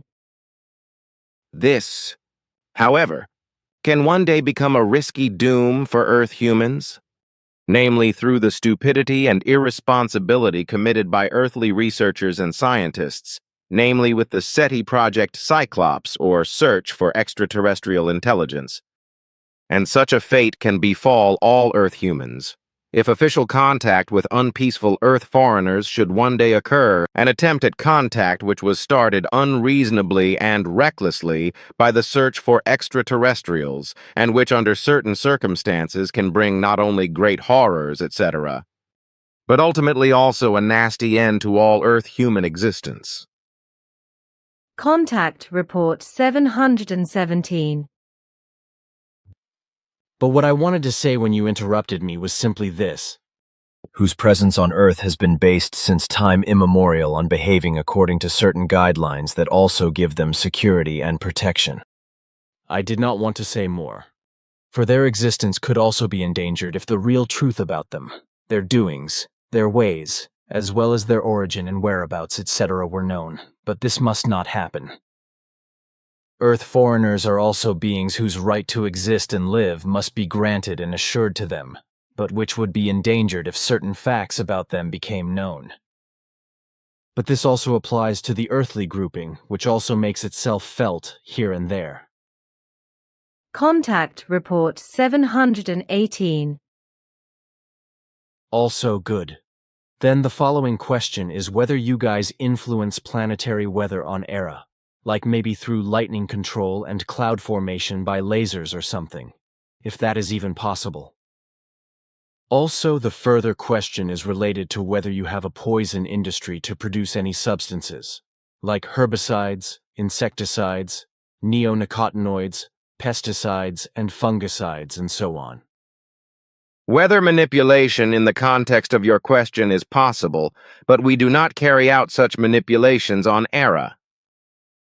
The climate conditions of our planet are normal and are not influenced by our humanity in any way. Regarding your other question, it is to be said that we do not have any production facilities on Era where any toxic substances would be produced, so also not such as you mentioned. Contact Report 719. Now that we're on the subject, I can also combine it with something else, namely with makeup, which is common here on Earth for women and also for men. Although I have also seen you on Era, as well as all the women who come to me from you, that you take care of yourself cosmetically, but I have never seen that you look effective in the same or a similar way as the Earthling women would paint on their faces. By that I mean the areas around the eyes, the cheeks and lips, as well as the draping of the lips, the tongue, the nose, the pubic area, breasts, and other pieces of jewelry embedded in the body, some of which are young people, but many women and men do. In and of itself, I don't care at all, because that's everyone's own thing, and therefore none of my business. But I have something to mock, namely that I find the smearing on the lips extremely disgusting, and the whole thing also disfiguring. I have nothing against a light, Subtle and hardly or not at all visible lip care, just as I have no objections to a subtle skin, that is to say, facial and eye care, as I know it from your Pleyar-Yan women, and as sensible women do with us. But I find a woman messing up her face in a painted war landscape just gross. In addition, the ostentatious lip-painted women are repulsive and look like disfigured circus clowns, who are still original in a certain way, but this does not apply to these women, but who, with their lip painting, look more like a worn-out deep-sea frigate, and also act accordingly. What is your opinion on this, my friend? I can understand what you are saying, and I would like to say that after listening to you, I am kind of glad that in our world as a whole, all women take care of themselves with the kind of discreet cosmetic care that you mentioned. For my part, I also cannot find any pleasure in what female beings do in the way you have described. Contact Report 721. The beginning of the spirit form of Nokodemion on Earth came about 389,000 years ago, when a Pleiaren herald from the Nokodemion lineage named Ijum, meaning of the name the Prudent One, came to Earth with 144,000 human beings from the Nokodemion people and settled in the Gobi Desert. However, the teaching that Ijum taught was disregarded, as has been the case since time immemorial and always, which is why there were always only a few who opened their ears to the efforts of the Annunciator. The majority of the masses, therefore, did not care for the teaching brought by the herald, but in their delusion of faith continued to follow their gods, which equally led to differences and disputes among the various faith groups. As has always been the case, even in later times, and has remained so to this day among all the delusional believers in religion on earth. At that time, however, after only a short time, the hostilities among the immigrants broke out to such an extent that the city built in the desert and the other populated areas, as well as the earth, had to be abandoned. More than 25,000 years ago, new Pleiaren immigrants arrived on Earth with a slightly yellowish skin pigmentation and mixed with already existing earthly human forms, resulting in another human species that migrated to a large island. The original immigrants, who came from our anchor universe more than 25,000 years ago, had created a dimensional gateway millions of light years beyond the Milky Way galaxy, and so entered the Dern universe and from there to Earth, where they settled in fertile areas that are now all part of China. What happened about 389,000 years ago, after only a third of a century, then quickly led to the termination of the action and the abandonment of Earth, after which their distant descendants many generations later, about 13,500 years ago, once again formed an Earth immigrant community and came to Earth. These settled east and south in various places in the areas bordering the Mediterranean Sea and sought a new beginning. This, then, was after another ancient Pleiadian emigrant community had migrated and settled in the fertile lands of what is now called China, some 11,500 years earlier. When then, about 13,500 years ago, the up-to-then last Pleiaren community of immigrants came to Earth, then this happened in a completely secret form. Namely, because since the time of 389,000 years earlier, other extraterrestrials had come to the Earth in the meantime and had settled down far and wide on all continents, above all the long-skulled ones. In ancient Egypt in particular, they rose to positions of power, waged wars, and subjugated tribes of peoples, such as those who called themselves Ebrea. It was these who, in later times, under the leadership of a Negrid Pleiaren descendant called Avian Note, meaning of name, he who gives refuge, who was, however, called Avram by the Ebrea, had joined forces about 4,500 years ago with the still few distant descendants of the ancient Pleiaren immigrants who appeared about 13,500 years ago and also begat many descendants.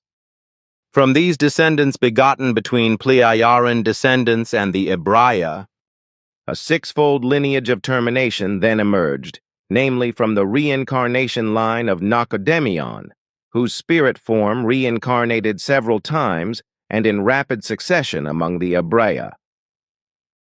This was after the then messenger Ijum from the Nokodemion line lost his life in the Gobi Desert during the warfare of the Earth immigrant community about 385,000 years ago, and his spirit form either remained in the earthly realm or migrated and returned, about which unfortunately nothing is known in detail.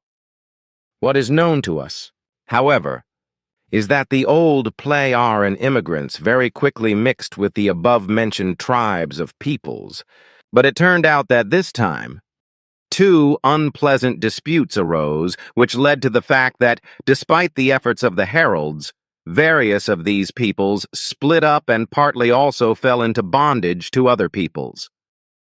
However, when I speak of those peoples into which the Pleiadian immigrants integrated themselves, I am not referring to large peoples, but to larger tribes of peoples that did not correspond to complex forms of social organization.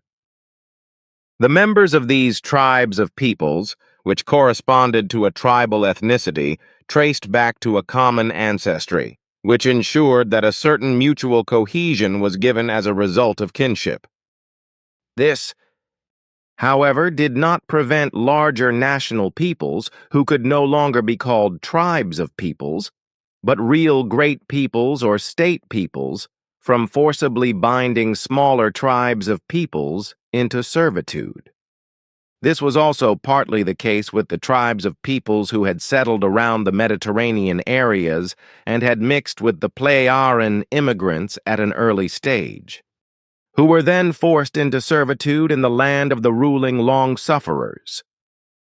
But the same thing happened to the Hebrea not only by the rulers in ancient Egypt, but also to their distant descendants by the king of the New Babylonian Empire, Nabuchodonosor II, who is also called Nebuchadnezzar II.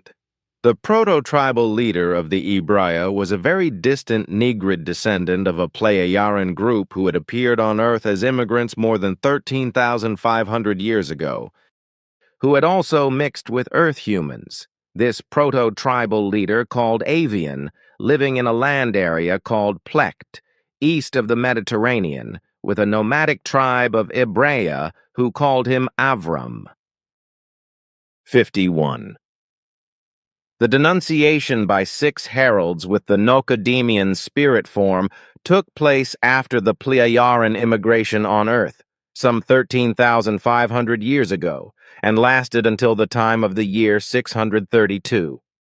The heralds were the following: Enoch, born 3rd February 930 to 894, before Emmanuel B.C., Eliah, born 5th February 891 to 780, before Emmanuel B.C., Yasaja, born 7th February 772 to 690, before Emmanuel B.C., Jeremiah, born 9th February 662 to 580, before Emmanuel B.C., Emmanuel, born 3rd February 2011, 9th May, Muhammad, born 19th February 571 to 632 after Emmanuel A.D., they all endeavored to teach the doctrine of Nokodemion not only among the Hebrea, but also among various peoples who existed in the regions bordering the Mediterranean to the east and south, as well as in Egypt and on both sides of the Red Sea down to its end. But they also taught far eastward to Mesopotamia, where King Gilgamesh formerly ruled in Uruk-Gart, as well as to the Aryan country. What I still want to explain for today, this refers to the fact that also in the sister creation, the teachings in the Tao universe are taught among the peoples who have migrated from our planets. So also among the people of Ishkrish Asket, as also among all Sonayr peoples. And the fact that we also brought this teaching to Earth at an early time was due to the fact that our ancestors discovered a natural dimensional gate 22 million years ago by chance, which is located here in the Dern universe about 120 light-years beyond the Pleiades stars known to you. The dimensional gateway was discovered because a moon from our Ankar universe that had drifted from an exploded planet entered the Dern universe through this dimensional gateway, which our ancestors investigated and then found to be Earth's satellite. One consequence of this was that over the course of millions of years, small groups of Pleiadian repeatedly migrated to Earth and also died here. Later, when the first human life forms also developed on Earth around 12 million years ago in various areas that are now Europe, Africa, Asia, North and South America, Canada, Australia, New Zealand, Japan, China and Russia, as well as various islands, Several small groups of our Pleiadian ancestors had also already settled in some areas on the planet, but they all died out in the course of the next millions of years. About 6 million years ago, when the distant descendants of the first human beings moved in a few specimens all over the Earth and had developed more highly over the next 3 million years, more Pleiadian emigrants came to Earth, some of whom joined forces with the original earthly humans and mated with them. The norms established by Nokodemion with regard to morals, ethics, ethos, etc. became valid for every single life form up to the great mass of all human life forms, whereby the only prerequisite for their use and implementation was to possess a clear consciousness as well as understanding, reason, and a functioning intellect in order to be able to make the norms of behavior valid. All the conventions created by Nokodemion in primeval times and brought to Earth in the course of time and forgotten were, however, brought here again by early Pleiadians some time before antiquity, when other Earth foreigners were also coming and going, and had already spread all over the world. Even from these, however, the early Pleiadians kept themselves secret for millions of years, so as not to provoke interplanetary conflicts, and also not to let such excesses break into their dimension. So they also held back from the Earth foreigners who ruled in various pre-ancient countries on Earth, such as the Long Skulls, who exercised their might especially in the areas around the Nile and in the southland of the American continent. Contact Report 724. The existence of the many kinds of aliens who have been working on Earth since time immemorial, about which you also have much better knowledge than we do. Contact Report 725. This is known to me from our very numerous war records, which have been made by us during all wars and other weapons engagements on Earth since time immemorial, which are broadcast to all our worlds and Federation members as information, which has a general deterrent effect with regard to acts of war and terrorism. Contact Report 743. Any person with Swiss citizenship who is of a different mind and violates it in such a way as to seek or even advocate membership in a foreign power, as you have stated in the Europe Union dictatorship, then such a person is not worthy of Swiss citizenship and should be immediately deprived of it and excluded from all political rights. This would be done in our country according to our legal system if something similar were to arise, which will never be the case, because neither in our country nor in our entire Federation do any dictatorial systems exist or are any elements that would produce such a nonsensical request.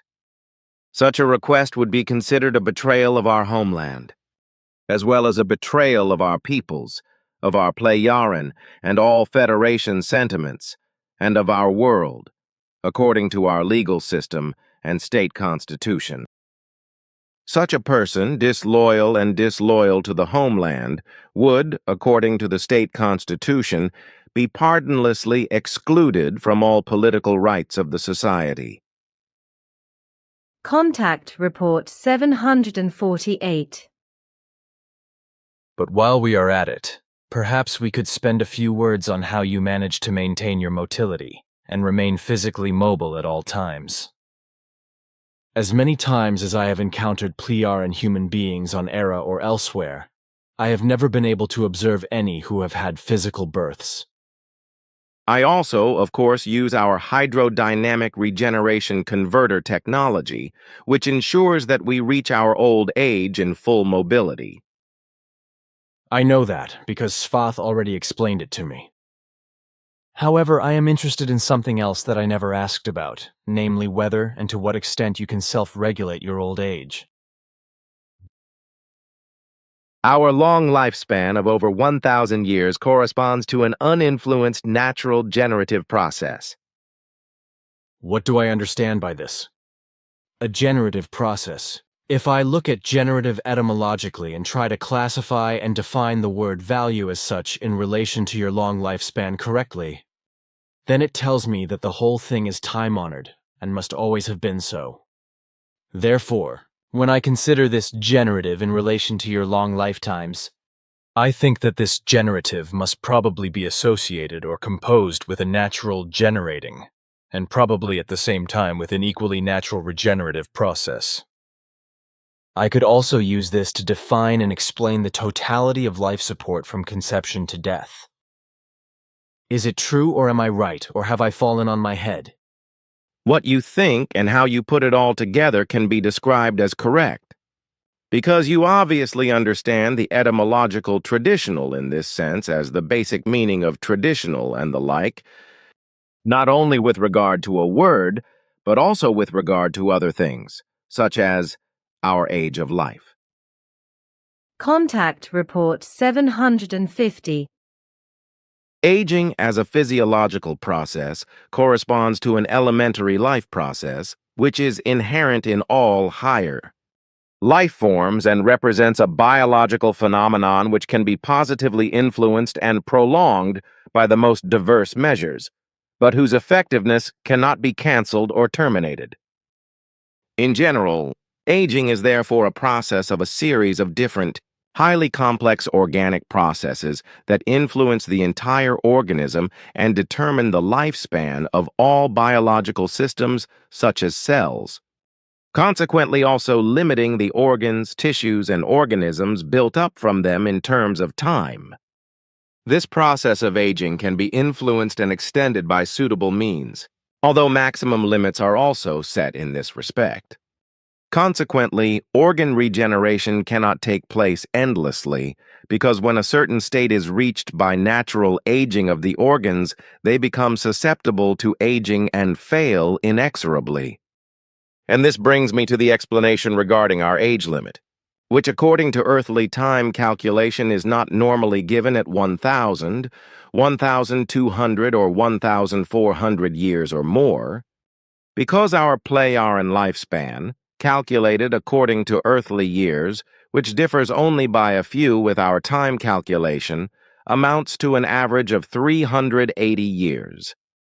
Furthermore, with regard to the age and aging of our Pleiadian humanity, it is to be said that many persons do not endeavor to prolong their lives, and consequently do not avail themselves of any of the hydrodynamic regeneration converters available to all, but live through their lifetime normally and die just as normally when they have become tired of life.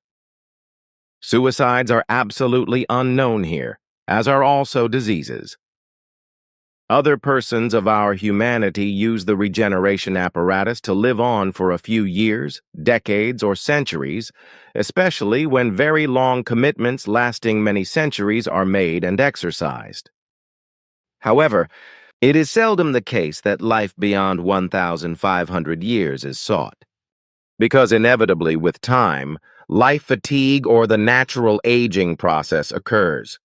Consequently, dying then also naturally becomes the end of life. Contact Report 754. Then something else. If I remember correctly, on Era you have no political parties whatsoever, as this bullshit exists on Earth. Can you explain to me how you guys manage to run everything world community-wise?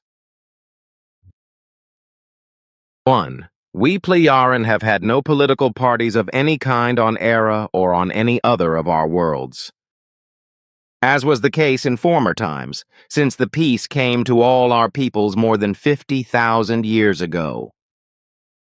Parties of all kinds were then banished extensively from all Pleiadian rules of government because they led to constant disagreements, as our state chronicles record. Parties always meant that they discussed, negotiated, and determined motions and regulations concerning any municipal matters. Laws, regulations, ordinances, or other necessities, and that they decreed and implemented them, which, however, did not correspond to the will of the people as a result of disagreements. This was the result of a wide variety of inaccuracies and deliberate falsehoods in election proposals, which were brought about by lying and deceiving the people because they were not enlightened in accordance with the truth, but were misled with false promises and declarations. 2. Since the abolition of any party system more than 50,000 years ago, our experience and knowledge has shown that since then, no disputes, no political differences, no quarrels, no discontent, no quarrels of opinion, no disturbances of the peace, no other inconsistencies in local, regional, or national communities, and no wrong decisions have arisen. Nor have there been any planetary political dangers, uprisings, demonstrations, wars, or terrorism, etc. since then, not even in the slightest way, which, however, was often the case in earlier times, and a general unrest was permanent, as our chronicles show. 3. Our exact and clear knowledge and action concerning the suppression of all political parties, as such, still existed in former times more than 50,000 years ago, prove since their legal abolition that in former times, and just when parties still existed, a. Political parties led unrestrictedly and inevitably to differences of opinion, quarrels as well as to violence, discontent and communal political as well as private discord. C. With us play Aaron. Therefore, there has been no party system for more than 50,000 years, but our entire population election determination procedure is geared to our planetary or territorial communal system, respectively to our planet-wide communalization of electronic transmission in relation to the people's sovereignty as sovereign, who determines the state duties and public tasks for transformation and implementation into action, after which the communal administrative bodies have the duty incumbent upon them to implement the electoral decisions through suitable forces, etc., basically. Then, it is to be defined by way of repetition and explanation that our entire system of electoral determination is geared to the fact that all the electoral facts that arise and have to be dealt with, which originate on the one hand from the peoples and on the other hand from the state bodies, are discussed, negotiated, explained, defined, and decided upon in a thorough, detailed, and comprehensible manner in question-answer mode over the entire planetary expanse by means of remote communication with the populations. All facts arising and put to the vote will be made known to the populations of an arising territorial or the whole Pleiadian area 30 days before the election determination date via the corresponding remote communicative areas. After that, the people can take part in the electoral process of their own free will at the corresponding time, which will be conducted in detail over a whole day, during which everything that has to do with the election will be openly discussed and clarified in a question and answer procedure, and finally the election will be decided. D. Finally, it is to be explained that our committee, which is known to you, like all the persons who assemble in the Great Pyramid Hall, as you call our great assembly place, determine at consultative meetings which facts arise that are to be brought before the people for the determination of the election.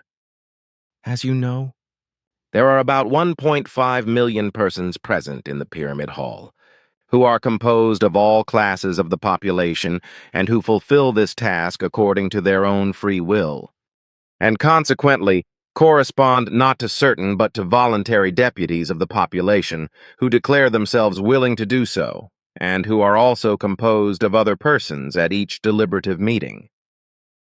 The persons who designate themselves as deputies also voluntarily change among themselves during the sessions so that several persons can give their opinion on a single matter.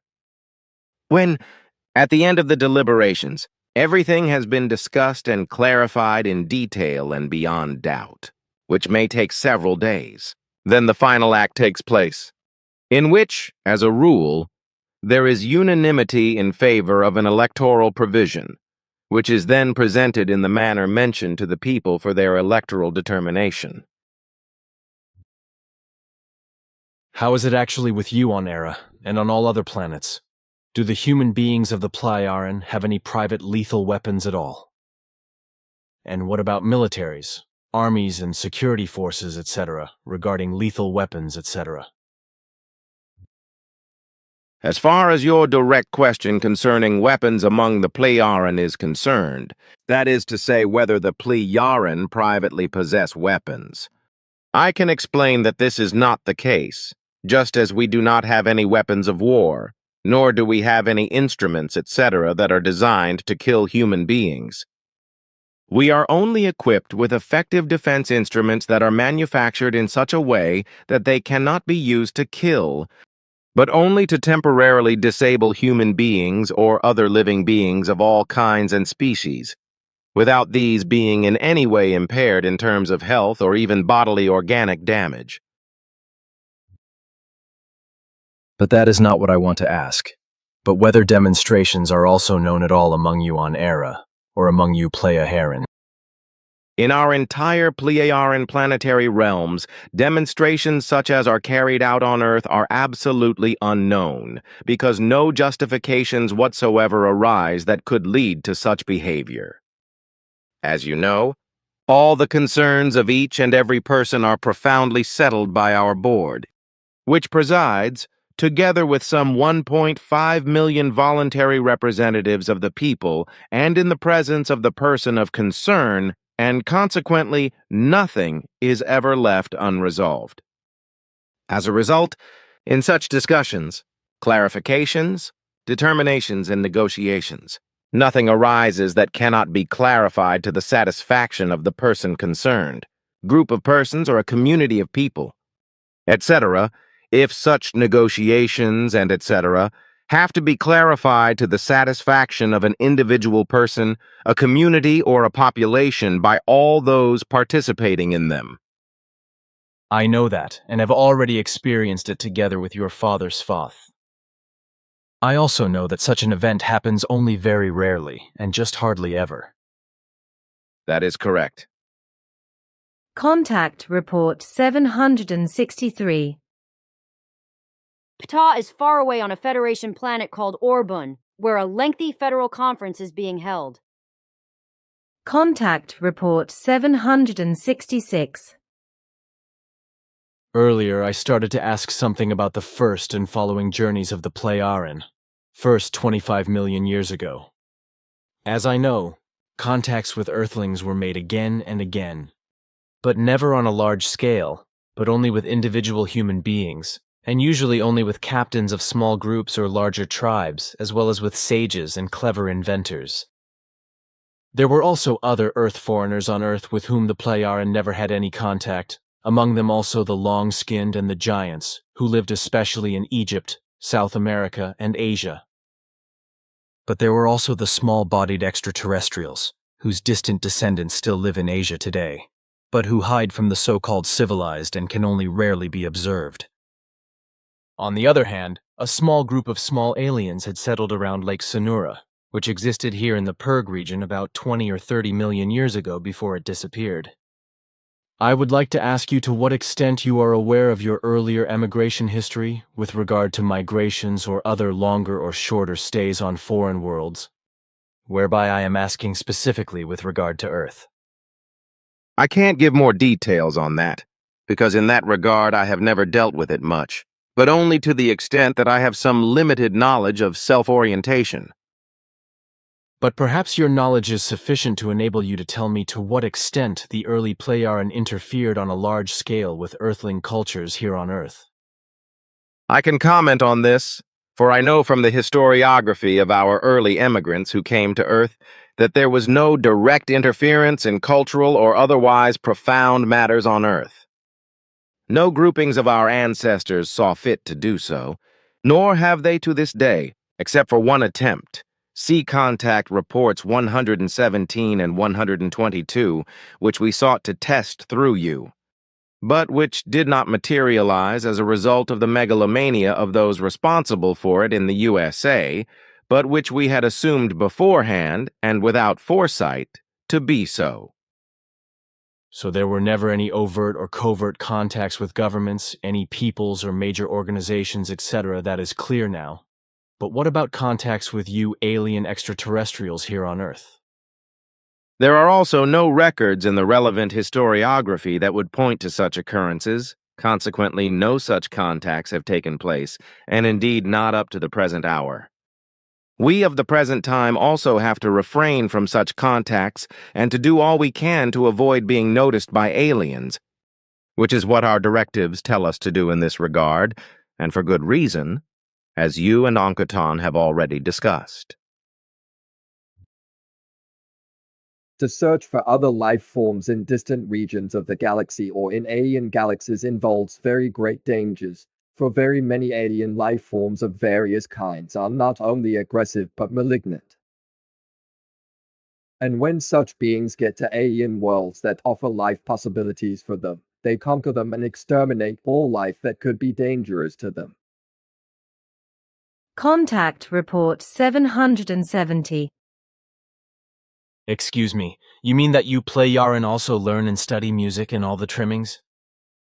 Of course. And Bermunda is a renowned virtuoso on Era and is proficient on several harmony instruments. Excuse me, what do you mean by persons who are very strictly involved with music? Do you mean professional musicians, like the ones we have on Earth, who earn their living with music? If so, then the question, do you also have such musicians? I suppose you call these persons so. Yes, that is the meaning of my explanation. And yes, we also cultivate music in this wise and conduct studies of musical teaching. And that I can explain everything to you for your understanding, that I am able to do, because through my musical education, I am equally well versed in the fundamentals and forms of music, as well as in the theory of composition, and also in the measures and time and notation, as well as in the naming of notes, rhythm, keys, and tone levels, etc. How many languages do you actually have on Era? We have several languages, but only one that is common to all and that each person is completely fluent in. Then every person can communicate with every other person, wherever they meet. Yes. Then I have the question about prostitution, fornication. I was asked how you on Era do it. Do you also have brothels or something like that? We do not know of such things. Our directives also do not contain any such records, because basically everything in this respect is frowned upon and regulated among our peoples before it comes to emergency situations. We have regulated everything in this respect in such a manner that androids are available to regulate all private needs in this respect, on a truly private basis, without any public prostitution taking place. Thus, everything is regulated privately, in such a way in female and also in male respect. Consequently, female as well as male androids are available, but never human beings who would give themselves to this activity. Of course, partnerships of this kind exist between two human beings, but as such, they are firm unions, and consequently, no prostitution is practiced in this relationship either. Contact Report 781. As a rule, not all alien beings from foreign celestial regions or from foreign worlds of foreign celestial bodies are peaceful-minded. Peacefulness is in no way common among life forms in any universe, for peacefulness requires a socially balanced evolution, which unfortunately is not very common. Our Federation, which is spread over several universes of two creations and covers so many light years in earthly terms that they cannot be put into usual words, is quite peaceful, but outside the Federation community, everything is of a different nature. But let us return to our peoples on Era, as well as to our other 5 worlds that exist in our vast double solar system, some of which are also known to you. They all have the same systems of governance, so there are no differences whatsoever from one Plejaren planet to another. For each and everything is uniformly the same in governance, in the treatment of the rights of the peoples, as well as in their developments and everything else, so there are no differences whatsoever. This is also the case with regard to gender, that is to say, female or male, as well as children, activities and abilities, etc., so that there are no special positions among us. Not even with regard to the fact that a human being is valued more or less because of his achievements or his office, or enjoys more or less prestige, or would attract special attention as a prominent person. The fact that human beings make themselves great and go public because they want to present themselves in their wrong thinking and wrong feeling does not exist here. A. So there is no publicity lust, as we call it. There is no such thing with you guys. I already know that since the time with Bafath. No, that would also be frowned upon from the ground up. We are all equal as human beings. Consequently, we never do anything to make ourselves look, behave, attract special attention, or value ourselves more than any other. Bafath said respectively, a human being who puts himself in the foreground and thinks himself special is not only selfish but always looking out for himself in every way. Not honest, devious, and will go over dead bodies if it is necessary for him. That's how it's taught with us and how young people are taught. Even in their early youth, because according to our ethics, it's not acceptable that one human being, for whatever reason, thinks he's more valuable than another. But if I were to go on about our universally valid systems, if, for example, we receive any knowledge and new achievements from the Sonurn, then these are made available indiscriminately and without conditions to all our peoples, who, by the way, all practice birth control and do not allow their population to rise above the level that could somehow bring harm and destruction. Annihilation or extinction to the planet, its atmosphere, climate, ecosystems, or nature, and its fauna and flora. Since our planets are of different sizes, etc., they are also inhabited with different numbers of human beings of the total population. So, for example, according to our calculations, Era could support, feed, provide for, and maintain about 1.4 billion human beings without any problems. Without harming the planet, all ecosystems and thus nature and its fauna and flora for the duration of several million years. We do not have a military because we do not need one, because all around everything is peaceful and our peoples of all planets are classified in this peacefulness. So also all our devices and apparatuses of possibly necessary defense do not have any lethal effect on human forms or animals, etc. But in any case, they only produce a paralysis which lasts for several hours. But without exception, all vital functions are guaranteed and harmless. We may well learn to use such apparatus and appliances, but we do not hold exercises involving the use of such things. Contact Report 790. This is actually what I have to say, and what I learned especially from Bafath nearly 80 years ago and have never forgotten. He knew a lot more about the human psyche than is peculiar to earthly psychologists, who fancy themselves kings of their field, but in reality and truth know very little. He was really very knowledgeable in this subject, which he also taught on Era and was a master of it. Contact Report 791. I must mention that we have had no murders on Era and our world since time immemorial. This has already occurred after human beings separated from their religious beliefs more than 50,000 years ago and became free from all faith and thus free in themselves and also peaceful. But as far as religious faith is concerned, our faith-captured Playaran peoples also had to realize and experience the truth about this over 50,000 years ago. This led to a great many of them ending their own lives.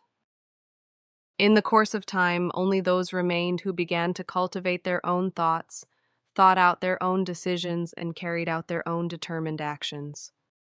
And there also remained those who were fickle and who ultimately chose between religious faith and the reality of reality. Consequently, all religions and every human being whose faith very quickly became void and extinguished, and the result was that the human beings became peaceful. This became established very quickly, as a result of which the nonsense of all religiosity and religious belief was recognized by the human beings themselves and reduced to absurdity. This gave rise to religion-free peoples who, without any religious belief, have now lived in peace and harmony for more than 50,000 years because 1. The quarrels between the various religions were resolved, and 2. The human beings learned to think for themselves and also to decide logically, rationally, and reasonably. Consequently, they also learned to act accordingly. This was also learned by the humanities and peoples belonging to our federation. For our ancestors endeavored to spread their new way of thinking and their new way of life, and the necessary understanding of it, which was accepted and realized by all humanities in a short time. And the great orb at that time that had started all this, was that involved in that also with the Federated? Yes, that is how it is handed down to us.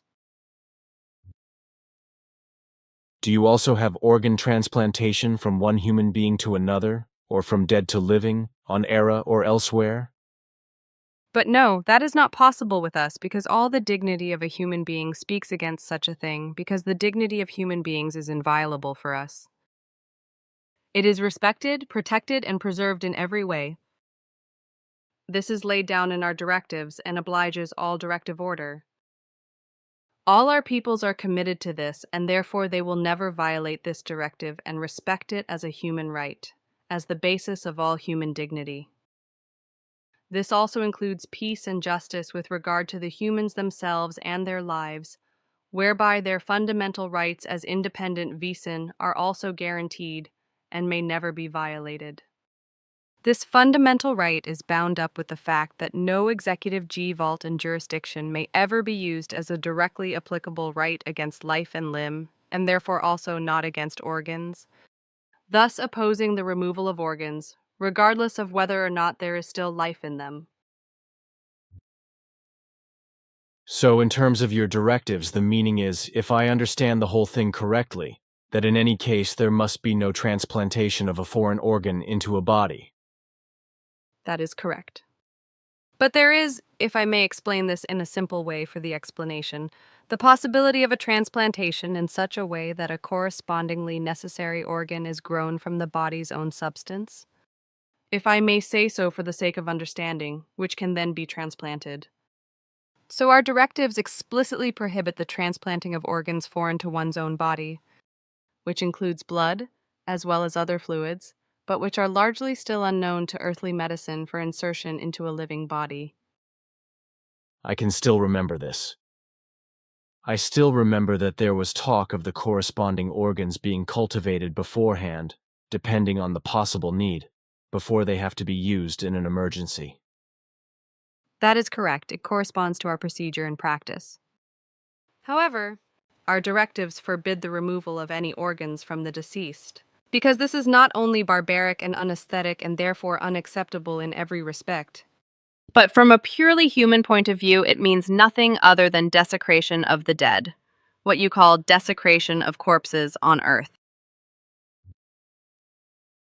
And, well, how did you, Playaran, get into the business of growing human organs and transplanting them? As I know the history of our development in this regard, our path, explained in simple terms, led us to the early recognition of the properties of artificial methods for growing complex organ models from stem cells. Contact Report 794. But I would like to say that in the past, it was also common for the military to play an important role and for wars to be fought until... I know. Until the giant sphere appeared on Era, etc., more than 50,000 years ago, and everything quickly improved and changed. As the military was also abolished at that time, and true peace actually came about. Contact Report 795. But with him I not only learned a lot through journeys into the past and the future, which proved to me today that many things are not true what the scientists assume and spread as truth. Many things were really quite different from what they claim.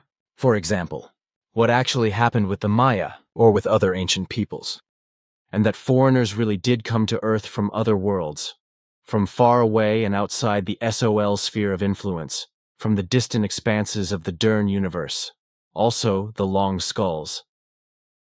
What I wrote at that time when it was, I do not remember, in response to a request to after which began. The long-skulled were also in Babel, in Egypt, in South America, and in Asia, where they ruled, whereby Svath gave me the opportunity to check everything. You have retrieved and created the correct peace sign, which has been prevalent among us on Era and in our Federation for many millennia, conveying peace that is real and firmly exists. Contact Report 799. That is unfortunately the case, because the Earthlings simply allow themselves to be directed and let themselves be ruled over, without daring and mustering the courage to say what would be necessary. The peoples are like will-less cows that are jumped on and ruled over by thuggish bulls, and do not dare to stand up to them. What you say, we are aware of. We know that this has been so since time immemorial and will remain so for a long time to come. And for such a long time until the bulk of humanity finally awakens and demands its rights of being independent, so that it is finally no longer deviously and incorrectly guided according to the will of those in power, but is guided justly according to what it wants and determines for itself in common with its own kind, uninfluenced by vocal propaganda. You are thinking of the libertarian system that you have and maintain on Era. Yes, you know that very well. And this maintains the free opinion of the human being as well as of the whole people, which also ensures peace and its freedom, Federation-wide in such a way that between all 274 worlds belonging to the Federation, spread over 702 light-years, there is vain peace and freedom. But tell me, shouldn't we say what is actually connected with the naming of the foreigners, what is behind it, as well as that it is about, and that the whole of the connections of the foreigners we must continue to keep quiet about, for far too much depends on it, which reaches far into the future and will change everything to such an extent that, but about that silence is still the order of the day, and you must keep to it as before. But I suppose I can bring that in and write down what we talked about, can't I? I'm sure it would also help me for not being asked anymore what and who these foreigners actually are, and what their purpose is. You really must not let any of this be known because it would also be dangerous for your safety. Your knowledge of the whole of the connections of the foreigners, as we call them, so as not to have to say what they are really about, that should stay with you and not get any further, because it is really too. Contact Report 802. Indeed, the whole thing is more than illusory for a long time to come, for that the Earth humans, as emigrants into interstellar space, will ever reach outside the SOL system with their still very primitive technology also in the future is something that probably does not need to be talked about. Unless the foreigners, as we now call them, intervene and help, as you once said, the Earth humans will never, ever reach galactic space with emigration ships. The foreigners have been particularly active again in the last 2 decades, as you keep saying. It has been around 20 million years since our distant ancestors first came to Earth, and they kept themselves largely covered up, as did those who followed them all this time after. This has remained so to this day because it was forbidden even then, which has remained so to this day, for the Plejaren to spread out into another universe of creation than just their own dimension. A special regulation arose very early with regard to the sister universe, or the DAL universe. Consequently, 2 Plejaren peoples were allowed to settle there, so the Sonair and those you know as the people from whom Asket originated. Svath, your father, has also told me a lot, and so I also know that the Plejaren used to be warrior peoples, and only became peaceful a little more than 52,000 years ago with the appearance of the orb, which you were then able to enforce throughout the Federation.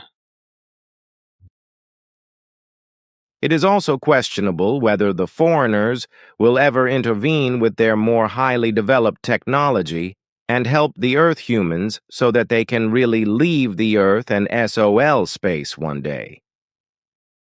At any rate, It does not yet look as if the foreigners will do anything of the kind, although we do not know whether any plans or arrangements have been made on their part for this, which may not be pleasant for the Earth humans, because Contact Report 812.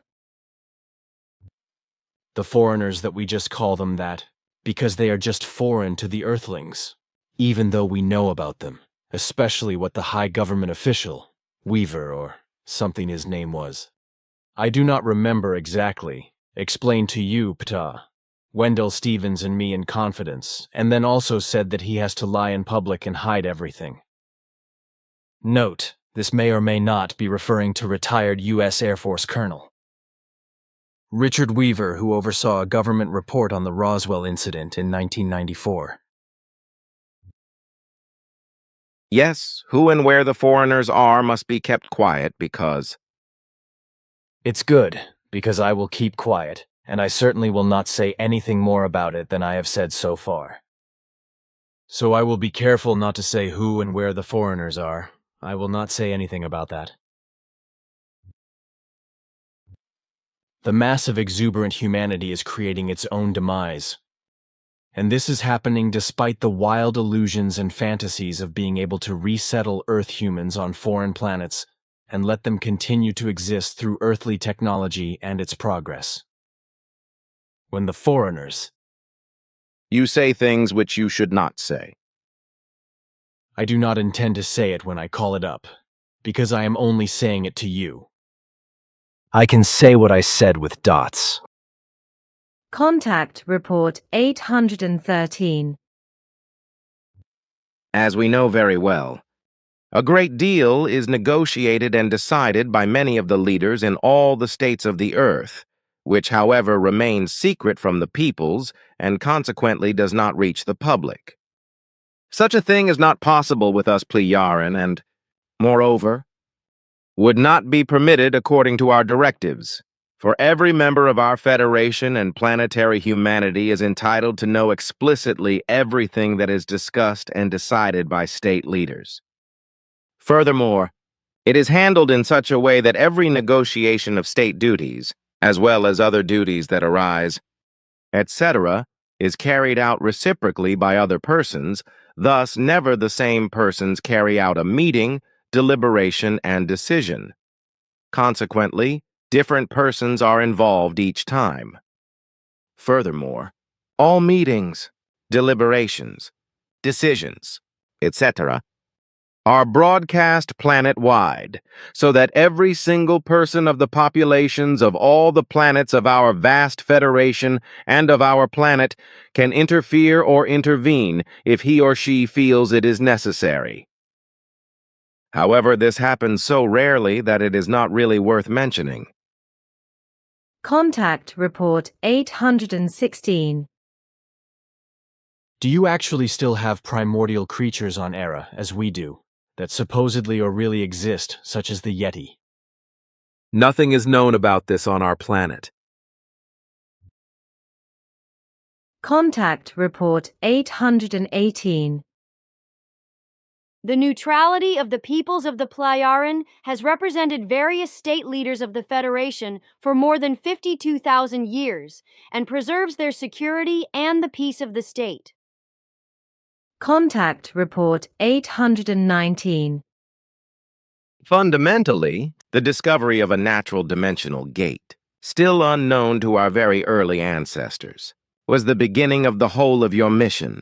When it happened that about 25 million years ago a lunar structure penetrated this gate, which then found its way into this universe and to Earth, and pushed away another lunar structure of little more than 1,000 kilometers in diameter, which was later captured by the giant planet Saturn. A group of explorers had also followed this lunar formation and thus found their way to Earth, which has since been visited again and again by our distant descendants, who brought a great many life forms, plants and other goods with them to our planet, which at that time was still called Minator, but was renamed Era about 52,000 years ago when the time of peace spread to our world. Everything old was supposed to be in the past, and so everything that seemed important to our ancestors was given new names, which is why the name of our planet was also subordinated to these changes and given the designation Era, which in our language, which has remained the same since then and has not changed, meant something like soil and earth. This planetary designation was also used when a distant descendant of Nokodemion first came to this Earth world about 280,000 years ago and decided that the teaching of truth, teaching of creation energy, teaching of life should also be brought into this universe, that is to say, into this dimension of creation, and thus to Earth. Thus it came about that via the level Arahat Athersata later on, at a certain time, downborn energies of the Nokodemion could be born on Earth, which then happened for the first time about 14,000 years ago, after which this then further came about with Enoch, Elijah, Isaiah, Jeremiah, Emmanuel, Muhammad, and you. The name of our planet. However, that is to say, Era remained and was then also adopted in the Latin language on Earth, but changed to Terra, which meant something like land and was later also interpreted as Earth. Contact Report 820. With Bafath, I once saw a monster wave in the Pacific. They sweep giant freighters into the depths of the seas when they simply roll over them. The giant thing was 38 meters high, as your father said. So I have been wanting to ask for a long time whether there are also such water monsters on the seas here on Era. That is so. Bafath explained that planetary internal Earth movements would create such monster waves. That corresponds to the fact, because internal Earth movements create such monster waves, with magma creating internal displacements that vibrate and spread to the waters of the seas, causing them to churn. Contact Report 823. Also, many other planets carry life forms, some of which are very high in their consciousness development, and much more advanced and intelligent than the cleverest Earthlings. Other worlds also have lakes, streams, and rivers, forests and seas, and much more that also exists on Earth. It's just that the surfaces of other planets are shaped differently than those of Earth. But the Earthlings are not ready. Especially the heroes who cannot imagine, do not understand, and do not want to admit that many other worlds in the entire matter belt of the universe are full of life and even carry higher life, which even has highly developed techniques that also allow them to travel through the matter belt, and so on.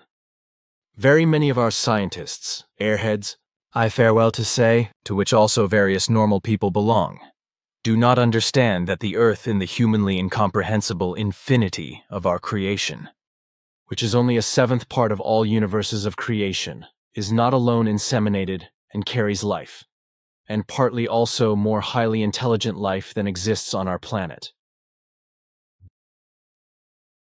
Contact Report 826. I was talking to Michael about time, how that is an earthly invention after all. You Pleiaren do not know the concept of time, which is why Michael wonders how you handle everything in order to cope with everything you have to do.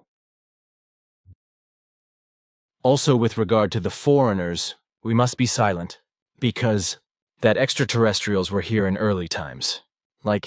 This is vehemently denied, not only by many earthlings of the peoples, but also by unteachable scientists, as well as by those who really know better and have solid evidence for the existence of the far travelers and the fact that these foreigners, As we call them in each case, although we know about their origin, along with the other, about whom we are supposed to keep our mouths shut anyway, were here after all, and that their distant descendants are still here, is something that the triple smart people do not want to admit, or it is simply concealed against their better knowledge. Contact Report 827. Even though you, the Pleiaren, know many things and are much more evolved than the Earthlings, you don't know everything. Contact Report 829. The question was raised as to how it is with you, whether you also have homosexual men and lesbian women, bisexual, sadistically or masochistically oriented people, etc. in your peoples. If so, this is the second question. What do you call them in terms of gender?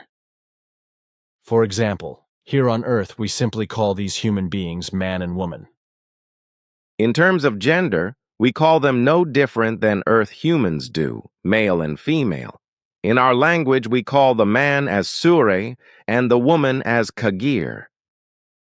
Moreover, it is to be explained that it corresponds absolutely to the conditions of nature, that with regard to the sexes of human beings, different forms appear. This arises both with the actual human being, as we are, as well as with other human beings, such as giant or small human beings, as well as with human beings who have a completely different appearance from that of pure human beings, that is to say, who are also physically different from us. Do you mean, for example, the appearance of Asina? Because she is, I suppose, an actual human being, but she has a body and a head that are, if I may say so, reptilian. Note, see Contact Reports 90, 91, and 93 for information on Billy's first encounter with Asina.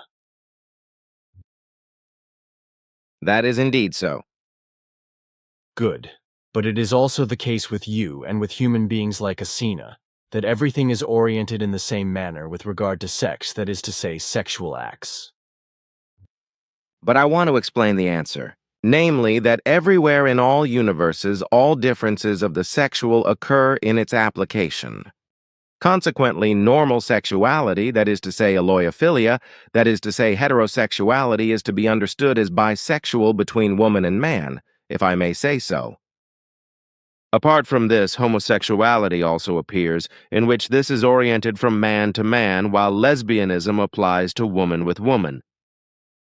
In addition, there is the fact that outside of the strictness of homosexuality itself and lesbianism, there are also two gender forms of homosexuality and lesbianism.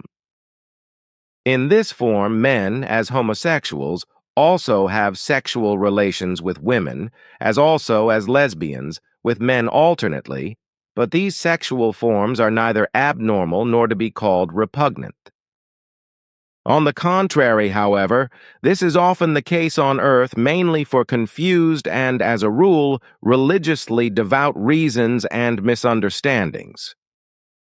As I know, it is considered deviant and even punishable by fine and death penalty. Normality is also to be conceded in a completely natural framework, whereby the bisexual activity, that is to say, the heterosexuality of every human being who is predisposed in this respect, is directed towards this alone. However, sexual sadism and sexual masochism are to be mentioned, which as pathological phenomena are natural in this form, but nevertheless correspond to a degeneration. This, however, is absolutely incomprehensible to Earth humans and testifies to how they have fallen prey to the faith and ignorance stupidity, because they are unable to ascertain it according to reality. Consequently, they are unable to understand that everything is degenerate, and at the same time naturally given and normal with regard to the effectiveness in this respect. With regard to your question, however, I have to explain that all the forms of sexuality mentioned, because they are natural and normal throughout, are also given with us, as this is given in all spheres of all liveliness in the entire sphere of creation. Therefore, we cannot and must not speak of abnormality in what is purely normal, as Earth humans understand and incorrectly represent it. What is natural is based on the fact of creation, and is therefore a law of that which is natural. And this is not only the case with the human being, but with all genera and species of all living beings, that is, with animals, creatures, and all other life forms. Exceptions to this, however, are pedophilia, bestiality, sadism, and masochism.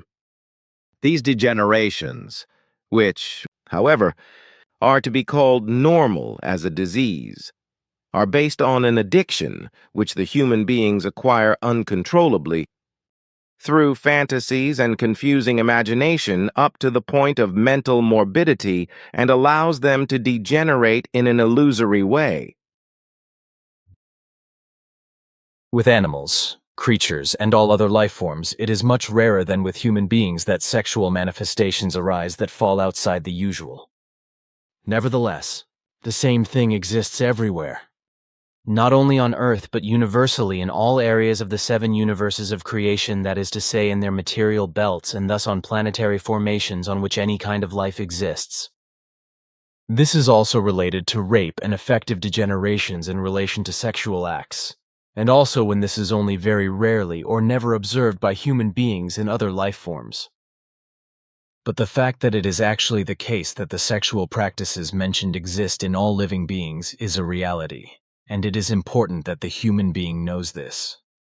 This also results in interminglings, which the human being consciously and deliberately uses to produce new species, etc., whereby new species and varieties, etc. arise, but which also result in new life forms according to nature, even if this contradicts every biology theory, etc., and is disputed by experts. This, of course, results just as consciously willed by the human being, who in no wise sets himself or herself any limits when he or she wants to achieve something in any form. What results in further forms, however, with regard to sadism and masochism or even sadomasochism and sodomy, is generally the following, which does not correspond to a personality disorder, as experts falsely claim, but to a disorder of consciousness, because the personality can never be affected by any influences of a personal or foreign kind. And it is also to be said that when I speak of the limits which the earthling does not set for himself or herself and thereby destroys much, then it is also to be said that nature is biologically founded in a different manner than so-called science claims, for out of it new genera and species arise, which, inexplicably for the wise scientists, are given in nature like certain diverse assemblages from which new life results. Back then, when the dinosaurs existed, it was largely natural events that led to the disappearance of the great living creatures. At that time, by the way, even if it is vehemently denied by the great scientists and mad know-it-alls and insulted as wild fantasy, there were also human beings who, however, were not born here on Earth, but who actually existed, as I once saw on a journey back into the past with Bafath. Aha, so you are researching what all went on in your father's day. Yes. Through that, I also found a fossilized excrement of a human being there, which is called coprolite on Earth. When I examined it closely, I was astonished to find that the excrement was 74 million years old. You have traveled together very far back in time, much further than only 25 million years ago. Yes, that was very interesting for me, because that is how I learned a lot of things that had already happened at very early times, when no Earthlings had yet been created on Earth through evolution. And it is to be said that in those early times many things, indeed many things, were quite different from what the all-knowing ones of today claim, precisely those who concern themselves with the past. So, I think I may now speak openly and say that beings from the depths of the space of this universe visited the Earth before there were Earthlings. Since then, however, their descendants have come here again and again, creating many things for the human beings of the Earth in the last 390,000 years or so, which were often only achieved with hovering techniques. Whether the people who traveled far and wide were always persons of the same people, and also whether it was later their descendants who came here, and who, I do not know. But it is to be assumed that the various groups were somehow connected. What is clear to me, however, is that some of the long-distance travelers rose up as gods, who were then worshipped by the Earthlings, and to whom human sacrifices were also made. Some of them were real giants of different sizes, but there were also human beings of normal sizes, and then also dwarfs of normal size, thus not microsomic human beings.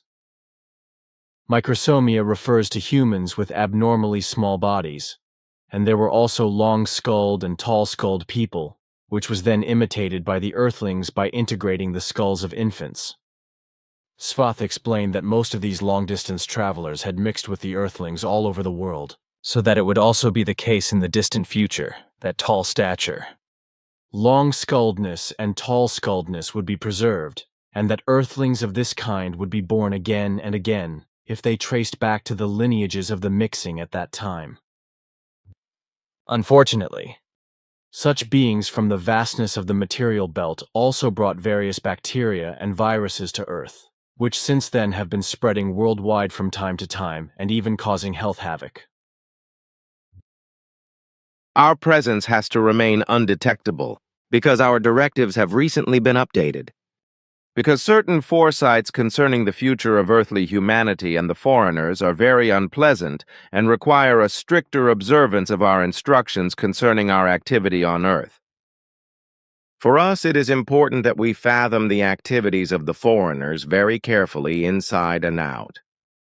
Apart from the knowledge gained from this, we also know that we have to keep to what we have always maintained, namely that we remain unrecognized, both in relation to Earth's humanity and in relation to the foreigners, whose technology is very far behind ours, but whom they would inevitably want to get hold of if they could come into contact with us. We know very well their aspirations and are able to anticipate what would result from contact with them. To this I can only explain that we Plejaran really have no interest whatsoever in interfering in any earthly matters, neither in political nor in private affairs. Nor do we influence any Earth humans, nor do we make any attacks on Earth humans, nor on military or technical matters. Contact Report 831. Much is happening today so infamously hidden that it is not known to the peoples, which is why the striving for more power of the state powers and all financial institutions has not only promoted their criminality, crime and corruption in such a wise that, in imitating them, everything similar has also taken hold in the populations, so that all this can no longer be changed. According to our investigations and findings, all this has taken on such degenerations in the last 150 years that a new form has arisen which has been spreading more and more for years. Namely, the electronic one, which has not proved itself in the long run with regard to the payment of purchasable goods, and finally the payment for work. This was the experience of our ancestors, which is why the means of payment for all kinds of goods and wages for work were completely abolished by U.S. Plejaran some 52,000 years ago, since we turned to peace.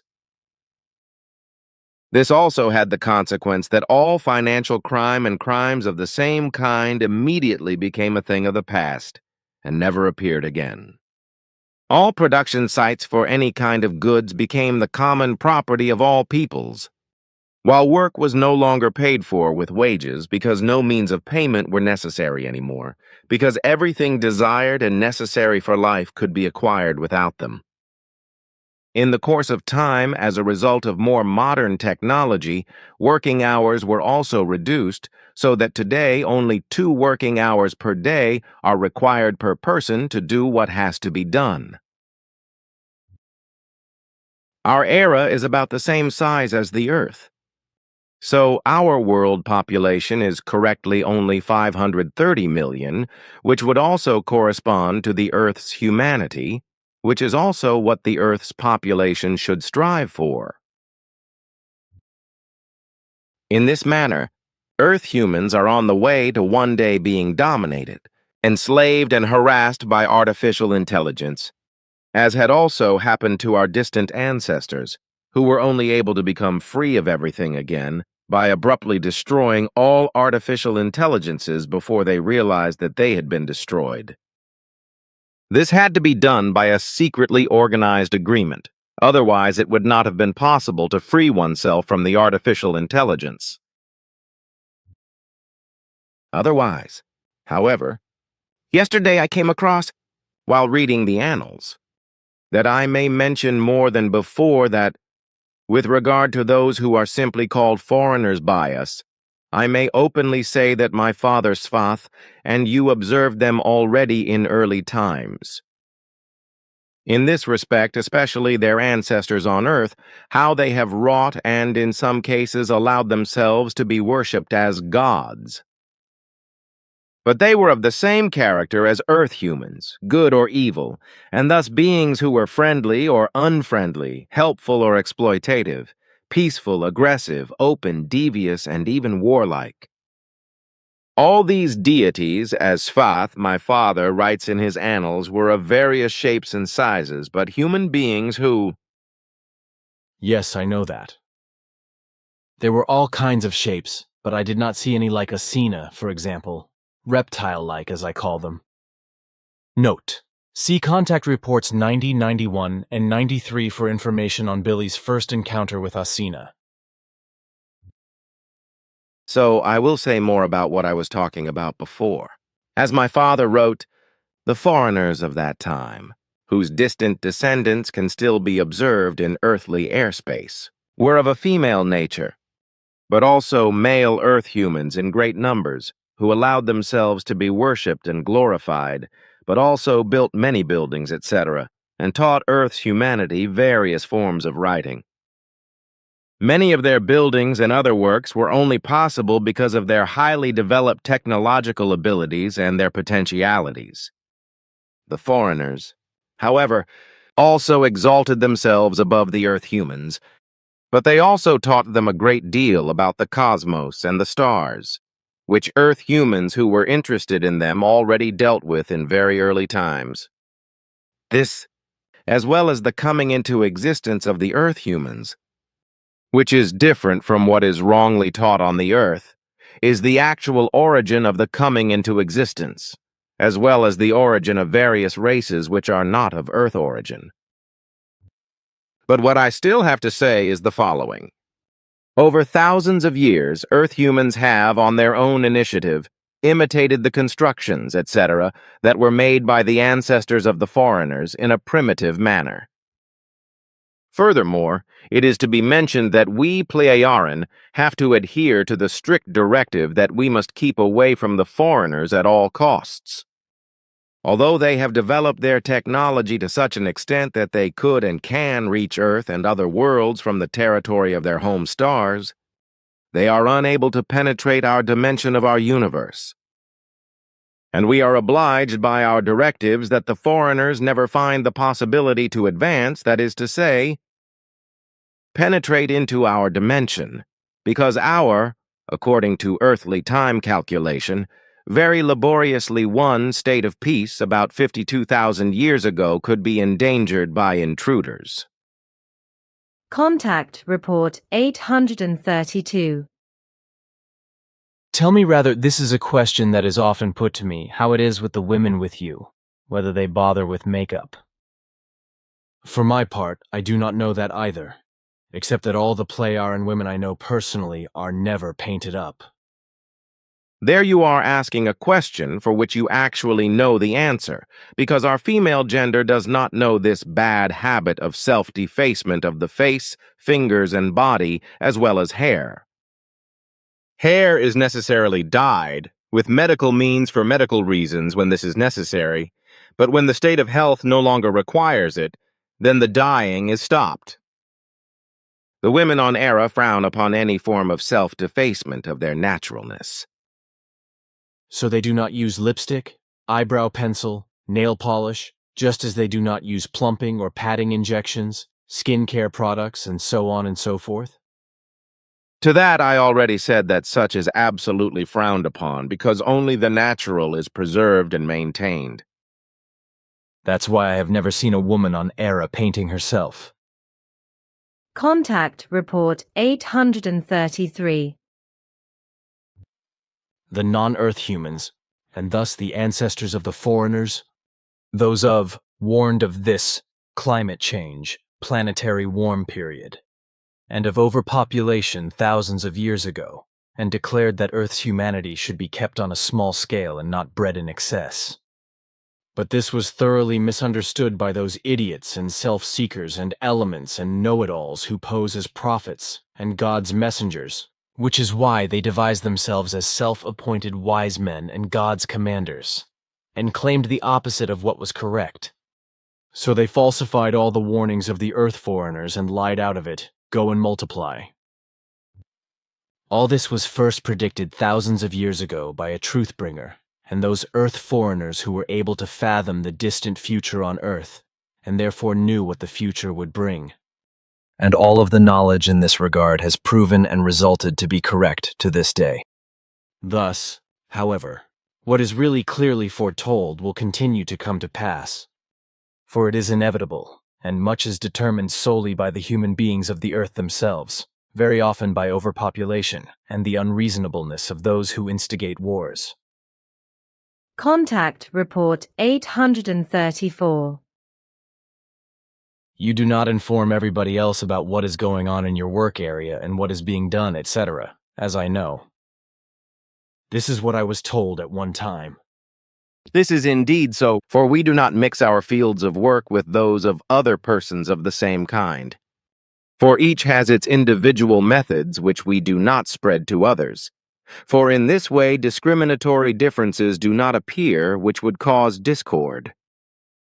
Certain methods and work procedures, etc., can be asked about and also answered for better application, but otherwise individual work methods and results are absolutely not addressed.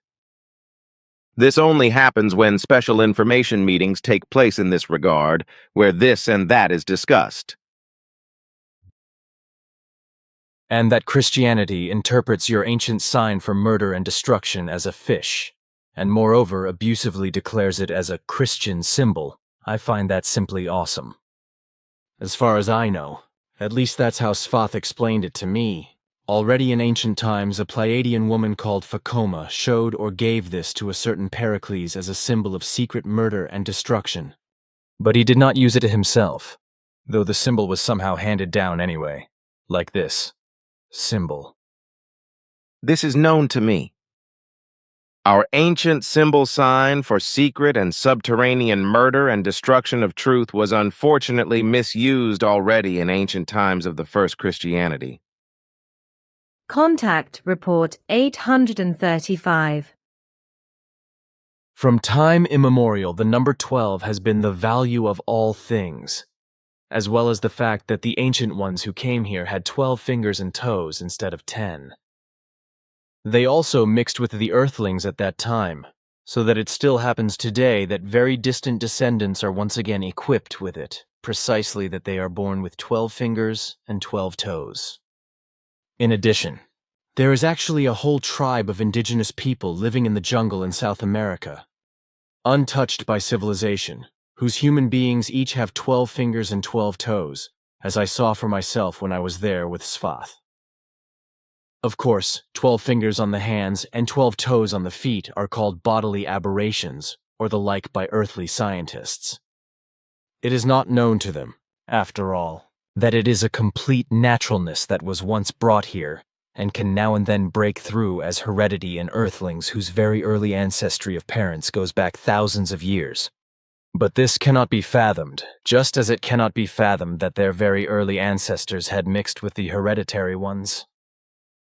As a rule, however, the true earlier ancestry of the ancestors thousands of years ago cannot be fathomed, which leads back to the parents of 12-fingered children and 12-toed descendants. Contact Report 836. We Pleiaren have maintained neutrality in our Federation for more than 52,000 years, with the whole Federation in Earth terms encompassing worlds and solar systems many light years across. Our neutrality ensures absolute peace and freedom throughout the Federation for all existing species of human beings, who are of various types and accordingly have a different appearance from that known to Earth's human beings. They are all, however, human beings who have their own forms of personality.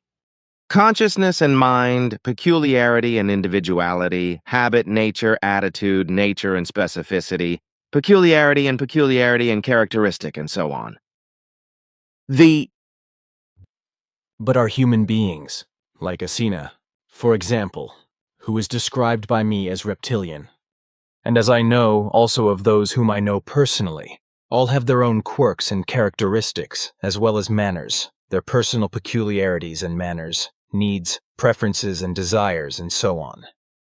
However, all those I was allowed to get to know here on Earth and on Era, and indeed all of them, from the smallest dwarfs of about 80 centimeters to the titans of over 5 meters in height, and the acid people who are six-fingered and honored our cars with their acid hands and acid fingerprints, which did not exactly cause vain joy among some of our center inhabitants, were really human beings, and not some kind of monsters, even if they were and are not the same in appearance as the Earthlings. A human being is a human being, no matter what he looks like, no matter whether he is an Earthling or comes from far away from the depths of the cosmos or from one of the 6 other cosms of the different universes of creation. I don't think I need to reply to that.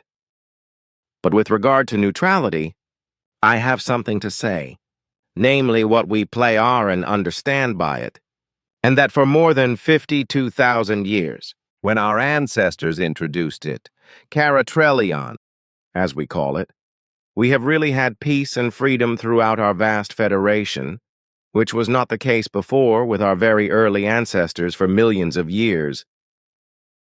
When they first found passage into the cosmos of your universe dimension some 25 million years ago, our ancestors were still warlike.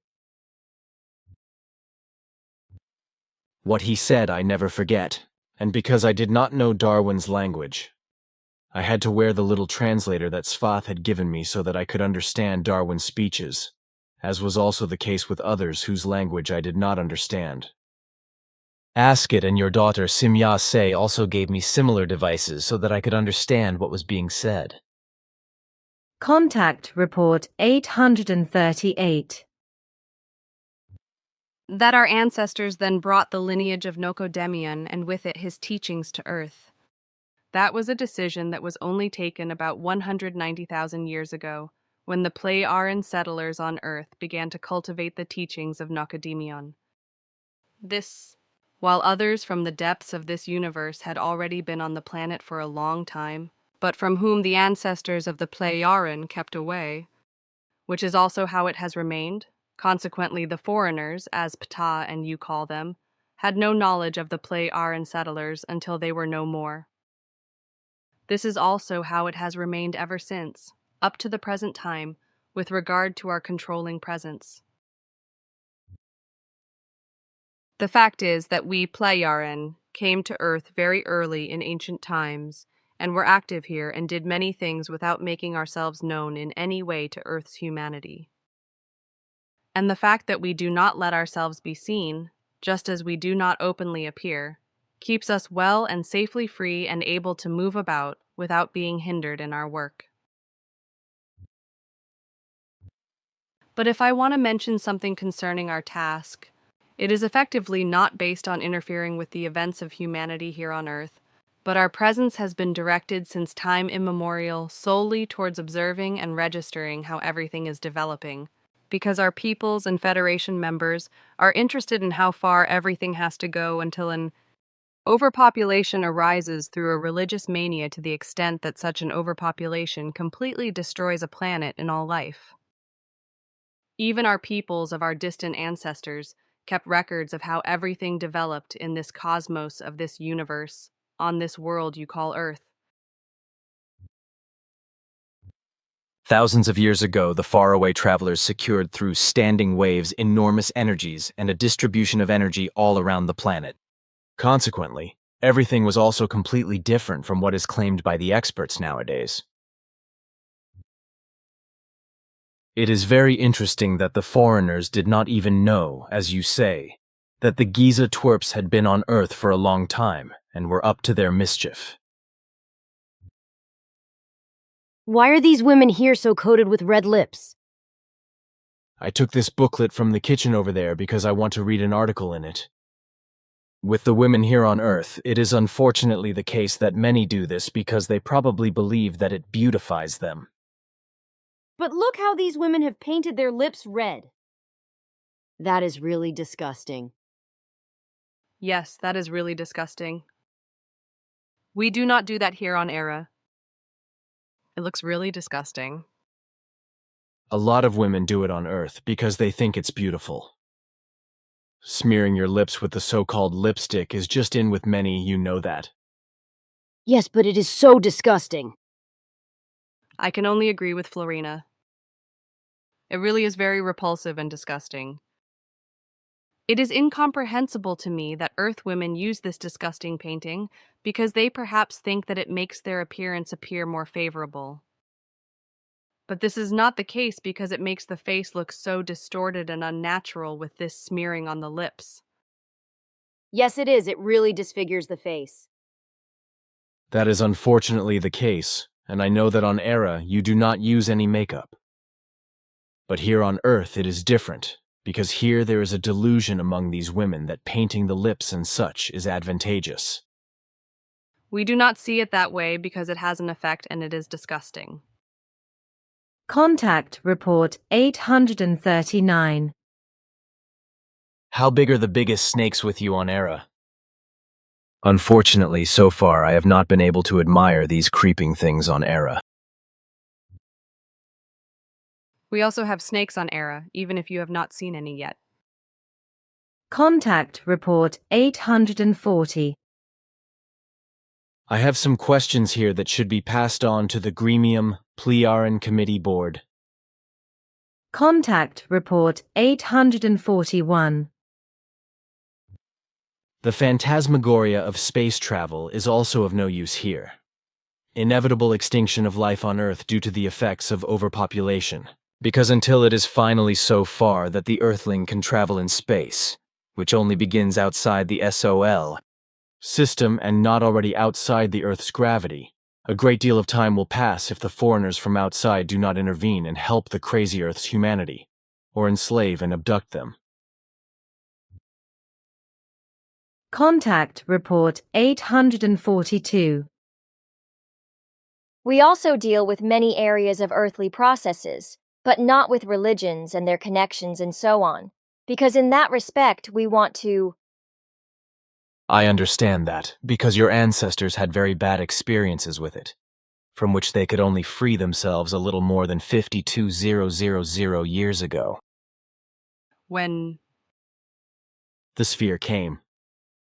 Note: see Contact Report 710:169-171, 711:47+, and 728:179-182. Contact Report 844. In addition to all this, I think it should be mentioned that if the foreigners who were already spread all over the Earth in ancient times, and some of whose distant ancestors in the Indus Valley in Pakistan did something that could have been avoided if pure reason had prevailed there too, but which is obviously lacking in all human life forms, then many things would have been different since time immemorial. But ignorance and imprudence are a fact that must also be attributed to the old and new foreigners, even if they were technically far ahead of the Earthlings, and are still ahead today. They have been circling around in earthly airspace since time immemorial, and thus since time immemorial. But nevertheless, they have nothing to do with what is attributed to them in connection with certain Earthlings. Contact Report 845. We Plearan learn to be always non-judgmental in every process, but always fact-perceiving, fact-seeing as well as fact-naming, and absolutely never fact-judging and fact-partisan. I already know from Bafath that you Plearan literally inhale earthly books, and do not have to read them as we Earthlings do. But by a certain technique, you simply absorb a whole book, or about 6,000 pages within about an hour or two, and register everything as a whole in your memory. Yes, it is indeed the case that we can acquire book knowledge in a very short time, which would take months or years through normal reading.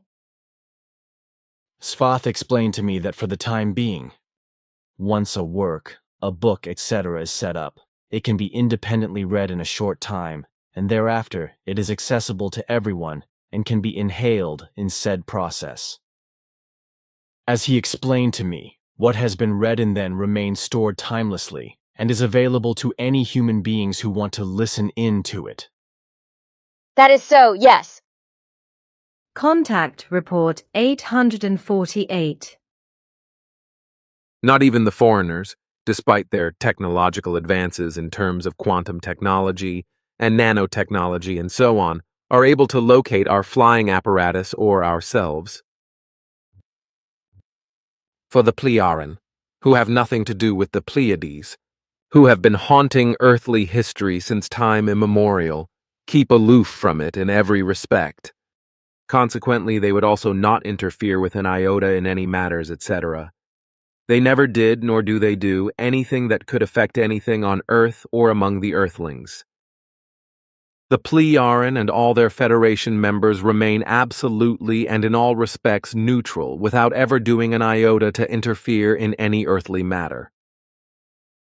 Billy, the Pleiaren have never done anything to interfere in earthly affairs since time immemorial when they first came here to Earth, as they do not to this day. Contrary to the foreigners, as we call those who came here from the far reaches of space at very early times and are still in earthly space, the Pleiaren have never been active or otherwise noticeable on Earth in any manner. Billy. Contact Report 849. We Pleiaren, as well as our federates as a whole, are not at home in this time structure, and thus not in this universe of creation, but are displaced in space, that is to say, dimension and time, in another of the 7 universes of creation.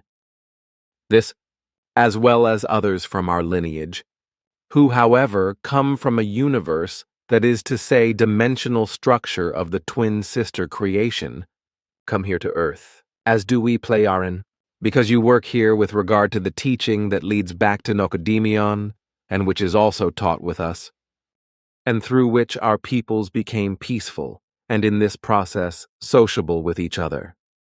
But when you are no more, then we will all withdraw for good, so that after 25 million years, when our distant ancestors found the passage anomaly to this space-time continuum and came here, we will then leave this universe space, that is to say, the dimensional structure of creation. I still have to explain that our appearance here was based on the prediction that our distant ancestors saw more than 25 million years ago that in the future the teaching of Nokodemion would be spread on this planet Earth, which is why also already at that time the anomaly of the passage from our universe into this one was used to move here. However, always and throughout the entire duration, from then until now, we remained strictly bound by the time of our distant ancestors and their descendants, and so also we ourselves, to what was decided. For this was the word that no interference in earthly affairs would ever take place without an official alliance with some authoritative earthly might of this earth planet. Our ancestors were never involved in bringing any religions to Earth, just as no buildings, etc., were created by them, as the earlier foreigners did, on the other hand, and elevated themselves above Earth's humanity. But the foreigners were never so stupid as to supply Earth humans with weapons. Contact Report 850. I am interested in when warfare would end, that is to say, when the last war would be fought among you Pleiaren. I can answer that question for you because that is part of our general knowledge that we Pleiaren learn. The last war our ancestors fought was about 56,142 years ago, involving territorial claims. Contact Report 851. This is very interesting, although it is not an anomaly, as is probably assumed by earthly scientists and called polydactyly by them. What I see here pictorially points to very distant descendants of foreigners who came to the Earth from a distant galaxy many millennia ago and mated with Earth humans, whose descendants and again their descendants, etc., passed on physical peculiarities down to the present time, thus testifying to the immigration of foreigners to the Earth at very early times. Something that is still denied today by the too clever ones of anthropology and other bright minds and sharp ones and know-it-alls as well as other negators of truth. Because in reality and in their lowly intelligence, they are only illusory thinkers and incapable of putting one and one together. Besides, there were once the six-fingered little ones here in the center who left their handprints on the bonnets of cars and burnt them into the paintwork. This is because the little ones of this kind have a kind of acid skin, which means that on our world their touches on earthly materials leave acidic marks. We also have photos of this that someone has taken of the acid imprints of the touches. However, these little ones with the acid skin have nothing to do with the other little ones, the Trilans, who come from completely different worlds. As long as I can remember, we never learned to think and act other than neutrally. Consequently, we do not cultivate opinions, but only fact-based. Contact Report 852. Bernadette told me that I had mentioned something wrong, namely concerning the Trilanern and Andromedans. Somehow I must have confused the two. Note, see previous contact report entry 851. That cannot be, because I seem to remember correctly that you were talking about the little Trilanern in the context of the six-fingered family living in Brazil. That's right. Bernadette gave me this page number here from the conversation report. Wait, I will look in the report. Look, this. Yes, here it is. Page 7705. Yes, here. It says, however, these little ones with the acid skin have nothing to do with the other little ones, the Trilanern, who come from completely different worlds. So it is correct and not a mistake. Wait a minute. I will phone Bernadette right away, so it was misunderstood because it was assumed that the other little ones, the Trilanern, meant the Andromedans, because I also call them little ones. I never talked about the fact that there are other Trilanern without acid skin who come from another world in the same planetary system, but who have nothing to do with the Andromedans, but who were also not here with the acidic buddies, but who came here at a later time. As a result, no one also knew anything about these little ones. And because there was no contact with them, it also soon disappeared from my memory without me telling anything about these little ones and their visit. For me, it was simply that they were here once, and that was that. Earlier, we were talking about me forgetting this and that, like the visits of the non-acidic Trilaner. This is also the case with you, as I know that you also know forgetfulness, as I know from Bafath and Ptah. Both told me that it was inevitable, because it would be burdensome to remember everything that had happened in life. Yes, that corresponds to the truth. A good memory is valuable, but if human beings were able to remember too much, they would, as you once said, go mad. We Playaran also show memory deficits, which corresponds absolutely to the norm of humanity. So if we show memory deficits according to the years we have lived through, then this corresponds to an absolute normality, which is also determined by health. And if you are therefore classified as having memory loss, especially when I consider your effective age, then that is completely normal. The memory does not simply diminish and become weaker, but the memory covers up certain values and thus creates a relief, whereby the health of the memory is preserved. Consequently, a memory becomes partially or completely current again if a memory is stimulated by any circumstances or indications from fellow human beings. As a result, already in ancient times, tremendous killings were committed all over the earth and in many lands. as I know from records that I read before I came here, and oriented myself a little more closely with regard to the history of Earth mankind, which Bafath researched and also summarized in annals. He also used records that were made by very early visitors of our ancestors, up to 25 million years before our time, which we found in the sphere, you know. They were. Yes, I know which sphere you mean, which is actually a huge and many millions of years old library sphere. Correct. They were records from when the natural dimensional gate was found and the first of our very distant ancestors came through that into this Dern universe and ultimately to this Earth. All the records of the library sphere, as you call it, showed us other dimensional gateways near which some of our peoples settled on life-bearing planets. Furthermore, through the information records in the sphere, we became aware that at the time, 267 million years ago, it was discovered that this creation corresponded to a twin creation, as well as that a way was found to enter the sister creation, the Dajansini Arg Laser Neuralin, that is to say, the second-born creation, the twin creation. Consequently, two of our distant ancestral peoples emigrated to the sister creation and settled there. Aha, then they were the ancestors of the Sonar and Askets people. As Bafath told me, there had been contact between them and the Plejaren for millions of years, but Bafath could not explain to me how this came about. I suppose that is understandable, for everything fell into oblivion, and the knowledge of the origin only became known to us when you were able to open the orb, which was sealed to all and could not be opened.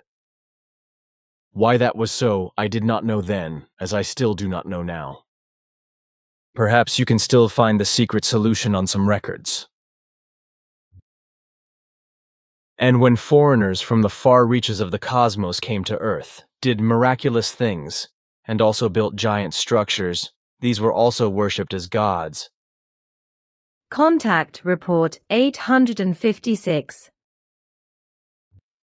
My father wrote, and this is what I want to speak to you about specifically, namely, that you also made studies concerning the foreigners and observed many things for this purpose in very ancient times, and that they not only erected very great buildings by sound vibrations, but also brought medical knowledge to Earth.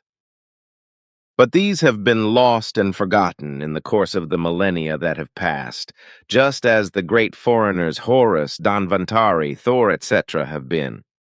I am also very interested in what my daughter Simyase told me, what she did with you, how you got to know the men Ketch, Durham Ke, Forrestal and Area 18, as well as Gajot, Merlin and the foreigners working on Earth at that time, etc. And what they told you before the foreigners left, and the Earth humans known to you were all murdered by the secret services of the USA. And I want to know a lot more from you than what I can only read in the annals. The foreigners have been around for thousands of years and will probably also stay around, but we have always kept away from them for certain reasons, including their home worlds in this cosmos. With regard to them, the whole thing will become acutely topical in America, and enlightenment will be demanded.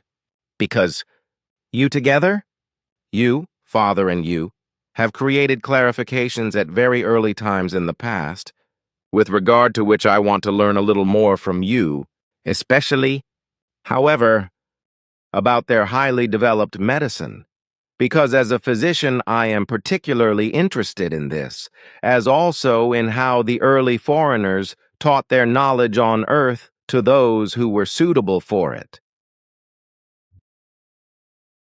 The value of neutrality has also existed with us for more than 50,000 years, namely with the term Efanekratun.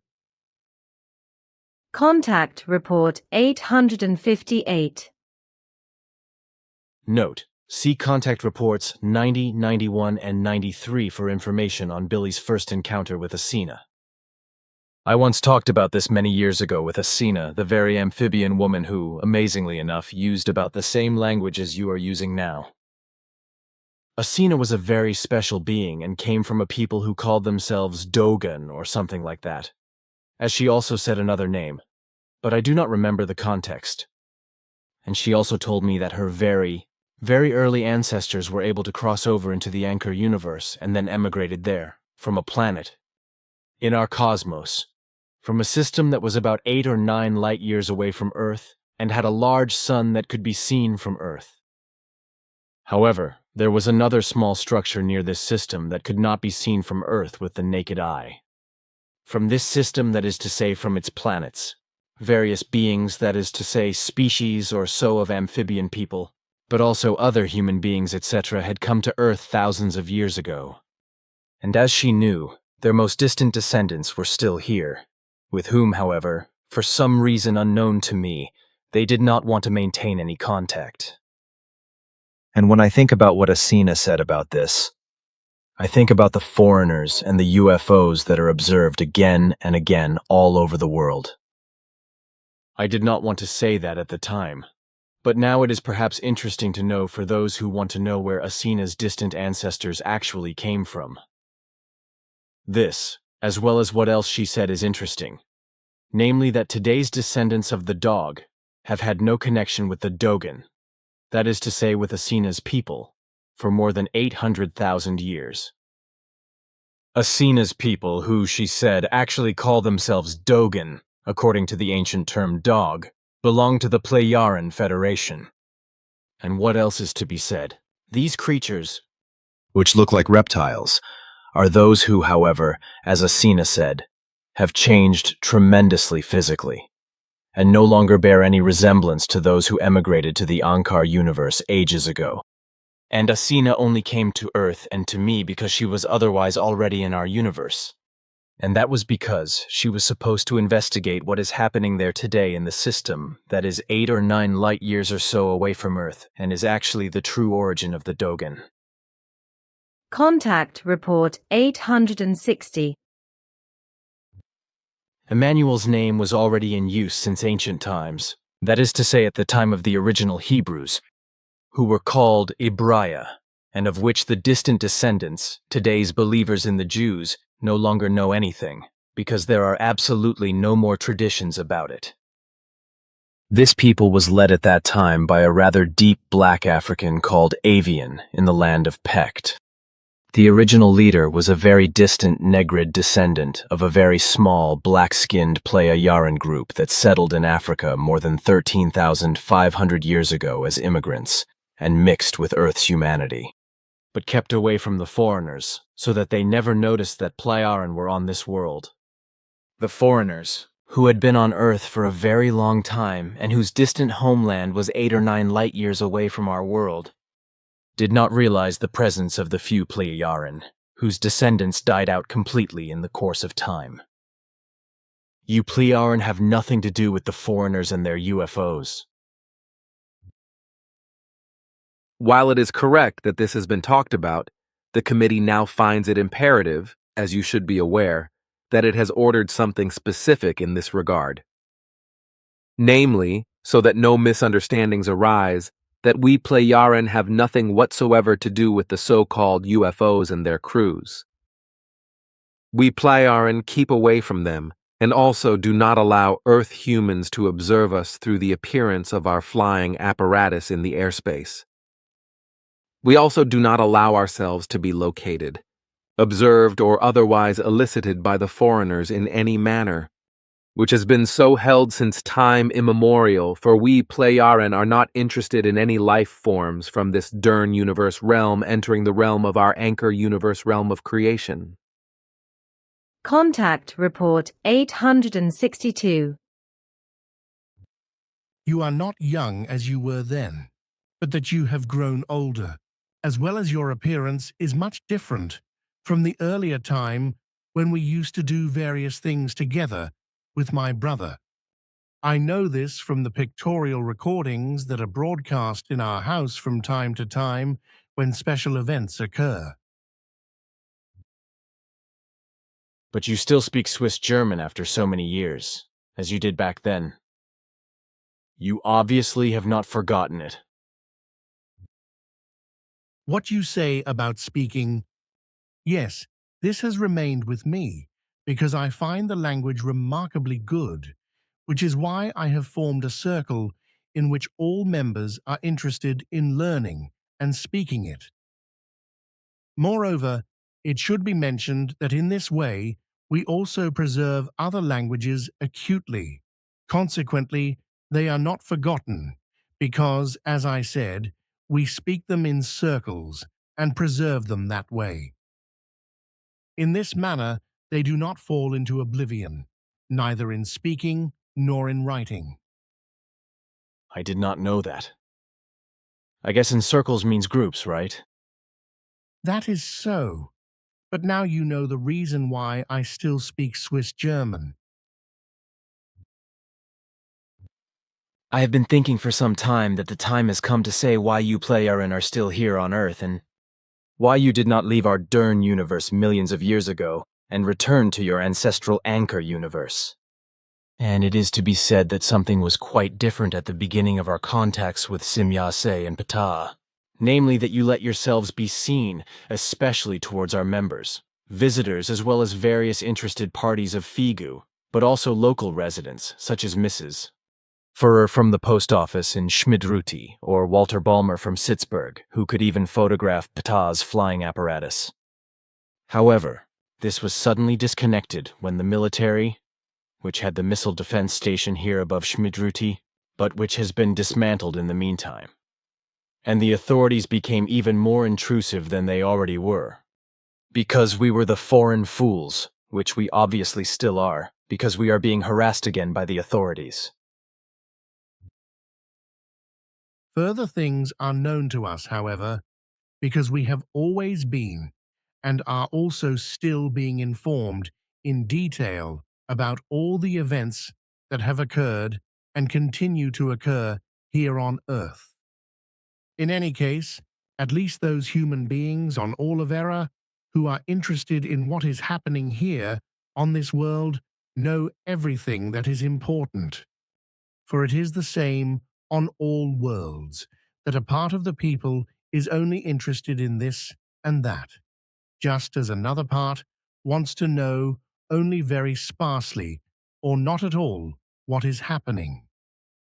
What I now have to explain in regard to your question, however, is that we Pleiaren, and indeed our earliest ancestors, have remained here on Earth because foresighted people have recognized that in the far future, human beings will degenerate here on this world and indulge in a divine faith as well as in all evil, hatred, killing, revenge, persecution and wars, and with it murder, etc., as was already the case with our primeval peoples, whose most distant future peoples only found true peace some 50,000 years ago in the earthly calendar, which had already been striven for over millions of years by the efforts of righteous people and their successors and followers and successors, and so on. And when this finally became reality, the beginning was not easy, however, because there were still no human beings who really knew how true peace had to be created, shaped, and handled. Later, however, this already changed when human beings and human-like beings developed completely naturally into peace beings. Also in this Dern universe and on this world, the Earth, foreigners came very early, who created influences whereby in time the natural of evolution constantly diminished, and what led the human beings of this world to degeneracy, as it also happened elsewhere in this Dern universe since time immemorial, for which we could find the reason in the fact that the same happened as here on this world. This degeneracy, which also existed in our Anchor universe at the beginning of its existence and the first time of intelligent evolution among human beings, but has not existed for a very long time. Our earlier righteous ancestors wanted to counteract very early millions of years ago, but all their efforts always failed among the peoples. Through excursions to other worlds inhabited by human beings or human-like life forms in this Dern universe, they also learned, which is known to you from my brother Svath and your travels, that the aberrations of the human and human-like species are virtually everywhere in this universe. This whereby invaders of such inhabitants into other planetary systems, and thus when appearing on other worlds, have acted and continue to act as gods and the like to their halfway intelligent inhabitants, if they are not met with logic, understanding and reason, and consequently, because they are highly developed in their knowledge and skill and in their technology, etc., are seen and worshipped as gods. The Pleiade, however, do not come to Earth to make contact with Earth humans, and indeed, we do not want anything from them, just as we do not want to make contact with that is to say, the foreigners, as we call them, but we only come here because you teach and spread the teaching of Nokodemion, which has been established since time immemorial to Earth humans. To do something like this was decided some 25 million years ago by our distant ancestors of that time, even though they themselves had succumbed to most of the same evils as the human beings on this world Earth did later. But the righteous of the peoples of that time already determined the becoming of the mission on this world in this Dern universe about 25 million years ago. And the decision at that time actually outlasted the time of 25 million years. Consequently, however, more than 50,000 years ago, the decision that had survived until then was also taken up, and it was decided that the request that had been made at that time should now be put into practice. Consequently, everything was prepared in such a manner that what was decided could come about. Then everything was arranged at the exact time that the intended mission could begin, and thus the teaching of truth, teaching of creation energy, teaching of life could find its beginning on this world, which signifies the real life of the human being, whose path he is to follow, and the value he is to develop within himself and become truly human beings. But this causes much more difficulties and permanent crushes than were expected, for more and more influence is exerted by the religions, just as for some time now the foreigners have also been making themselves more and more felt, acting as gods, which is why the killing of human beings began, who were intended as offerings to the gods. This was because the foreigners did not intervene and did not stop the horrors in this regard, although they came here and demanded that human beings should not be sacrificed or killed in any other way. This, however, gave rise to new strife among the human beings in this world, for the views developed that under all circumstances the statements of the foreigners had to be given conscientious consideration, which ultimately led to delusional ideas that these statements corresponded to a commandment and law and were classified accordingly, with the meaning that severe punishments were to be meted out if they were violated. On the one hand, this was a misunderstanding of the whole, and on the other hand, only the killing of those who violated it was appropriate.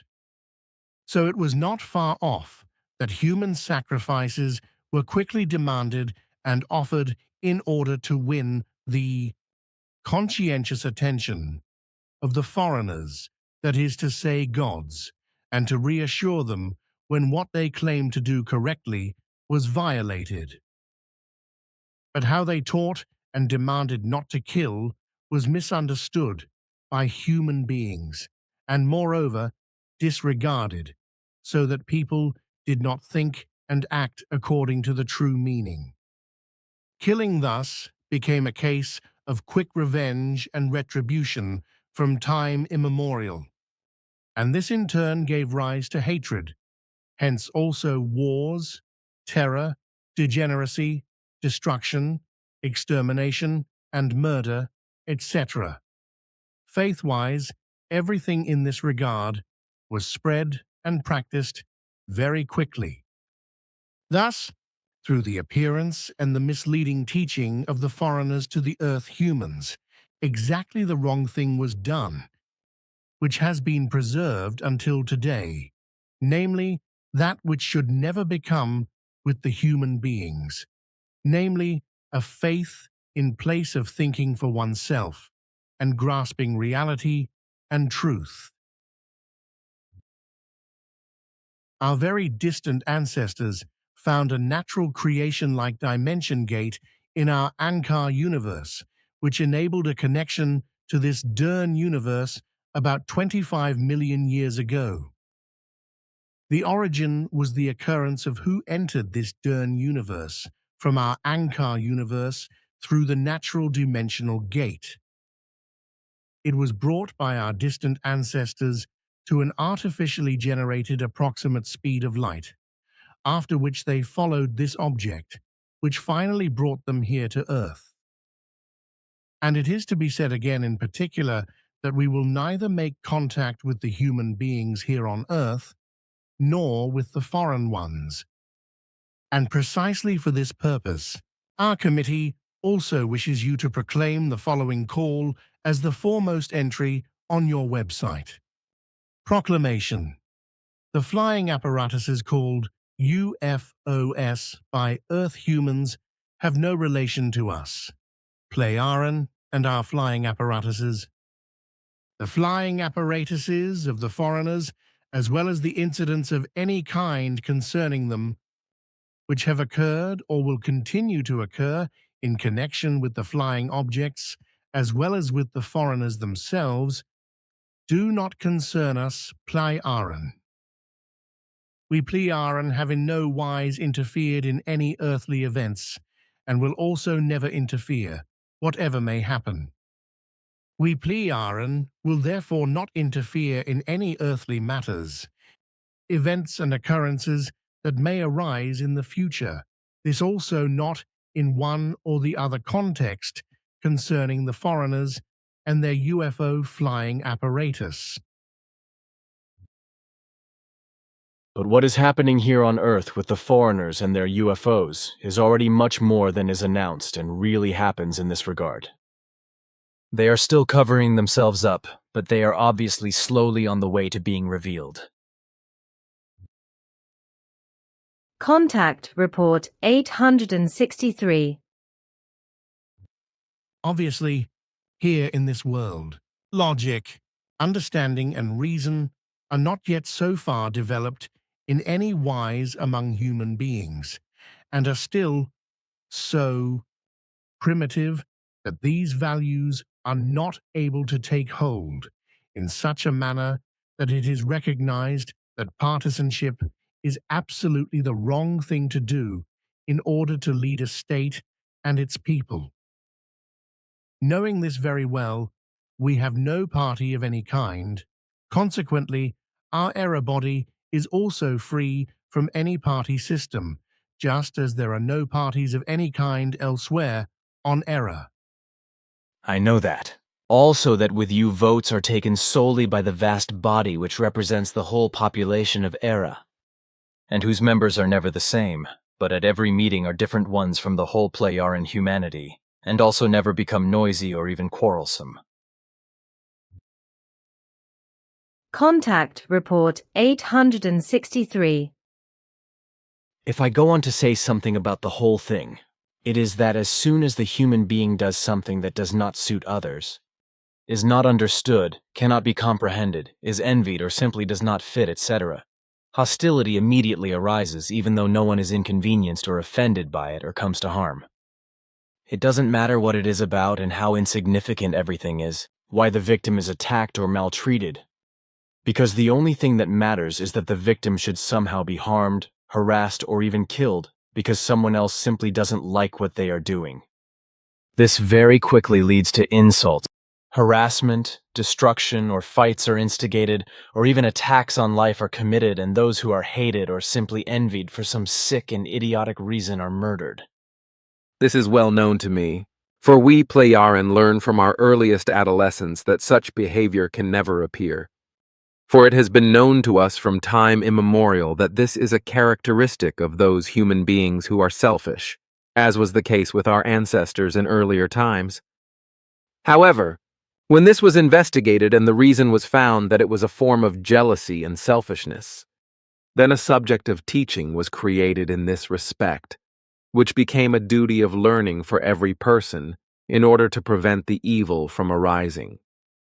Therefore, it also became compulsory that even the adolescent is confronted with it and learns that this unworthy of man kind of behavior is learnt to combat at an early age in such a way that it already dissolves in its origins, and it can never become a factor that can become a reality. Contact Report 864. In any case, Ptah explained in this regard, I mean because of the Giza intelligences, that the Earth foreigners really had absolutely no knowledge that they, that is to say you Plejaran, were on Earth at all and had been since time immemorial. Your locating technology defense is such, as Simyase already explained, as Ptah also confirmed, that you can never be located with the best equipment and devices in this respect, not to mention earthly attempts of this kind. Our military is also incapable of this, because all earthly tracking technology is still so primitive that it is pointless to even talk about it. It is true that attempts are made again and again to locate you or even to get hold of you, but this is as pointless as if water were carried into the Rhine to make it overflow. There is even photographic evidence that the surveillance is actually taking place, although everything is denied through all the grounds, as also the fact that back in my winkle a jet fighter followed Simyase for about 10 minutes as she visibly circled around for a long time with her beam ship, and then simply disappeared, and that after I was still able to take a photo, whereby I was able to photograph Simyase's beam ship and the jet fighter together. See Contact Report 52. Excuse me, but in addition, I would like to read out what you wrote in Teacher Lehman's natural history lessons, which was in a notebook that Bafath took and left in his estate. At that time, he was allowed to do that, because at that time no special precautions were required, as they had been raised and introduced in our country about 60 years ago, because many new pathogens were spreading on Earth and caused us Plejaran to be more careful. Yes, I am aware of that.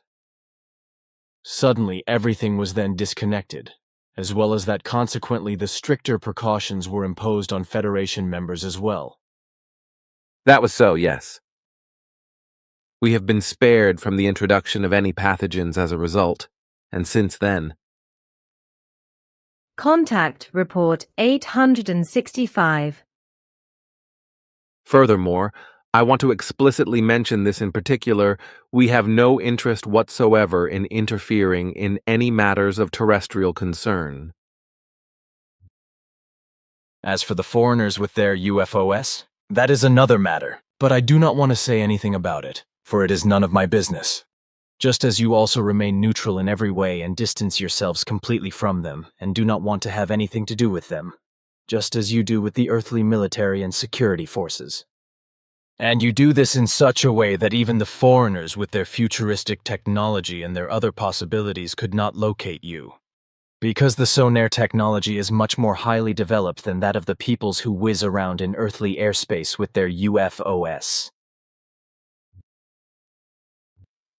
It is all peaceful and harmless, which it should remain, and neither the security of the earthly states nor the Earth, its entire nature itself nor its fauna and flora are in any way affected, but only our Plejaran endeavor of our evolutionary and peaceful progress with regard to the Nokodemion doctrine, which you impart to us. Even the most highly developed earthly technology is still so primitive that they cannot even locate you, as even the foreigners cannot do, although they are vastly superior to earthly technology. A disadvantage that unfortunately will not be pleasing to the Earthlings in the future, as I know, because the foreigners are. Contact Report 866 Ptah wiretapped.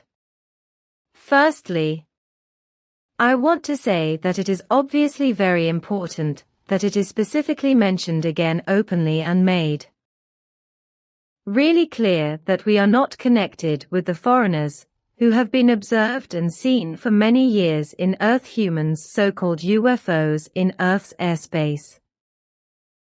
We effectively have nothing whatsoever to do with either the foreigners or their UFOs. Consequently, we also have no contact of any kind with the foreigners who navigate these flying apparatuses, nor do we have any other liaison with them. Contact Report 868.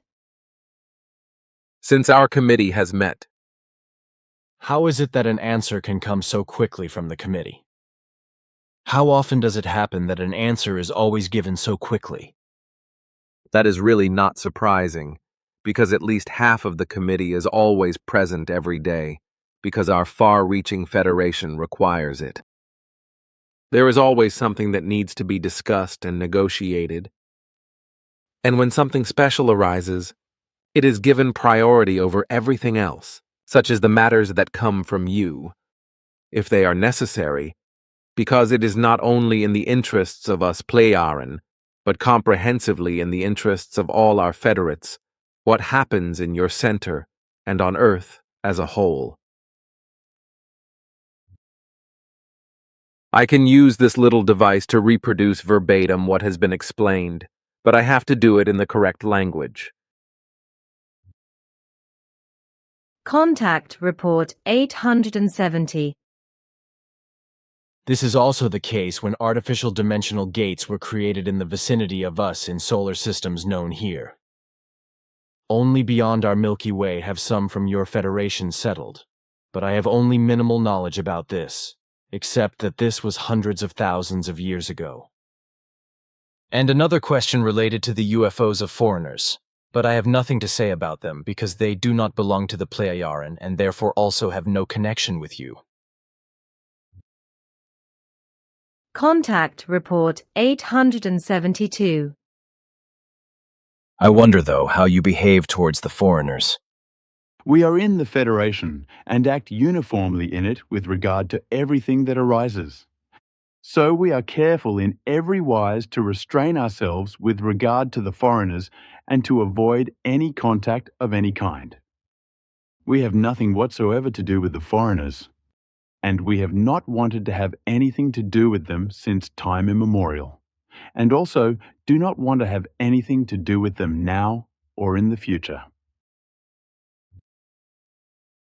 Contact Report 873.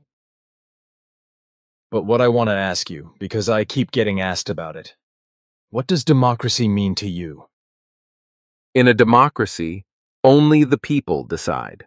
Courts are also subject to the people in this respect, so a judgment is only valid with their consent. In our case, the committee represents the people. Every item on the agenda is submitted to the individual peoples before it is presented by their representatives, who form the committee, and the decision is made in favor or against. No state leadership is authorized to decide, order, or implement anything independently without the consent of the people. Contact Report 874. As for our behavior towards the foreigners, and indeed towards all their groups, that has always been based on the fact, which you are not supposed to talk about with anyone, as my father Svath ordered, that then it is still to be explained that all those who were here on Earth corresponded to groups that belonged to our Federation, but who did not adhere to the solidities that were collectively decided that no contact whatsoever should ever be made with human beings on Earth and in this universe.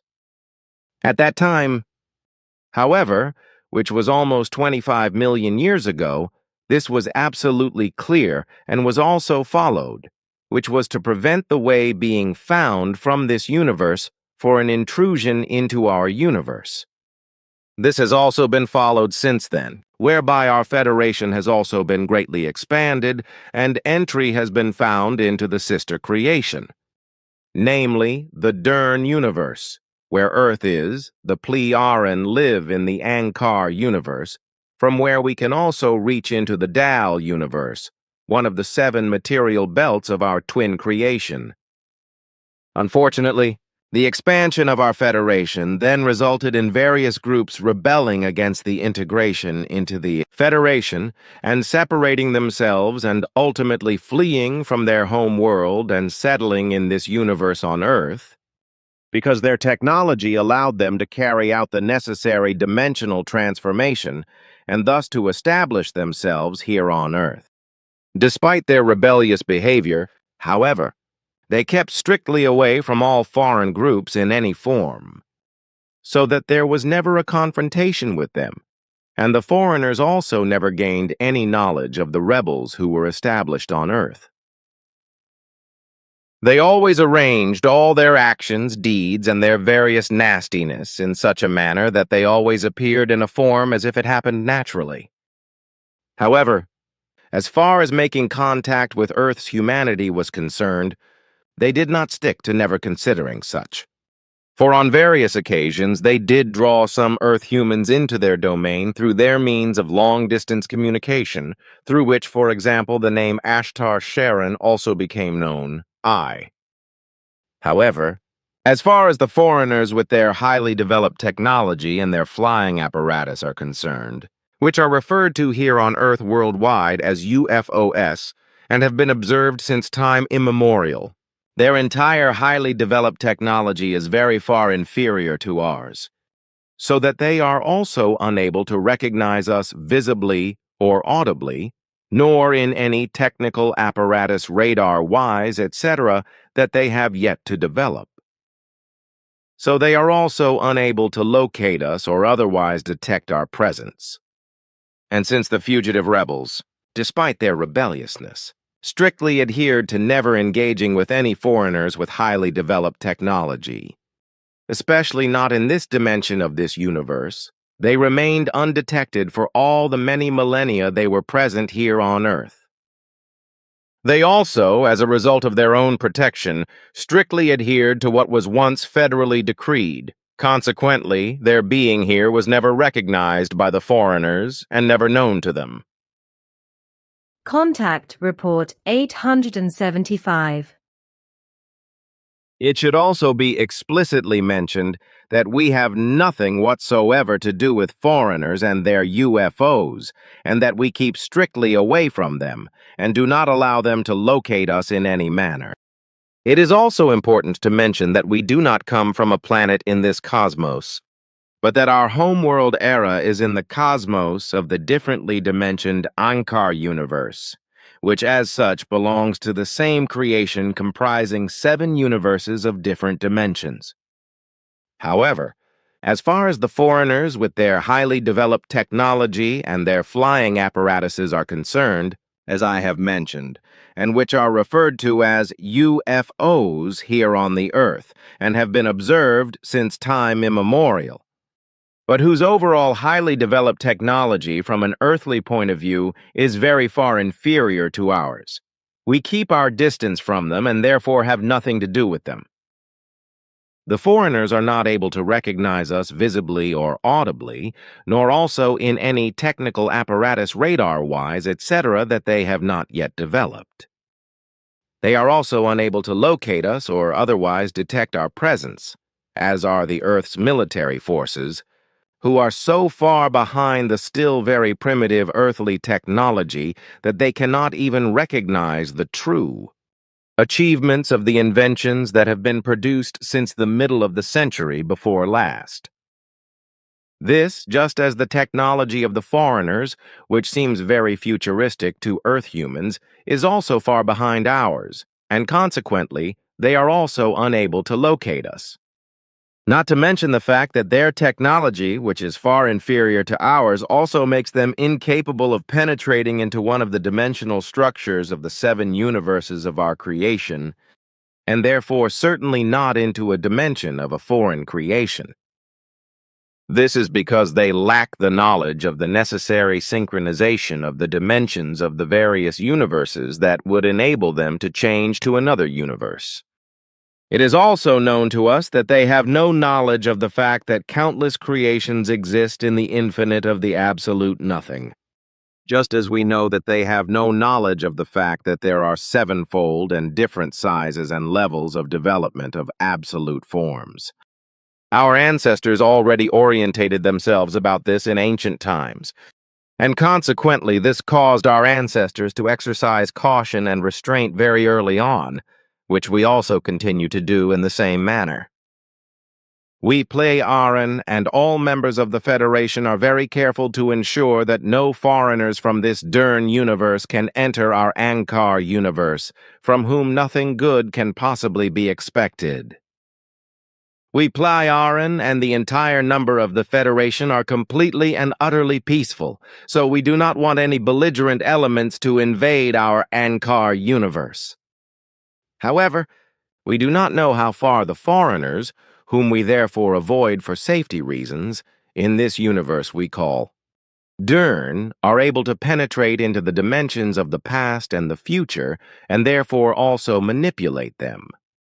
All that is known to us in this respect, possibly to be feared, and also the unknown, therefore prompts us to maintain contact and communication with you in such a manner that the whole thing is always and in every case shifted in time and place in such a manner that our presence together with you cannot be grasped by the foreigners. However, we have also secured this with regard to earthly attempts at possible underhand shadowing in such a manner that even electronic devices cannot make any kind of recordings. This is also the case when we move around the center or its grounds, as well as when we are looking for you in the buildings, for example, which is detected by the persons living there under certain circumstances, but the foreigners are still unable to find us out. I am still interested in the fact that, as we have talked about before, the escaped rebels who came from your Anchor universe to our Dern universe, despite their rebelliousness, always behaved in such a manner that they never got involved with any foreigners who had highly developed technology compared to the Earthlings, and who might have had the opportunity to seize the rebels' technology. However, over the many millennia they remained among themselves and unrecognized by the foreigners, as they did by the Earth's humanity. Why did it occur like this? To ensure their own protection, all the factions of the fugitives adhered to what was decided earlier for security reasons. So when foreigners make their presence felt, even from the distant future, they will also have nothing to do with us because we will keep our distance from them, as you know. In addition, which is a committee decision, we will withdraw from this Dern universe for good when you have gone your way. But there is the question, how is it regarding the year 3999 if, note, in reference to the year 3999, please refer to Contact Report 704, Question 12. Answer. To talk about it is not good, but it may be said that in this respect, everything remains as it was explained and will come to pass. Contact Report 876. But tell me, do you also have cats on Era? I did not see any when I was there. You also could not, because this mammal is not known to us. Contact Report 878. But how am I supposed to comment on the questions, on the so-called UFOs of the foreigners and their origin, reason, and destination, etc.? It is clear to me that your ancestors and those who fled from Era have always maintained that no contact was ever made with the foreigners, and that you have not allowed yourselves to be located since time immemorial, and also continue to behave in this wise. I knew that. But now I really understand why the foreigners also keep their distance from Earth's humanity. I have never thought about that myself, but what you say seems logical to me. Contact Report 879. And how do you want to answer this woman's letter? Question: what, who, and from where are the beings of the UFOs, and what do they want? You know that your father, Bafath, has already suggested to me that I never say anything about this.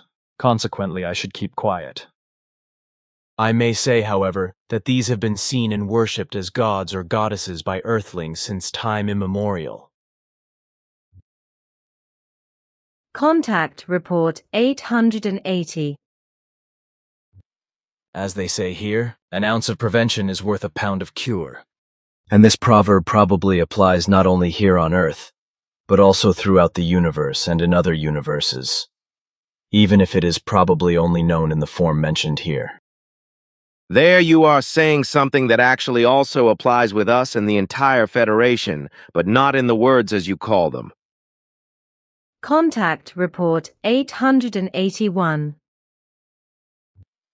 Some time ago, together with Michael here at the center, we talked about the sonar, who fled to the Dern universe 30 or 35 million years ago, that is to say, to the sister universe, because there was constant war among your peoples in the Ankar universe. The sonar then developed very quickly and far in technical terms, and when peace finally came to you Plejaran more than 52,000 years ago through the great and mysterious sphere and your Federation came into being, there were again closer connections between you and the sonar in the DAL universe, which also includes the peoples to which Asket belongs, and I had the honor of getting to know some of the persons there. Now there is still the question to be answered as to why you Plejaran, and consequently also I want nothing to do with the UFOs. Why you also protect yourselves against any tracking by them, and also from the surveillance of the Earthlings. Enough has already been said about this in recent months. And if I recite here what has already been explained, then only to the extent that it should be prevented that neither the UFOnauts find their way into the Ankar universe to the Plejaran and their Federation, nor one day later the Earthlings, who know only murder and manslaughter, hatred and revenge, power, greed, war and terror, as well as religious mania and imaginary gods. It must be avoided at all costs that this is spread again in the Ankar universe, and that things return to the way they were before peace finally came. Contact Report 882. Our technology is so far superior to Earth's that no comparison is possible, while it is also much more highly developed than that of the foreigners. Namely that of the sonar, the highly developed technology came from in the DAL universe, as it were, who emigrated there as our distant ancestors and also developed rapidly in every wise, that is to say technically, from which we Plejaran could and can benefit. As a result, we together have the same level of technical development which is much higher than that of the UFOnauts, as they are called by. Contact Report 883. Svath explained to me back in the 1940s that I should never say too much, because he had tested and researched these foreigners very carefully and found that all their various groups knew so little and nothing at all about the creation life energy, as all this was also hidden from the Earthlings. Contact Report 884. It is also to be explained that we Plejaran are not, and in no wise, the guardians of the Earth, nor do we interfere in any politics, world affairs, religion, or any other matters, for we keep strictly away from that and have our task only to assist you in your mission in a manner known to you. Our committee would also not allow anything else, so we adhere to its strict instructions in every respect. Contact Report 886. Basically, I have had this in my knowledge of the creation life energy since Nokodemion. It is also something that Svath often mentioned with regard to human sexuality, that is to say, personal sexual imprinting in corresponding conversations. The fact that this is predetermined in every living being to the extent that it acts in such a manner that it degenerates behaviorally in one wise or another. In other words, every form of sexuality is naturally predetermined, so that the human being, as well as every animal, creatures and every other life form, carries all forms of sexual behavior, that is to say, forms of sexuality within itself naturally and exercises them in life. For example, in human beings, as in all other life forms, the various forms of sexual behavior are naturally given, such as the type or form of so-called heterosexuality, lesbianism, homosexuality, then bisexuality, ipsism, that is to say masturbation, but also zoophilia, that is to say sex with animals and other life forms, which is very common worldwide. I would also like to mention a few of the exceptionally many deviant and completely ausgarteten, to get very badly out of control of the good human nature, forms of sexual behavior that are in no way naturally innate to human beings, but which they acquire and live out in a pathological and deviant way. This is, for example, exhibitionism exposing the genitals to unsuspecting strangers, usually by men.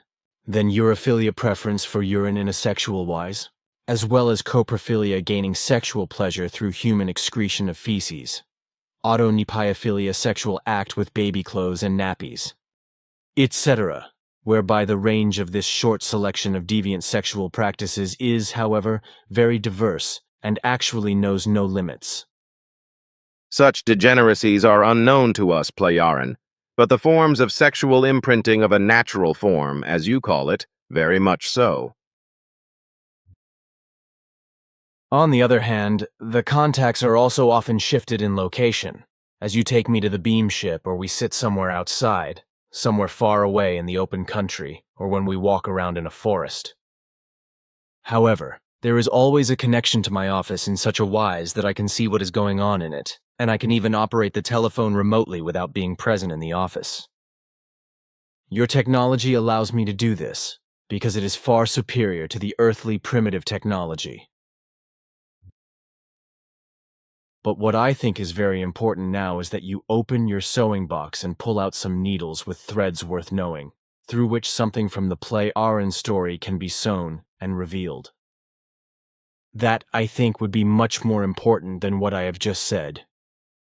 So it would certainly be appropriate for once to explain why you call yourselves Playaran, as well as many other things, so that something can be read in the contact reports in this regard for once. To clarify, however, is that we called the Pleiades because the breakthrough from our Ankar universe to this Dern universe is located not far from the Pleiades stars that you know, more precisely at a distance of almost 400 light-years beyond the Pleiades stars, which are not very persistent in themselves. And the reason why we call ourselves Playaran is because the Pleiades system in this Dern universe is the closest solar system for us, which we are aiming at for the transition into this Dern universe, whose name we have known from time immemorial from the Earth humans and have adopted for our system, which our ancestors only called Playaran around 2,000 years ago, with a slight modification. Our homeworld, that is to say, our planet, has only been called Era for around 52,000 years, because our ancestors chose this name when real and general peace was established among all peoples across the planet and also spread across our entire Federation, which had come about much earlier through wars and hostilities. However, before the real peace came, which has now prevailed for well over 5,000 decades, 50,000 years. Our very early Playaran ancestors, who at that time called themselves Ciron, as Era was also called at that time, some groups of them found their way to Earth 25 million years ago. And this happened because they were following a large satellite that moved out of a system and entered this Dern universe from our Ankar universe through a completely natural dimensional passage. You once called it a dimensional gate. This satellite arrived in the SOL system after a very long time, as it settled on Earth as a moon and has been orbiting the planet ever since, but gradually moving away from it. Some groups of enthusiasts from the former inhabitants of Siren later came to Earth, which supported life and offered very good living conditions, and set up domiciles here. But over time lost all technology and connections with Siren, and thus, of course, also with the Ankar universe. As a result, they went wild and died out. Very long millions of years later, Sironian groups found their way to Earth again, and these, as well as their descendants, were already required to keep away from the not harmless foreigners, whose distant descendants are still on Earth today, according to predetermined directives. The same rule applied to early humans, as it is also upheld today by strict directives. The foreigners, whom we do not want to call by name, because that is not our job, and we are also not supposed to interfere according to the directives, are not as harmless as all the loyal-hearted and blue-eyed Earth humans, as you sometimes say, believe, who too readily and trust blindly only want to recognize all the good things and are therefore not averse to a connection with the foreigners without hesitation. Even for our early ancestors, it was absolutely and strictly forbidden to make contact with any beings of a self-thinking and rational nature in foreign universes and worlds.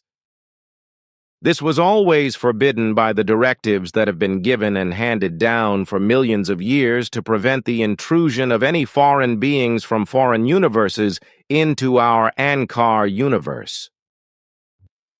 What also occurred over the course of millions of years was that the Siren emigrants kept a low profile on Earth and never made themselves recognizable, and so they also remained unrecognized and thus also undetected by the foreigners who also came to Earth in the meantime.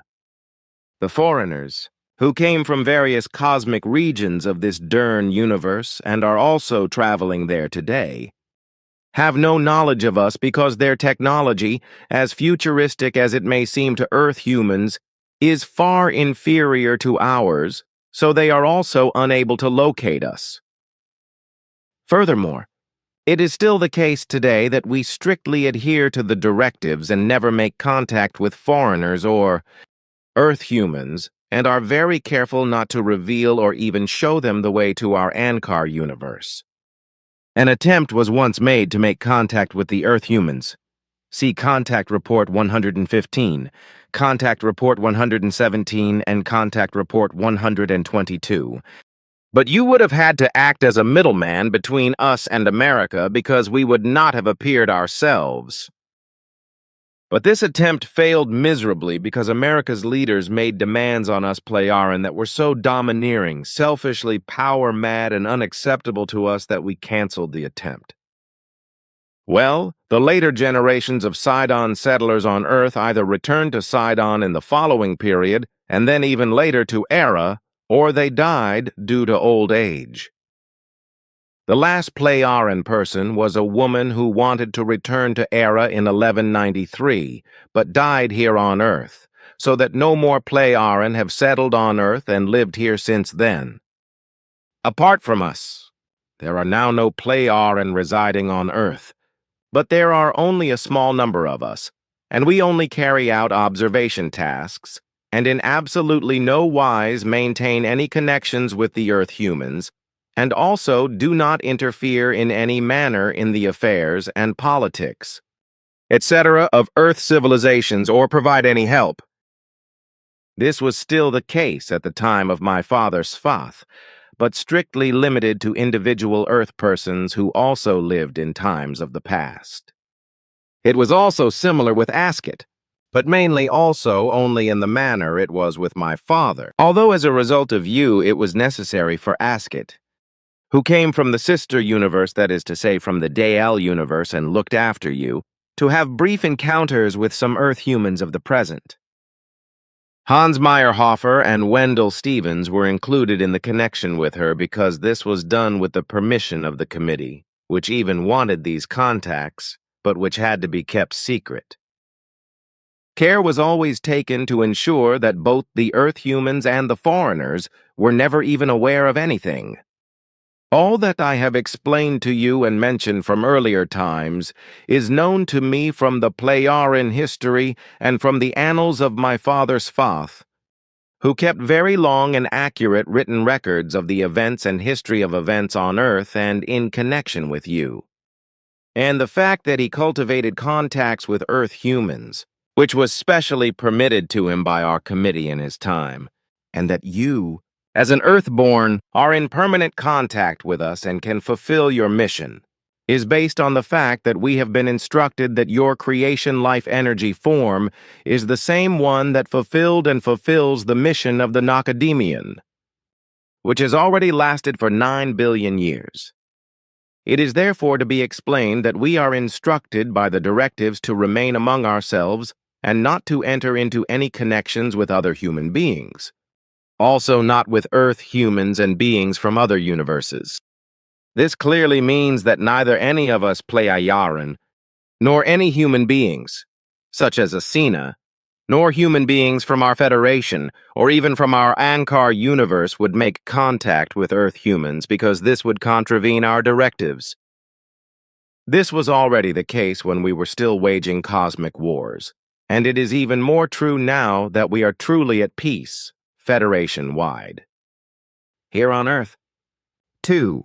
Connections are therefore to be strictly avoided, so that the Earth humans, who for us are foreign as well as unreasonable and violent beings, could not find the passage from this Dern universe into our Ankar universe and bring renewed wars of conquest, which have prevailed again and again for millions of years in large areas of the Ankar universe cosmos, but were finally ended and settled more than 52,000 years ago, so that true peace has prevailed ever since. It would therefore be neither good nor of any advantage if the foreigners, who really cannot be considered harmless, and also the unpeaceful Earth humans could somehow find their way into our Ankar universe.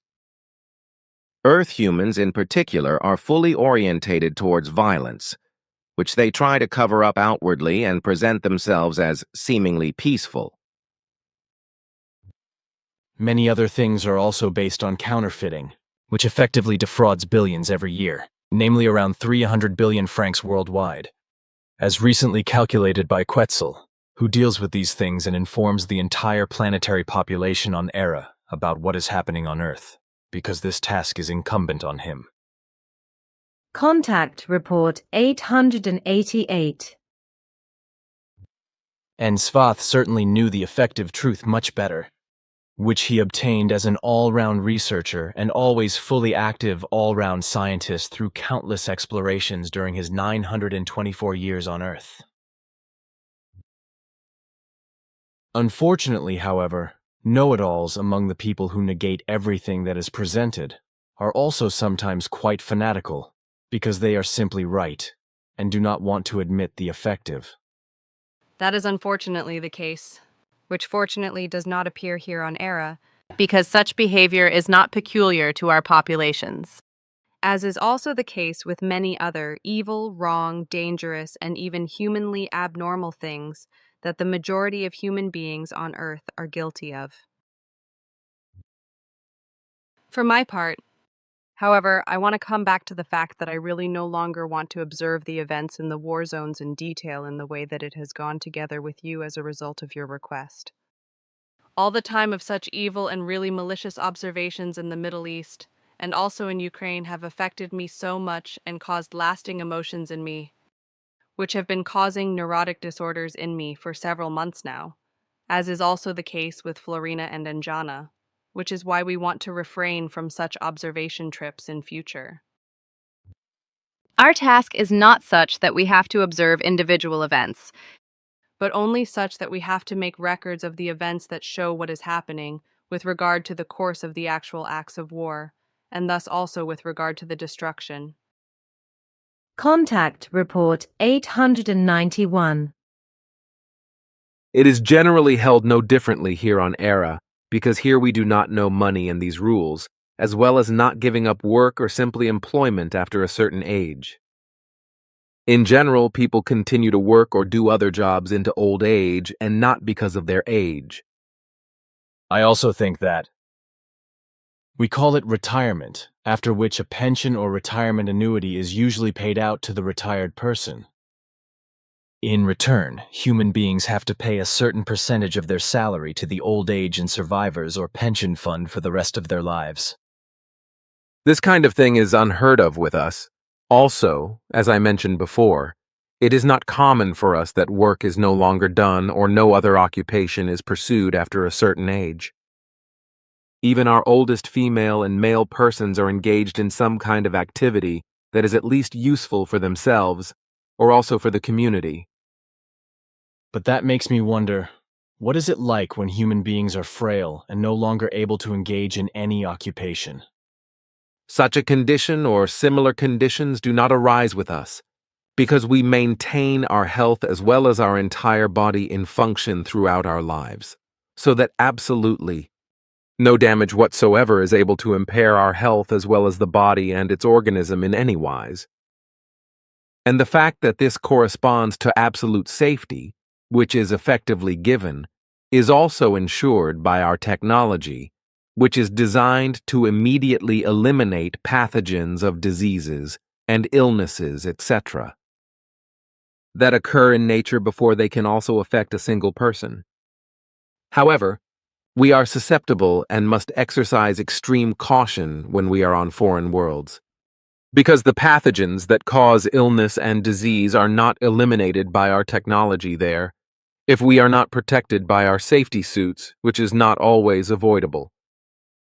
However, in the worst-case scenario, we can catch a cold if we are not careful. But what about when it comes to going out of the world, by which I mean how is it that death also takes its toll on you at an early age? As I know, it also occurs when a human being is still young and not already well over 1,000 years old.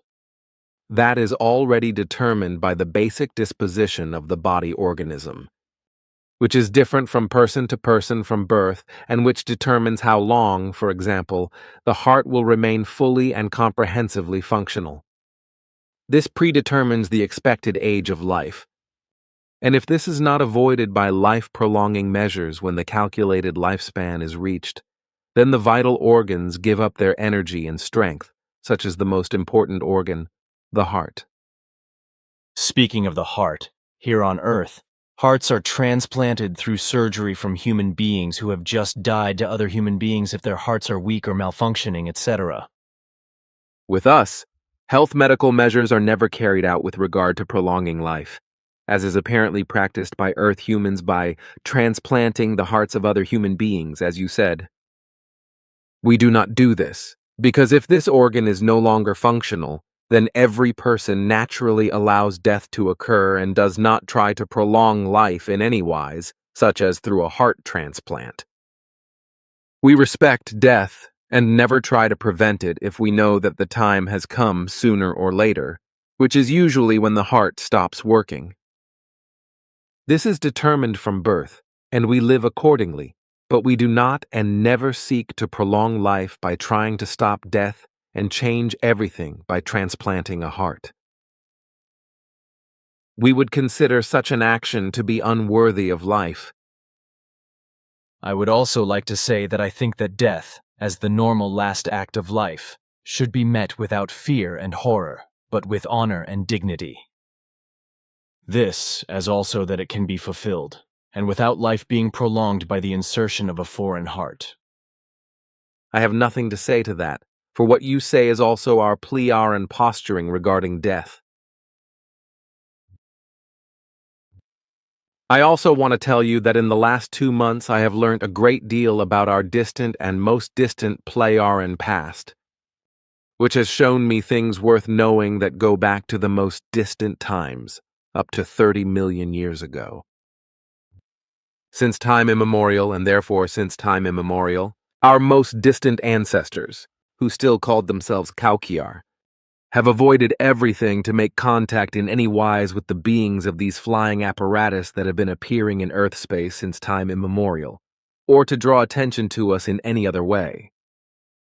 This has been very carefully cultivated for around 25 million years, even by our very early ancestors. We Pleiadian, as we were called when we established the connection with you, have always been careful to ensure that our Ankar universe remains untouched by intruders of any kind, even when our early ancestors found the passage into this Dern universe.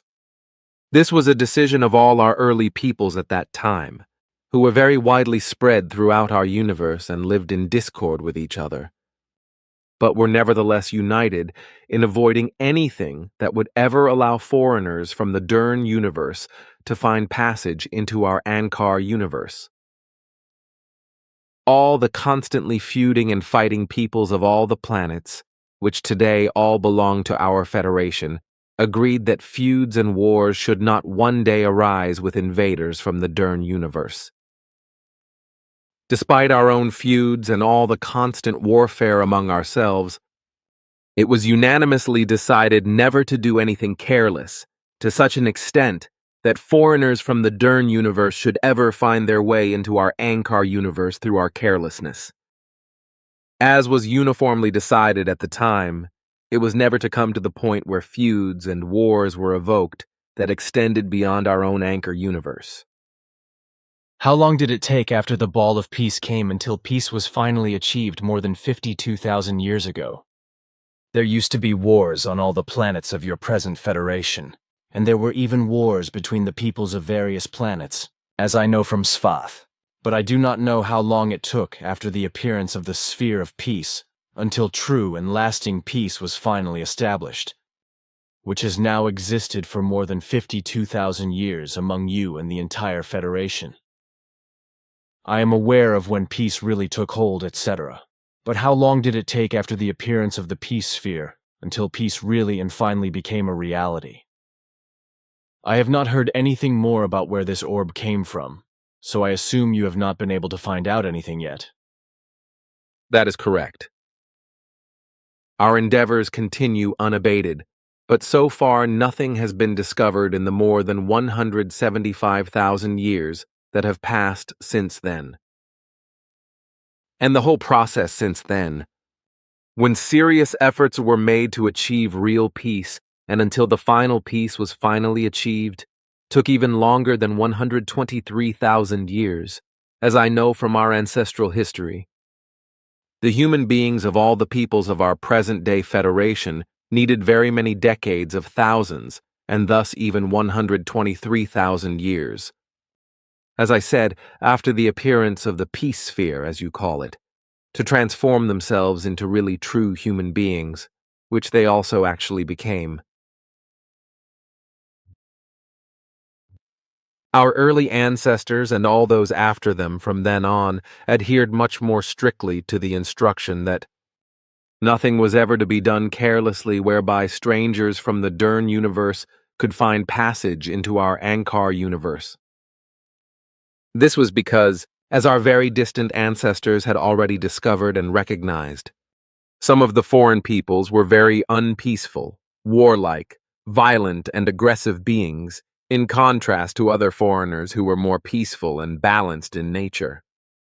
However, the foreigners of a negative nature, who also posed as gods and the like and were of different origins, have remained trapped in their attitudes to this day and have not changed for the better, as we can also see again and again at the present time through our explorations.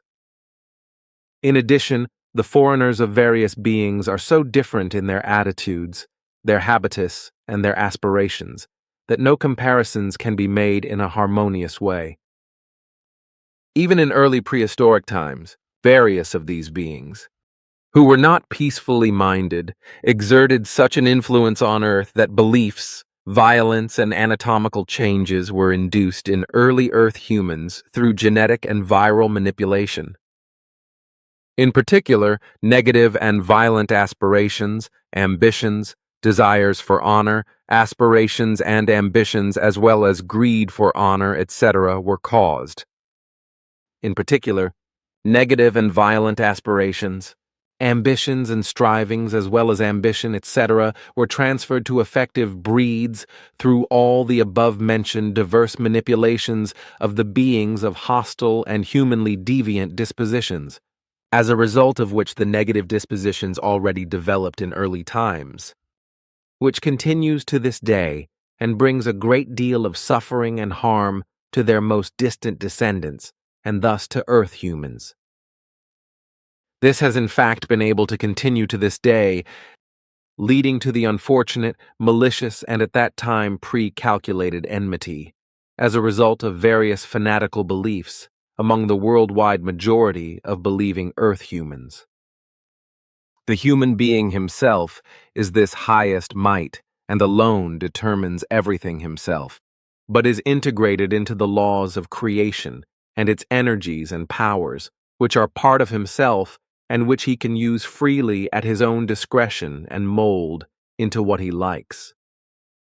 Consequently, he is free according to his own thinking and in every wise independent of the influences of any deities, that is to say, of beings who presented themselves as gods and allowed themselves to be glorified.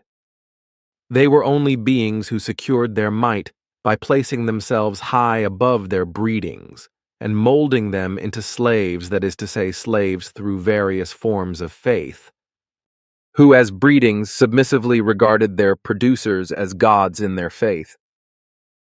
The various forms of faith, however, were created by manipulative genetic and viral means and were also programmed for long-term effectiveness to such an extent that they were actually timeless. The impulsiveness of the forms of belief was so immune to this that Earth humans were not able to free themselves from them willingly. Consequently, they were not able to do so and are not able to do so even today. This is because it is a matter of a manipulated, genetically conditioned, and virus-induced, and moreover, programmed, compelling faith.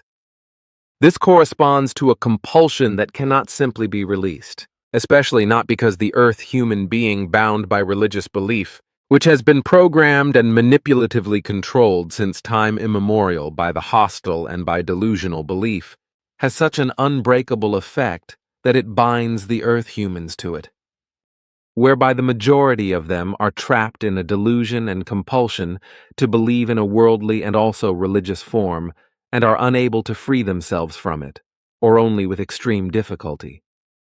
On the one hand, this is related to the majority of Earth humans who, due to the abnormality of those negative-minded foreigners, were genetically molded in a human negative manner by manipulation and by certain viral influences, while on the other hand, the genetically peaceful beings did not transfer such manipulations into their breeds due to their humanity.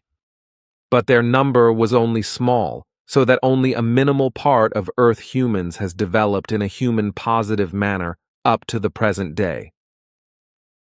However, this small part has always been unable to assert itself against the majority of the manipulated, believers and otherwise negatively influenced people, as a result of which the discord among Earth humans will continue and continue to bring discord, enmity, a great deal of hardship, misery, and suffering, many deaths, destruction, and hostility to life. Here, you said that Asina will be here today or so. They are still asking what the people of Asina call themselves. Do you know that? Yes, the people are called Insamali, and we call them Dagos. Dagos? That sounds like dragons to me. But the name does not have that meaning, because in our main language it means kind.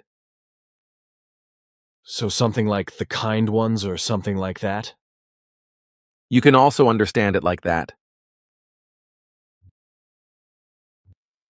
Since I have been stationed here on Earth, I have been living out my interests, including also the branch of spiritualism and occultism that exists here on this world, which many Earth humans believe in and are even delusional about. Such beliefs and delusions are foreign to us on Era, so I can only carry out the explorations and research I am interested in here on Earth. The Plejaren. if I want to speak of those with whom I am in contact and connection, do not only come from another future dimension or another past dimension of our Dern universe, as the Pleiaren call it, but from the Ankar universe, as they call it, which is another universe in the existence of the sevenfold universe realm of creation. The Pleiaren from the Ankar universe are therefore not time travelers from the future, present or past of our Dern universe, but time travelers from a completely differently dimensioned other universe of our creation, which comprises 7 completely differently dimensioned universes. The Ankar universe, from which the Pleiaren come to our Dern universe, is practically the same place as our Dern universe, only with different dimensions and somewhat time-shifted to our time. But this is so minimal that there is probably no need to talk about it separately. What perhaps still needs to be said about all this is that the so-called UFOs of the foreigners have absolutely nothing to do with the Pleiaren, and are in fact also not in the slightest connected with them. The UFOs, and thus the foreigners, originate neither from the Ankar universe nor from one of the other dimensioned universes of our creation, but they originate solely from this Dern universe and the celestial bodies visible from Earth, that is to say the worlds or planets orbiting them. That they even have knowledge of the Ankar universe, the Pleiaren, and the 7 universe of creation is more than questionable, because as the Pleiaren fathomed, there was nothing to indicate that the foreigners were also even vaguely concerned with this. The extent to which the foreigners with their UFOs are able to manage their present by time traveling into the past or future, that is to say, to switch from their present to Earth time, also remains to be seen and is unknown to me. Contact Report 896. A note. Excerpts from the following were previously published in Contact Reports 656 and 722. Note. The following prediction by Bafath was taken from his annals in the original copy, which is why his spelling has been adopted unchanged and should be retained as it is, even if it does not correspond to today's spelling and grammar. Bafath. The 5th of May 1946. Everything I say, as well as everything you say yourself, is extensively recorded and stored by a very sophisticated phonographic apparatus, so that it will never be lost, and consequently everything will be retrievable again even after a very long time. Unfortunately, things are not the same as they are on Era, where you have 1.5 million absolutely non-partisan representatives from the entire vast federation in the giant pyramid every day, who discuss everything and then make a unanimous decision. Something that cannot come about with any government here on Earth, because each has its party, which champions its separate ideas and never agrees, and consequently only grudgingly accepts a result of a once-made decision by an opposing party. On Era, something like this could never ever happen. That help is given and weapons are delivered to a foreign war zone. But here is another question that I should ask you from a Mrs. You know that this is not the case, because our origin leads back to the Ankar universe, so we are neither native to this Dern universe, nor do we move in such flying apparatus that are observed by Earth humans and called UFOs. Furthermore, our directives are such that we stay away from the foreigners who control these UFOs and thus do not reveal ourselves to them, neither in visible form nor in any form of communication. Contact Report 897. You, Bermunda, are also concerned with fathoming the attitudes of the members of the political parties here on Earth, with you being specifically responsible for this task, as you explained to me. And so my question is, because you are specifically responsible for the very difficult task of fathoming the attitudes of political Earthlings. Contact Report 898. I am approached and questioned over and over again about UFOs and foreigners. This with the question of why you Pleiaren would not land and make open contact with the Earthlings, since you are peaceful after all. This, as I was told, could finally be answered openly, especially because apparently at night, or in the early hours of the morning on German TV channels, films about pre-astronautics are shown over and over again, which deal almost exclusively with extraterrestrials, in connection with a god and gods as well as ancient ruins, etc. On the one hand, there is obviously talk of very old times, when UFOs and foreign or flying apparatus as well as extraterrestrials were already around. But they really had nothing to do with you Pleioran from the Ankar universe, and also have nothing to do with you today. However, I do not know why. You Pleioran are constantly being falsely brought into play with questions, very often in direct or also indirect connection with the Pleiades or the Pleiades stars in our Dern universe. It is apparently simply not understood that you do not come from this or our Dern universe, but from the Ankar universe, and thus from a further and different universe of the sevenfold creation, which corresponds to nothing other than nature or all that exists in the whole. So now I want to explain for the last time that you Pleioran have nothing to do with foreigners and their UFOs in any wise, just as you, or the Pleioran, have nothing to do with human beings on Earth, and also nothing to do with any ancient ruins found and uncovered by earthly archaeologists. And as far as photographs of Pleioran beamships are concerned, only 4 persons were allowed to take photographs, while only I was allowed to take all known photographs. This should now finally say that you Pleioran come from another universe of our creation and therefore do not belong to our Dern universe, but to the Ankar universe, of which the foreigners with their UFOs obviously have no knowledge and are also unable to penetrate it. The Pleioran have always kept a low profile, for around 25 million years, because their strict directives have always forbidden contact with foreign life forms from other universes. This is also the reason why no contacts with earthly governments exist, and it was recognized in advance, through exploration, that such an attempt would fail when a request was made by Earthlings that you Pleioran should try to make contact with the government of the USA. In other words, An attempt that was already certain to fail at the outset, and therefore only served as proof, because illogical demands were made that could not be met by the Pleioran. Note: see Contact Report 117. Contact Report 899. Unfortunately, things are different with Earthlings, where a cult of personality is immediately created, as you said, if the human being in question is thought to be something special.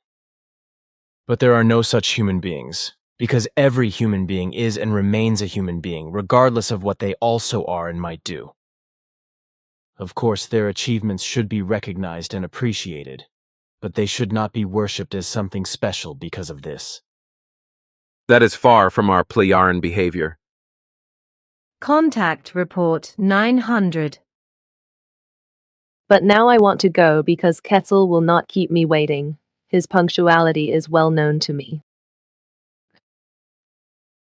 You know what you have seen together, and Bermunda cannot cope with that. She has spoken to me and Florina and also to Quetzal about it, and explained to us that she is burdened by what she has seen and does not know how to cope with everything. And since you are well versed in, that is why we advised her to talk to you about it. I am happy to do that. It is really not easy to see these kinds of incidents. These kinds of Ausartung and intrigues are foreign to us. Consequently, we still have a lot to learn in this regard. You are not Earthlings either, so you also do not know all the many possibilities of Earthling ways of thinking and their Ausartungs. As I, on the contrary, have fathomed these throughout my entire life on the basis of what countless Earthlings afford themselves with regard to all kinds of Ausartungs. Besides, you were not here at the time of Svath, and, excuse me, despite your age and many years of being here, you are somehow greenlings in the matter of the degenerate thoughts and actions of Earthlings. And you still do not seem to have realized that all this Ausartung is based on the many different beliefs of the various religions and the sects that have emerged from them. All this is unknown to us. Moreover, we only know much regarding you from Svath's annals, but not very much about the thoughts and actions of the Earth humans. Therefore, there is still a great deal of learning for us to do, which we are endeavoring to do by exploring everything imaginable on Earth. This is not easy for us, because time and again we realize that we have allowed ourselves to be deceived. Contact Report 901. But what I still have to say about high blood pressure is that a value of 120 to 70 over 75 over 80 millimeters of mercury is normal for Earth humans at a young age, as it is also for us Plejaren, so we do not have any other values to report. However, this value applies to us up to a much higher age, because our life expectancy is many times higher than that of Earth humans. At rest, blood pressure values of 120 over 80 are considered ideal in young adult men and women, both in Earth humans and also in Us Plejaren.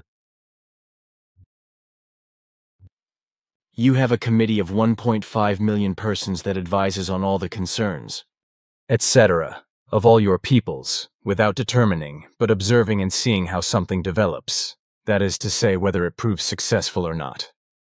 So first, as I already know from Svath, an examination takes place, and only when what has been advised proves to be good and correct is it accepted and established as law, rule, regulation, or ordinance, etc. That is indeed the case. I know that, but it is not known to me how long the period of time is before the examination decision released by deliberation lasts until it is accepted or rejected. That depends on the application of the matter to be examined, whereby if I take the earthly time calculation to help me, the shortest duration is to be calculated as about 1 year, the longest duration as about 5 years. That is good, because that prevents the nonsense that prevails with us on Earth. That simply makes it impossible for addicted idiots to invent and bring to effect and agenda new laws, ordinances, regulations and rules, etc., which then restrict the freedom of human beings and vogue them. When you speak, you sometimes use words that are foreign to me, and that I have neither learnt nor know the meaning of. For me, it is really valuable that you explain the meaning to me, because by doing so I expand the scope of my knowledge regarding the use of words. Contact Report 902. I guess that was my mistake, because I should have explained that Arleon's coming will not be until this month. Sorry for my oversight. That is unfortunately necessary, because we have undertaken to observe all such happenings, along with other processes, occurrences, and events, and various incidents, etc., that seem important to us Plejaren, to record them on our devices with images if possible, and to register them.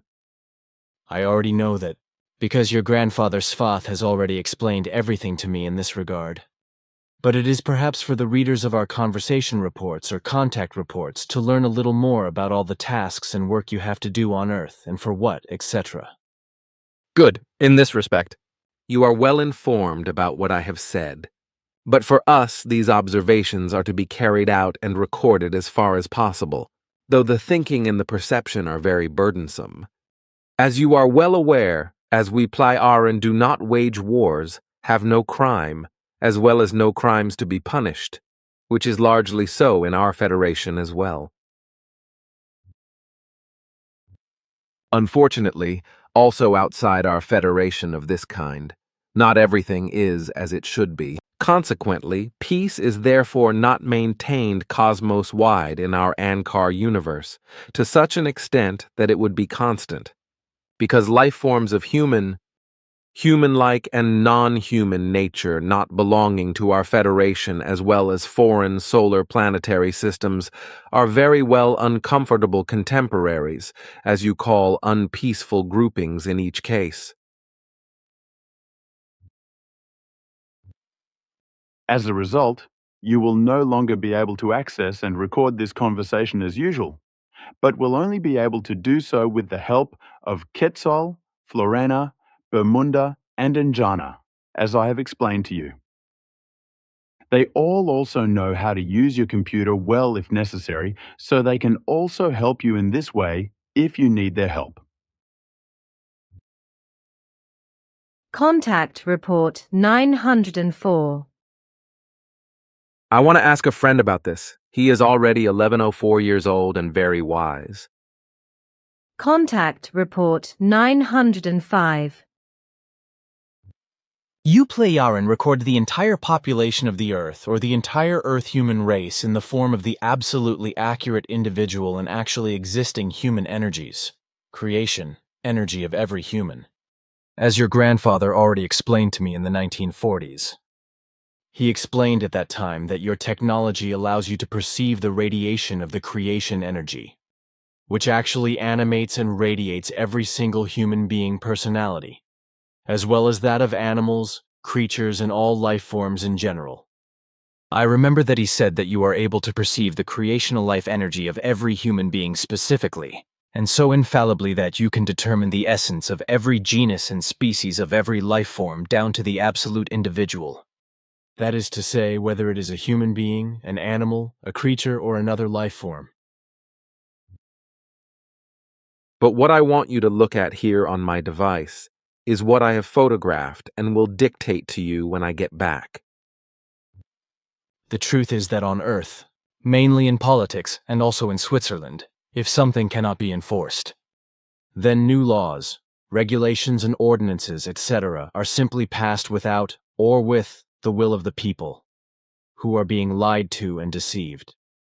The wrong state of affairs, as it prevails on Earth in this respect, was also common in our country, and it was only when the great ball of peace came, as we call it more than 52,000 years ago, that everything that was good and wrong changed in such a wise that slowly everything really changed for the better, but this took a great many human lives.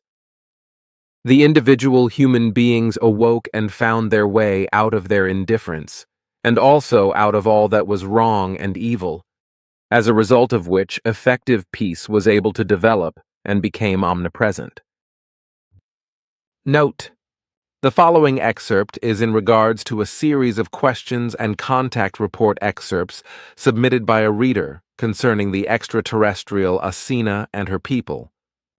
See contact reports 90, 91, and 93, and 291, 311, 858, and 891. Answer: Asina's earliest ancestors came from the regions of Sirius. But they moved there from the Ankar universe only a short time, about 23 million years ago, and lived there for only about a century, and then moved back to their old home in the Ankar universe and left the Dern universe again. Today, all the peoples from which Asina originates belong to the Playaran Federation. I do not know any more about it, because I did not look into the whole of her origins and such, as my interest was focused on what Asina and also Simyase told me about her personality. That is correct. And Dogon or Dagon is used depending on the language. I guess that is all there is to it, because it certainly should not matter. You and we have also often answered that we do not interfere in any things on Earth, neither in political matters nor in any other. We also stay away from medicine and other elements and objects, etc., just as we also do not give advice, but limit ourselves to advising you on the teaching of truth, the teaching of creation energy, the teaching of life, and to maintaining friendship and conversation with you. Contact Report 906. But let us name the three who currently have the representation of Bermunda, Njana, and Florena. That is correct. They are Tijoru equals the instructor, 432 years old. Arar equals the calm one, 398 years old. Karika equals the pretty one, 261 years old. Contact report 907. But you are a bit impatient, my friend, that you are still. That is right. Patience is not my strong suit. And also thank you to the committee.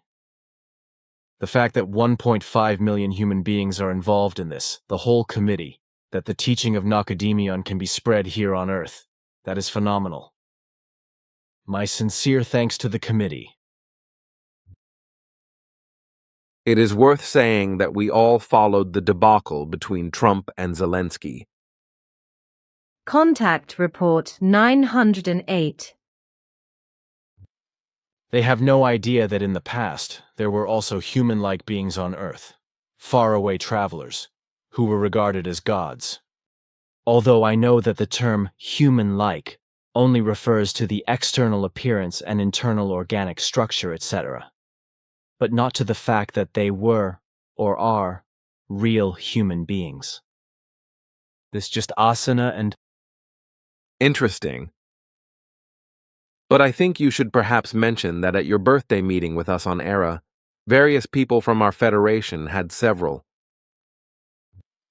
The thing about the destroyed planets between Mars and Jupiter was spread by those who traveled far and wide, and also that the majority of the population at that time fled to the planet Mars, which at that time bore life. There is quite a bit about this in my grandfather's annals, but what I have read so far, it only refers to the flight of populations to Mars. If you can tell me some things about when the existence of the refugees or their distant descendants became impossible there, on Mars, because the planet began to strike and life was no longer possible, the descendants of the former refugees later fled to the primeval and quite hostile Earth, where, however, after a few millennia they were taken away by those who had traveled far away, and thus disappeared from the Earth's surface again. That was about 1 or 2 million years ago or so. Then, over the last 1.2 or 1.3 million years, various far travelers, human-like beings from various parts of the cosmos, appeared several times from the vastness of deep space or from real space, and some groups of them finally settled down around 385,000 years ago, from which Homo sapiens ultimately developed over a long period of time with their help. Billy, 1949. What is to be understood as a whole, and furthermore, it is to be said for the future of Earth humans that they will not be so far developed in their technology in the foreseeable future that they will be able to reach outer space. The real outer space, despite the efforts soon to begin to reach solar space and the moon with primitive rockets. Thus, it will not be possible for large parts of humanity to flee Earth and colonize other planets, as the many humanity-like beings did millions of years ago, who then colonized the two worlds as distant descendants of the faraway travelers, but then fled from their planets to Mars and then to Earth before their home planets were completely destroyed by hostility and became asteroids. He, Bafath, has also written various other works that are widely distributed among us and in our Federation, and are highly appreciated with regard to their far-reaching themes. And these are not only disseminated via our various worldwide information publications, but are also used privately, as you would say, as books that had to be specially made for this purpose, which is unusual because books have been part of our antiquity for 3 decades, but we cherish them. Once again, I was asked about the alleged psyche, which I wrote something about back in 2023, which I sent to the person at the time, who then aligned herself with what I wrote. She gave her psychiatrist the boot and aligned herself with what I wrote to her. Do you have human beings with such problems? No, we do not have to deal with that. Contact report 910 Billy. 1949. What is to be understood further? The Earth humans, as the most distant descendants of those who traveled far away, are afflicted by all kinds of negative things, just as nuclear warfare was wreaked on Earth very early on by those who traveled far away. This alone proves that the Earth of the SOL system is not the only life-bearing planet in the entire cosmos, and that human beings on Earth are thinking completely wrongly in this respect. Because as I have seen and experienced with Bafath while traveling through space and time and through space, there are countless planets and planet-like moons in the vastness of the many galaxies and solar systems in the huge cosmos. Many of these planets and huge moons also carry life, faunas and floras, and on many diverse worlds there also exist beings that also have conscious forms of consciousness and are human-like as well as human-unlike. Some of them are peaceful, while others are unpeaceful. Various are able to move through space and time as a result of their knowledge and highly developed technology, with some also being able to determine the destination of the Earth consciously sought or found by chance, which were considered gods and goddesses and sometimes also bird beings etc. by the Earth's inhabitants. Contact Report 911. In Switzerland, the will one day bring disaster to the Rhine Valley. This is how the planet and its nature will fight back and take action against overpopulation and reduce Earth humans. Neither the EU dictatorship will be able to cope with this, nor will the loudmouthed rulers of Europe or the countries of the world be able to help. That is effectively what we are finding. But you are not allowed to interfere because your directives... They forbid this. That is correct. But we would never interfere in any matters also without the directives. Because our disposition is and remains inviolably always peaceful, which, however, would no longer be possible for us at the slightest interference and would mark us guilty of lying and deceit. The names Ptah, Florena, Plagia, Simyase, and your name Quetzal exist only once among you Playaran, as I know, because they were given to you by Bafath, your grandfather, who took them over from Earth and partly changed them. For us in the Figu, we have of course recorded these names in our namebooks, although they have only been used once on Era. Whether they will continue to be used by you is written in the stars, as they say. Your grandfather took your name, for example, as an abbreviation of the deity Quetzalcoatl, which also means feathered serpent or precious twin. But here I received something about mummies being found, which were also examined and found to have completely different DNA to that of Earthlings. DNA, or deoxyribonucleic acid, is an acid in life forms, also in human beings, which is the carrier of the genetic information of living beings, which practically determines the blueprint of each individual according to its species. DNA is therefore an acid, which is why it is rarely also called DNA. This DNA is part of a cell, which provides important information through genes, and thus determines the type of living being. If mummies have now been found whose DNA is not the same as that of Earth humans, then for me this means that these beings were alien to Earth. So in my opinion, they were probably contemporaries of the earlier travelers or foreigners, or their direct or distant descendants, whose distant descendants have been roaming the Earth's skies ever since. Together with Bafath, I have been able to get to know various Visin, as I also got to know Asina here at the center, who was reptilian. One of the creatures I was allowed to meet was bird-like, as I would like to call it.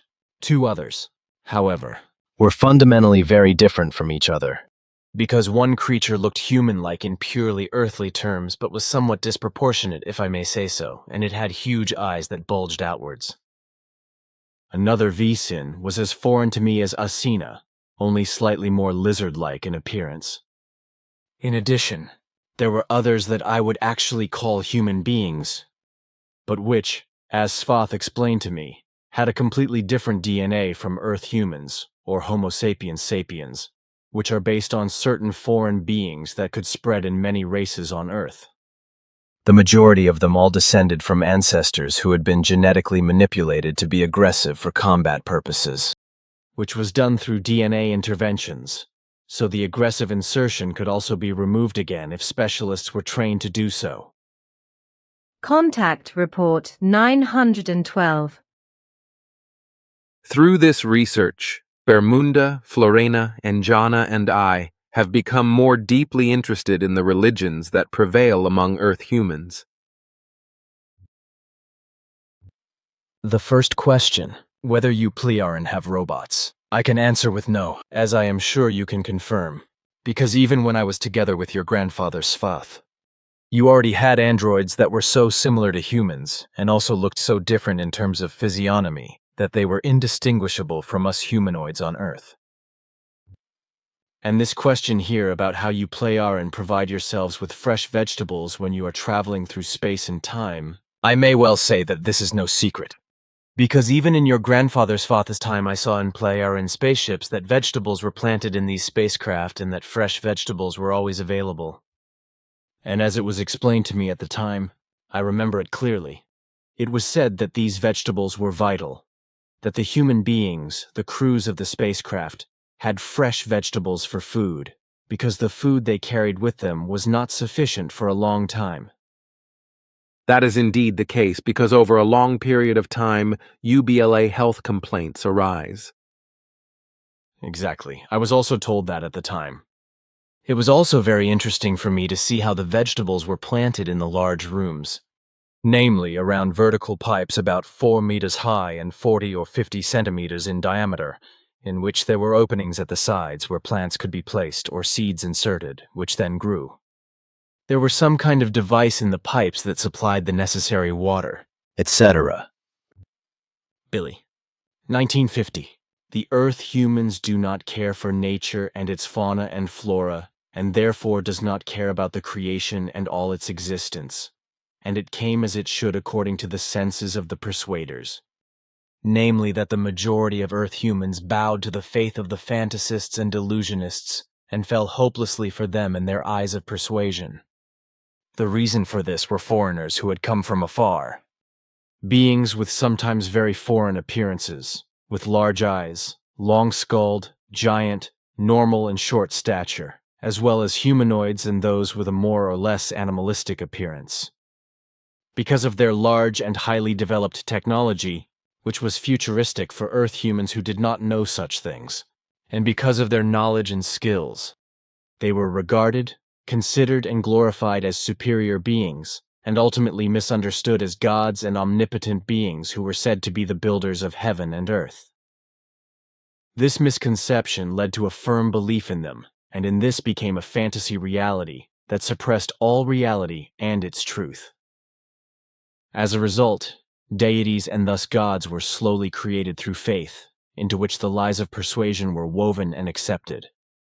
In the course of time, this led to the emergence of fairy tales and fantasies of various forms of religions and their beliefs.